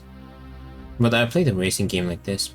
I just get a hacked PS2 so I can have all the games. Of gaming. Outpost And what a 2. monumental era it was, the jump from PS1 I'm buying to all price PS2 from some dude. PS2 was a big enough leap to skip every level in Frogger. Xbox made first-person shooters cool on console, and GameCube said we're using tiny discs, motherfucker. And man, emulation is fine. Ports are fine. Remasters are fine. Play these games any way you can, but there ain't nothing like it on the small screen with a thick back TV on the consoles that raised me. Woo! Yeah.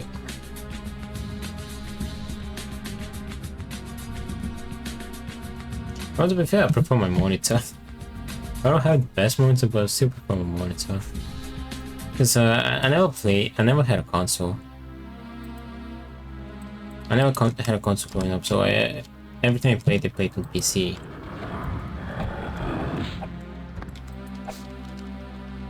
How do we get out? Big mistake. Well, it's not really something up to me, you know? Consoles are golden. I mean, again, it's not something that's up to me, you know? How do we get out?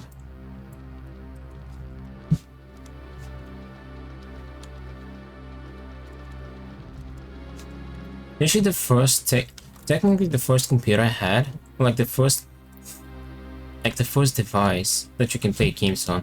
We won't count like these, and up to whom is it? Well, to your parents, you know? When you're like a 3-year-old kid, like a 5-year-old kid, it's up to your parents. When you're like 5 or 6. Like, if we exclude like these old phones that had like, well, you know, old phones with buttons, if we exclude them as like things to game on, the first ever device that I got that you can play games on was a laptop that my grandma got me. Yeah, but I bet you were like, Mom, I want a PC to play WoW. Not really. I know I was playing on private servers in WoW before, and I got the game myself. I was paying for the subscription myself. And my parents, yeah, my parents never got me a PC or anything. My grandma got me one laptop. Oops. After that, that one kind of broke. I got my second laptop myself. I got my first PC myself. I got this PC myself. And I got me the PS2 at first. I didn't even know what it was. Yeah, my parents never got me like a PS. My dad got me the, well, pretty much my dad got the WoW subscription for like a month. I remember that. But back then I did play on a computer, but that was his computer. And at one point he just took it, he moved away. How do I get out, by the way?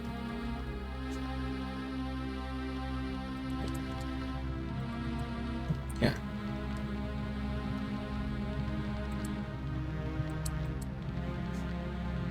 One way to get out.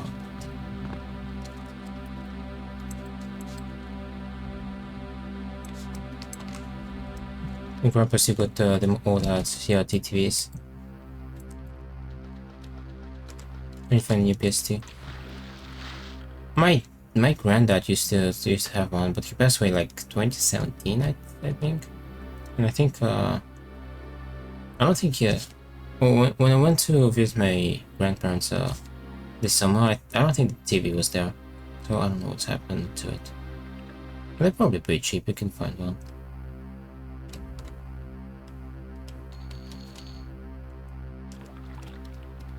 I don't get the point of this.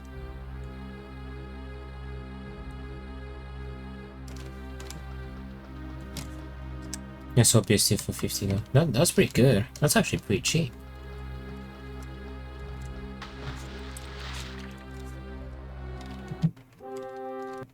So how the heck do I get out here? Let's see.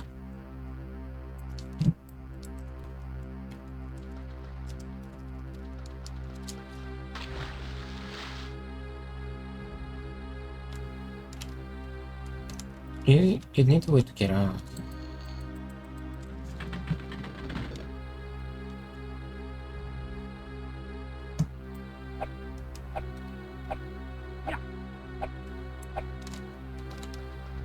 I can do it on PC from the same time. The PS2 came out, probably nothing.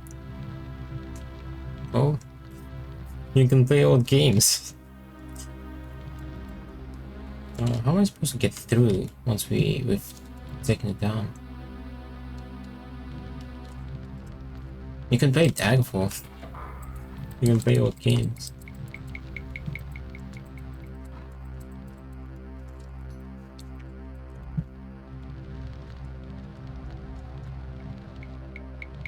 Same as like a PC too. You can play only games for that console. You can't play any like modern games on that console, you know. Or not because so Windows XP is not supported anymore.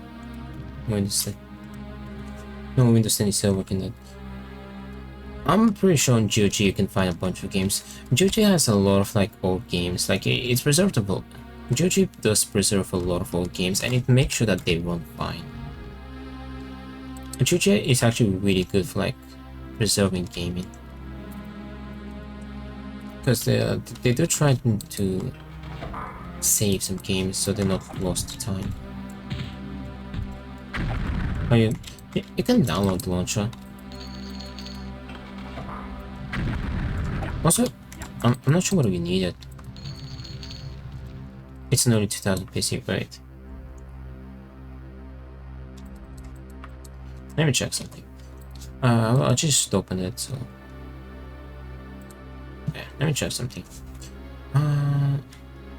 Games.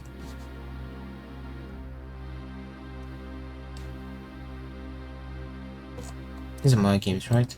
Can I download the game? Not last year. You don't need to download the game. You can you don't need to download the launcher. Wait. Oh wait, actually you do. Wait, do you? Under the mode download and install game with. Oh yeah. Wait, download offline backup installers. Download game files only. Usually if you anticipate limited internet access or want to have backup, these installers don't support auto updating. Actually, I think you can download the game on Windows 6. You can. You have a cable. You know, just plug the cable. You can access on Windows XP. Can access the internet, dude.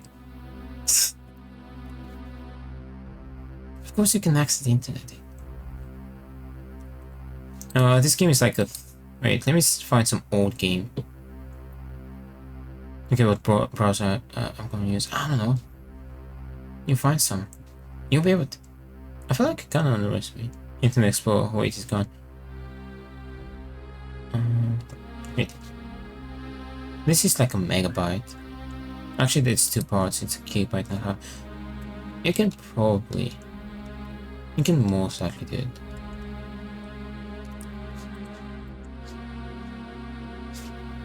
Alright. What?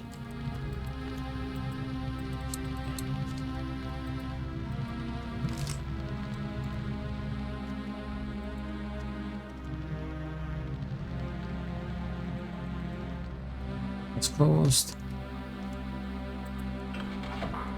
I won't run anything easy if I had a CD. Well, you can do that. Just download the game on the...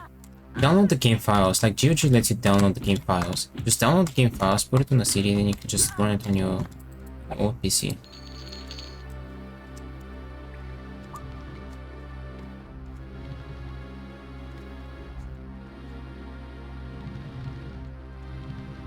Oh yeah, but what?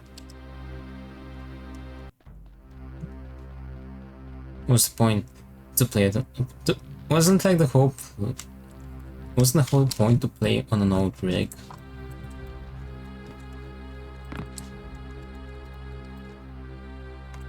Why haven't I explored?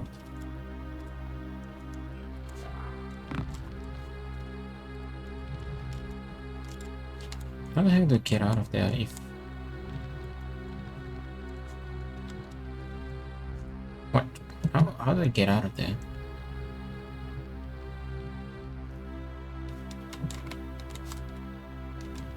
I thought that was the whole point.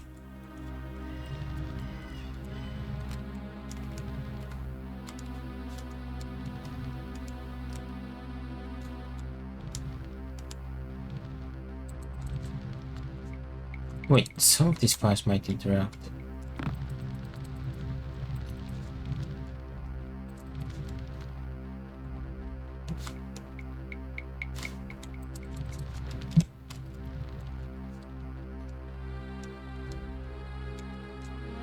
I'll try Windows XP on a virtual machine. Let's try Windows 95. Yeah, try to mess around with Windows 95. Okay, if I open this, drop it, what? How can I get out? No, Windows 95, I don't care about it. Well, aren't you curious what it was like?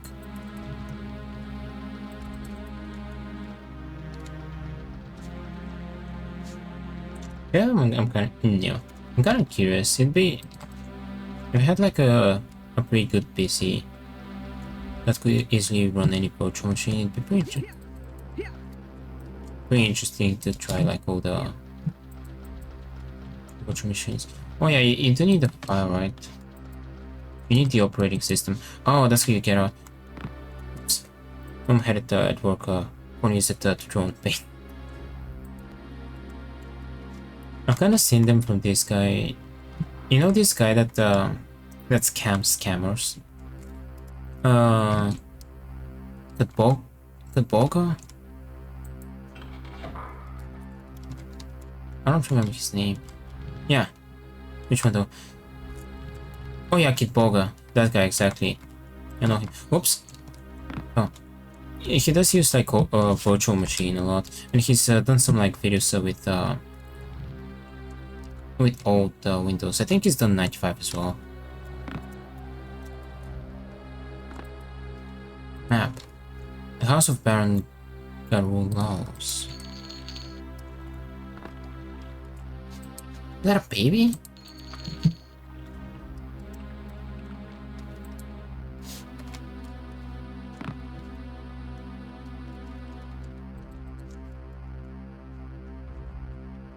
Oh, there's a totem. Oh, we got it. That's 100k? See.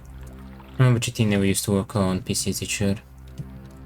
A voice in your head in tones. You of Dehds, you're my new host. Know this now and resolutely. You're not worthy to carry the totems I have set him. Only those of his bloodline may carry me. I'll give you a year and a day to accomplish this. Okay. I got for PS2. I never played. Remember when I was little, I really want to play GTA, like, I really want to just drive around. But I remember that I never had the game. I did play it on like friends' PCs, but I never had the game myself. But we gotta get out.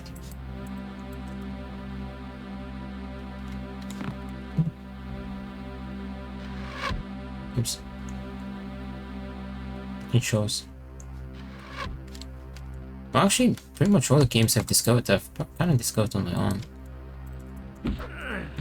Well, not discovered, but like discovered how to play them, as in obtain them. Let me think. Like, I remember I was seeing Portal 2. I remember the way I got into Portal 2 was that it chose the worst games out there. Actually, I chose the best because it turned out pretty well. Is the way out? Oh, it's actually quite close.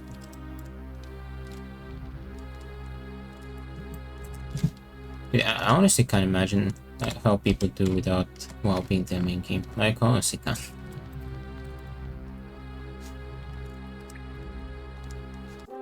Like, I feel like if you main like a game like League,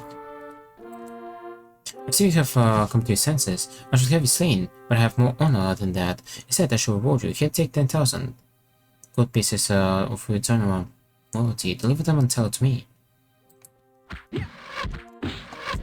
Oh, wait.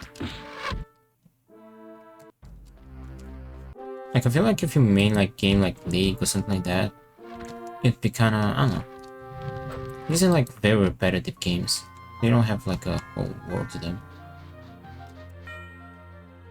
I started playing Need for Speed Most once again. Nice, that's cool. What was it? I still hate it. The totem of type acceptance spoke to me in my head. It claims that only those with royal blood can lay claim to the totem. It's given me 1 year and 1 day to decide who shall be its true wielder. You should too. I do have a Need for Speed game. I did get a couple before they were removed. I need to check which ones I have. Man, they don't make them like the same way, I gotta say. Is the most wanted Need for Speed Spokes? Is most wanted the one that's open world? We have undercover. I have two. I have undercover and I have wait. Undercover sucks. It just had Need for Speed is bogus, and then you just said it sucks. The open world. Damn it. There was one particular open world, except Underground. I have Payback and Undercover. Okay? Dude, Payback is 28 gigs. Why is that game so big?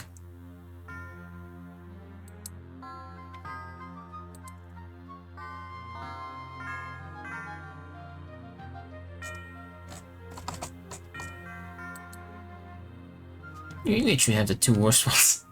Well, too bad. Too bad indeed.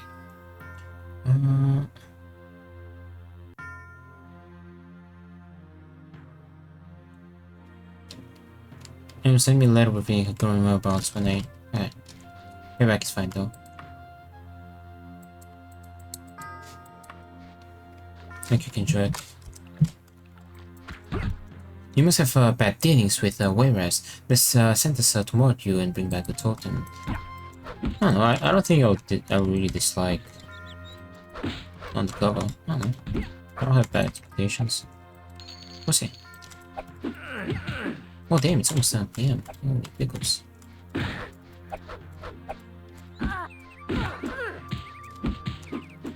Almost there, aren't I? Dude, why did I drink that? Oh! Why am I holding?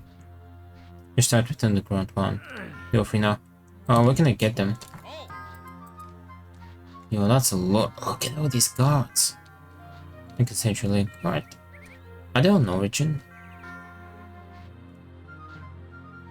The Need for Speed Discord. Wait, Need for Speed has like an official Discord?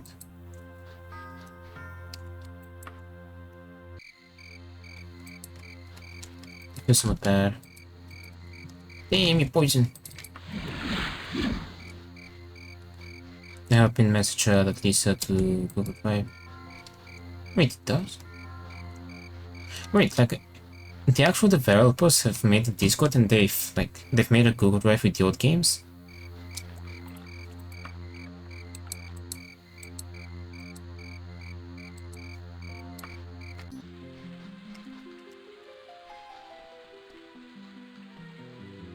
Did she send me a letter? No, I haven't, but still, it's verified. Hey, damn, that's actually awesome. No, really good on them. For preserving the old games, that's actually epic. Why would they remove them from Steam though? Oh, well, at least they've kept it. Yeah, that's pretty cool. In that case, I will play all of them.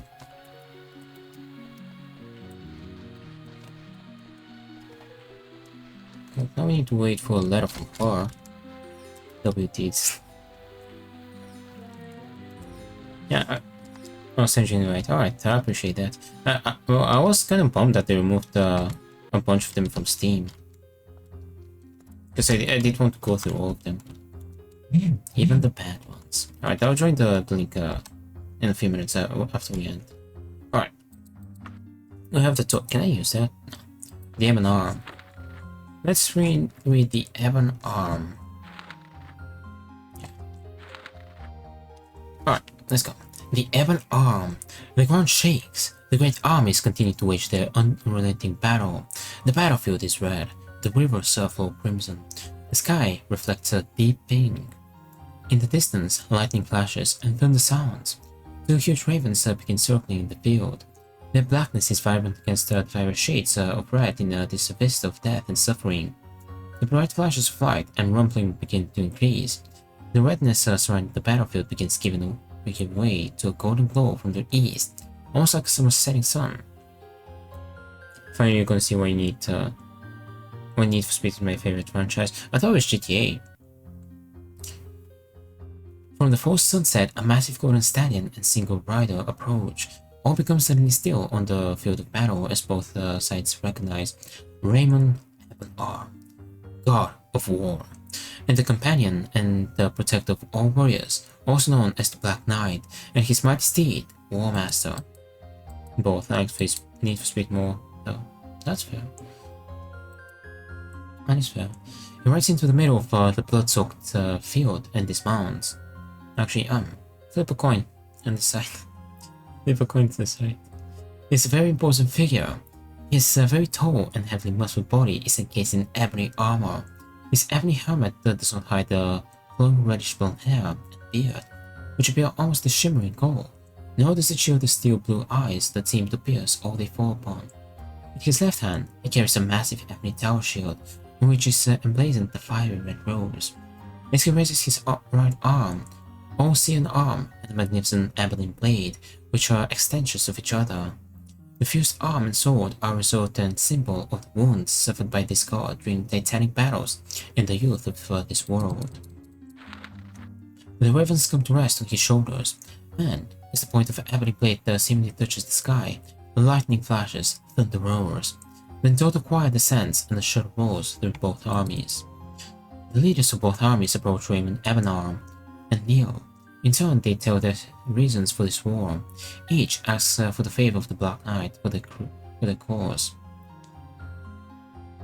And these versions support control too. That's cool, although I don't have a controller, so I'll play them on mouse and keyboard. I don't think the one the best. Back in the day did. That's actually really cool. Yeah, that's actually really good of the devs, you know? Really good on them. That they've preserved them and they've like added more compatibility. That's really cool. I also wish like old devs would do that. That's epic. Each asks for the favor of the Black Knight for their cause. Raymond Ebenar listens, but there's no acknowledgement that he has chosen to favor one side or the other in this fight. I only think you should do it until you install the widescreen mode, but yeah, I don't have a widescreen. I have 1080p.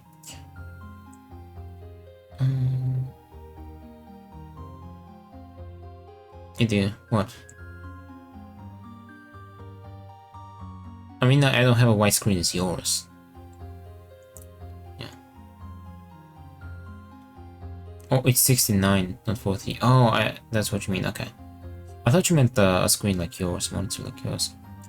However, each of the leaders has heard the other state in his position, and each now knows that this war is baseless. They embrace and turn to their armies. They instruct their forces to bury their dead, then they wounded them to their homes. Oh, which right? Remember the old? Oh yeah, the old square. Technically, yeah, I've played some of these games. By the way, we've played some games like that on stream.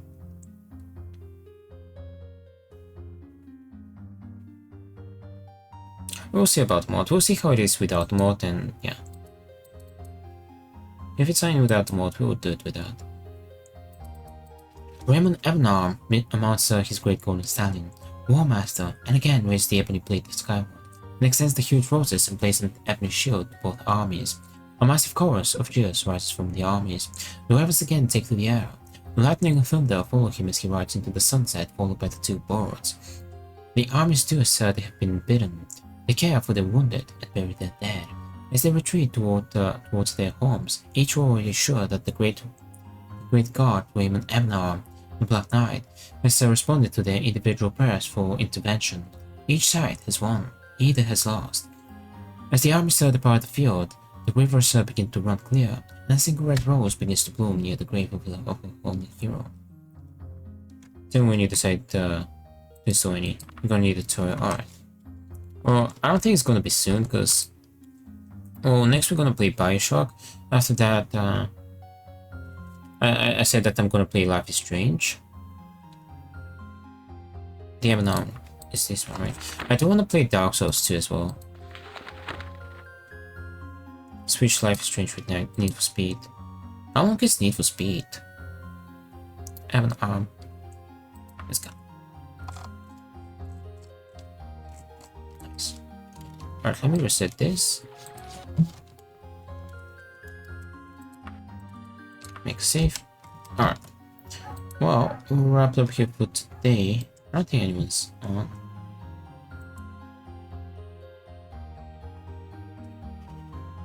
No, alright, we'll just wrap it up.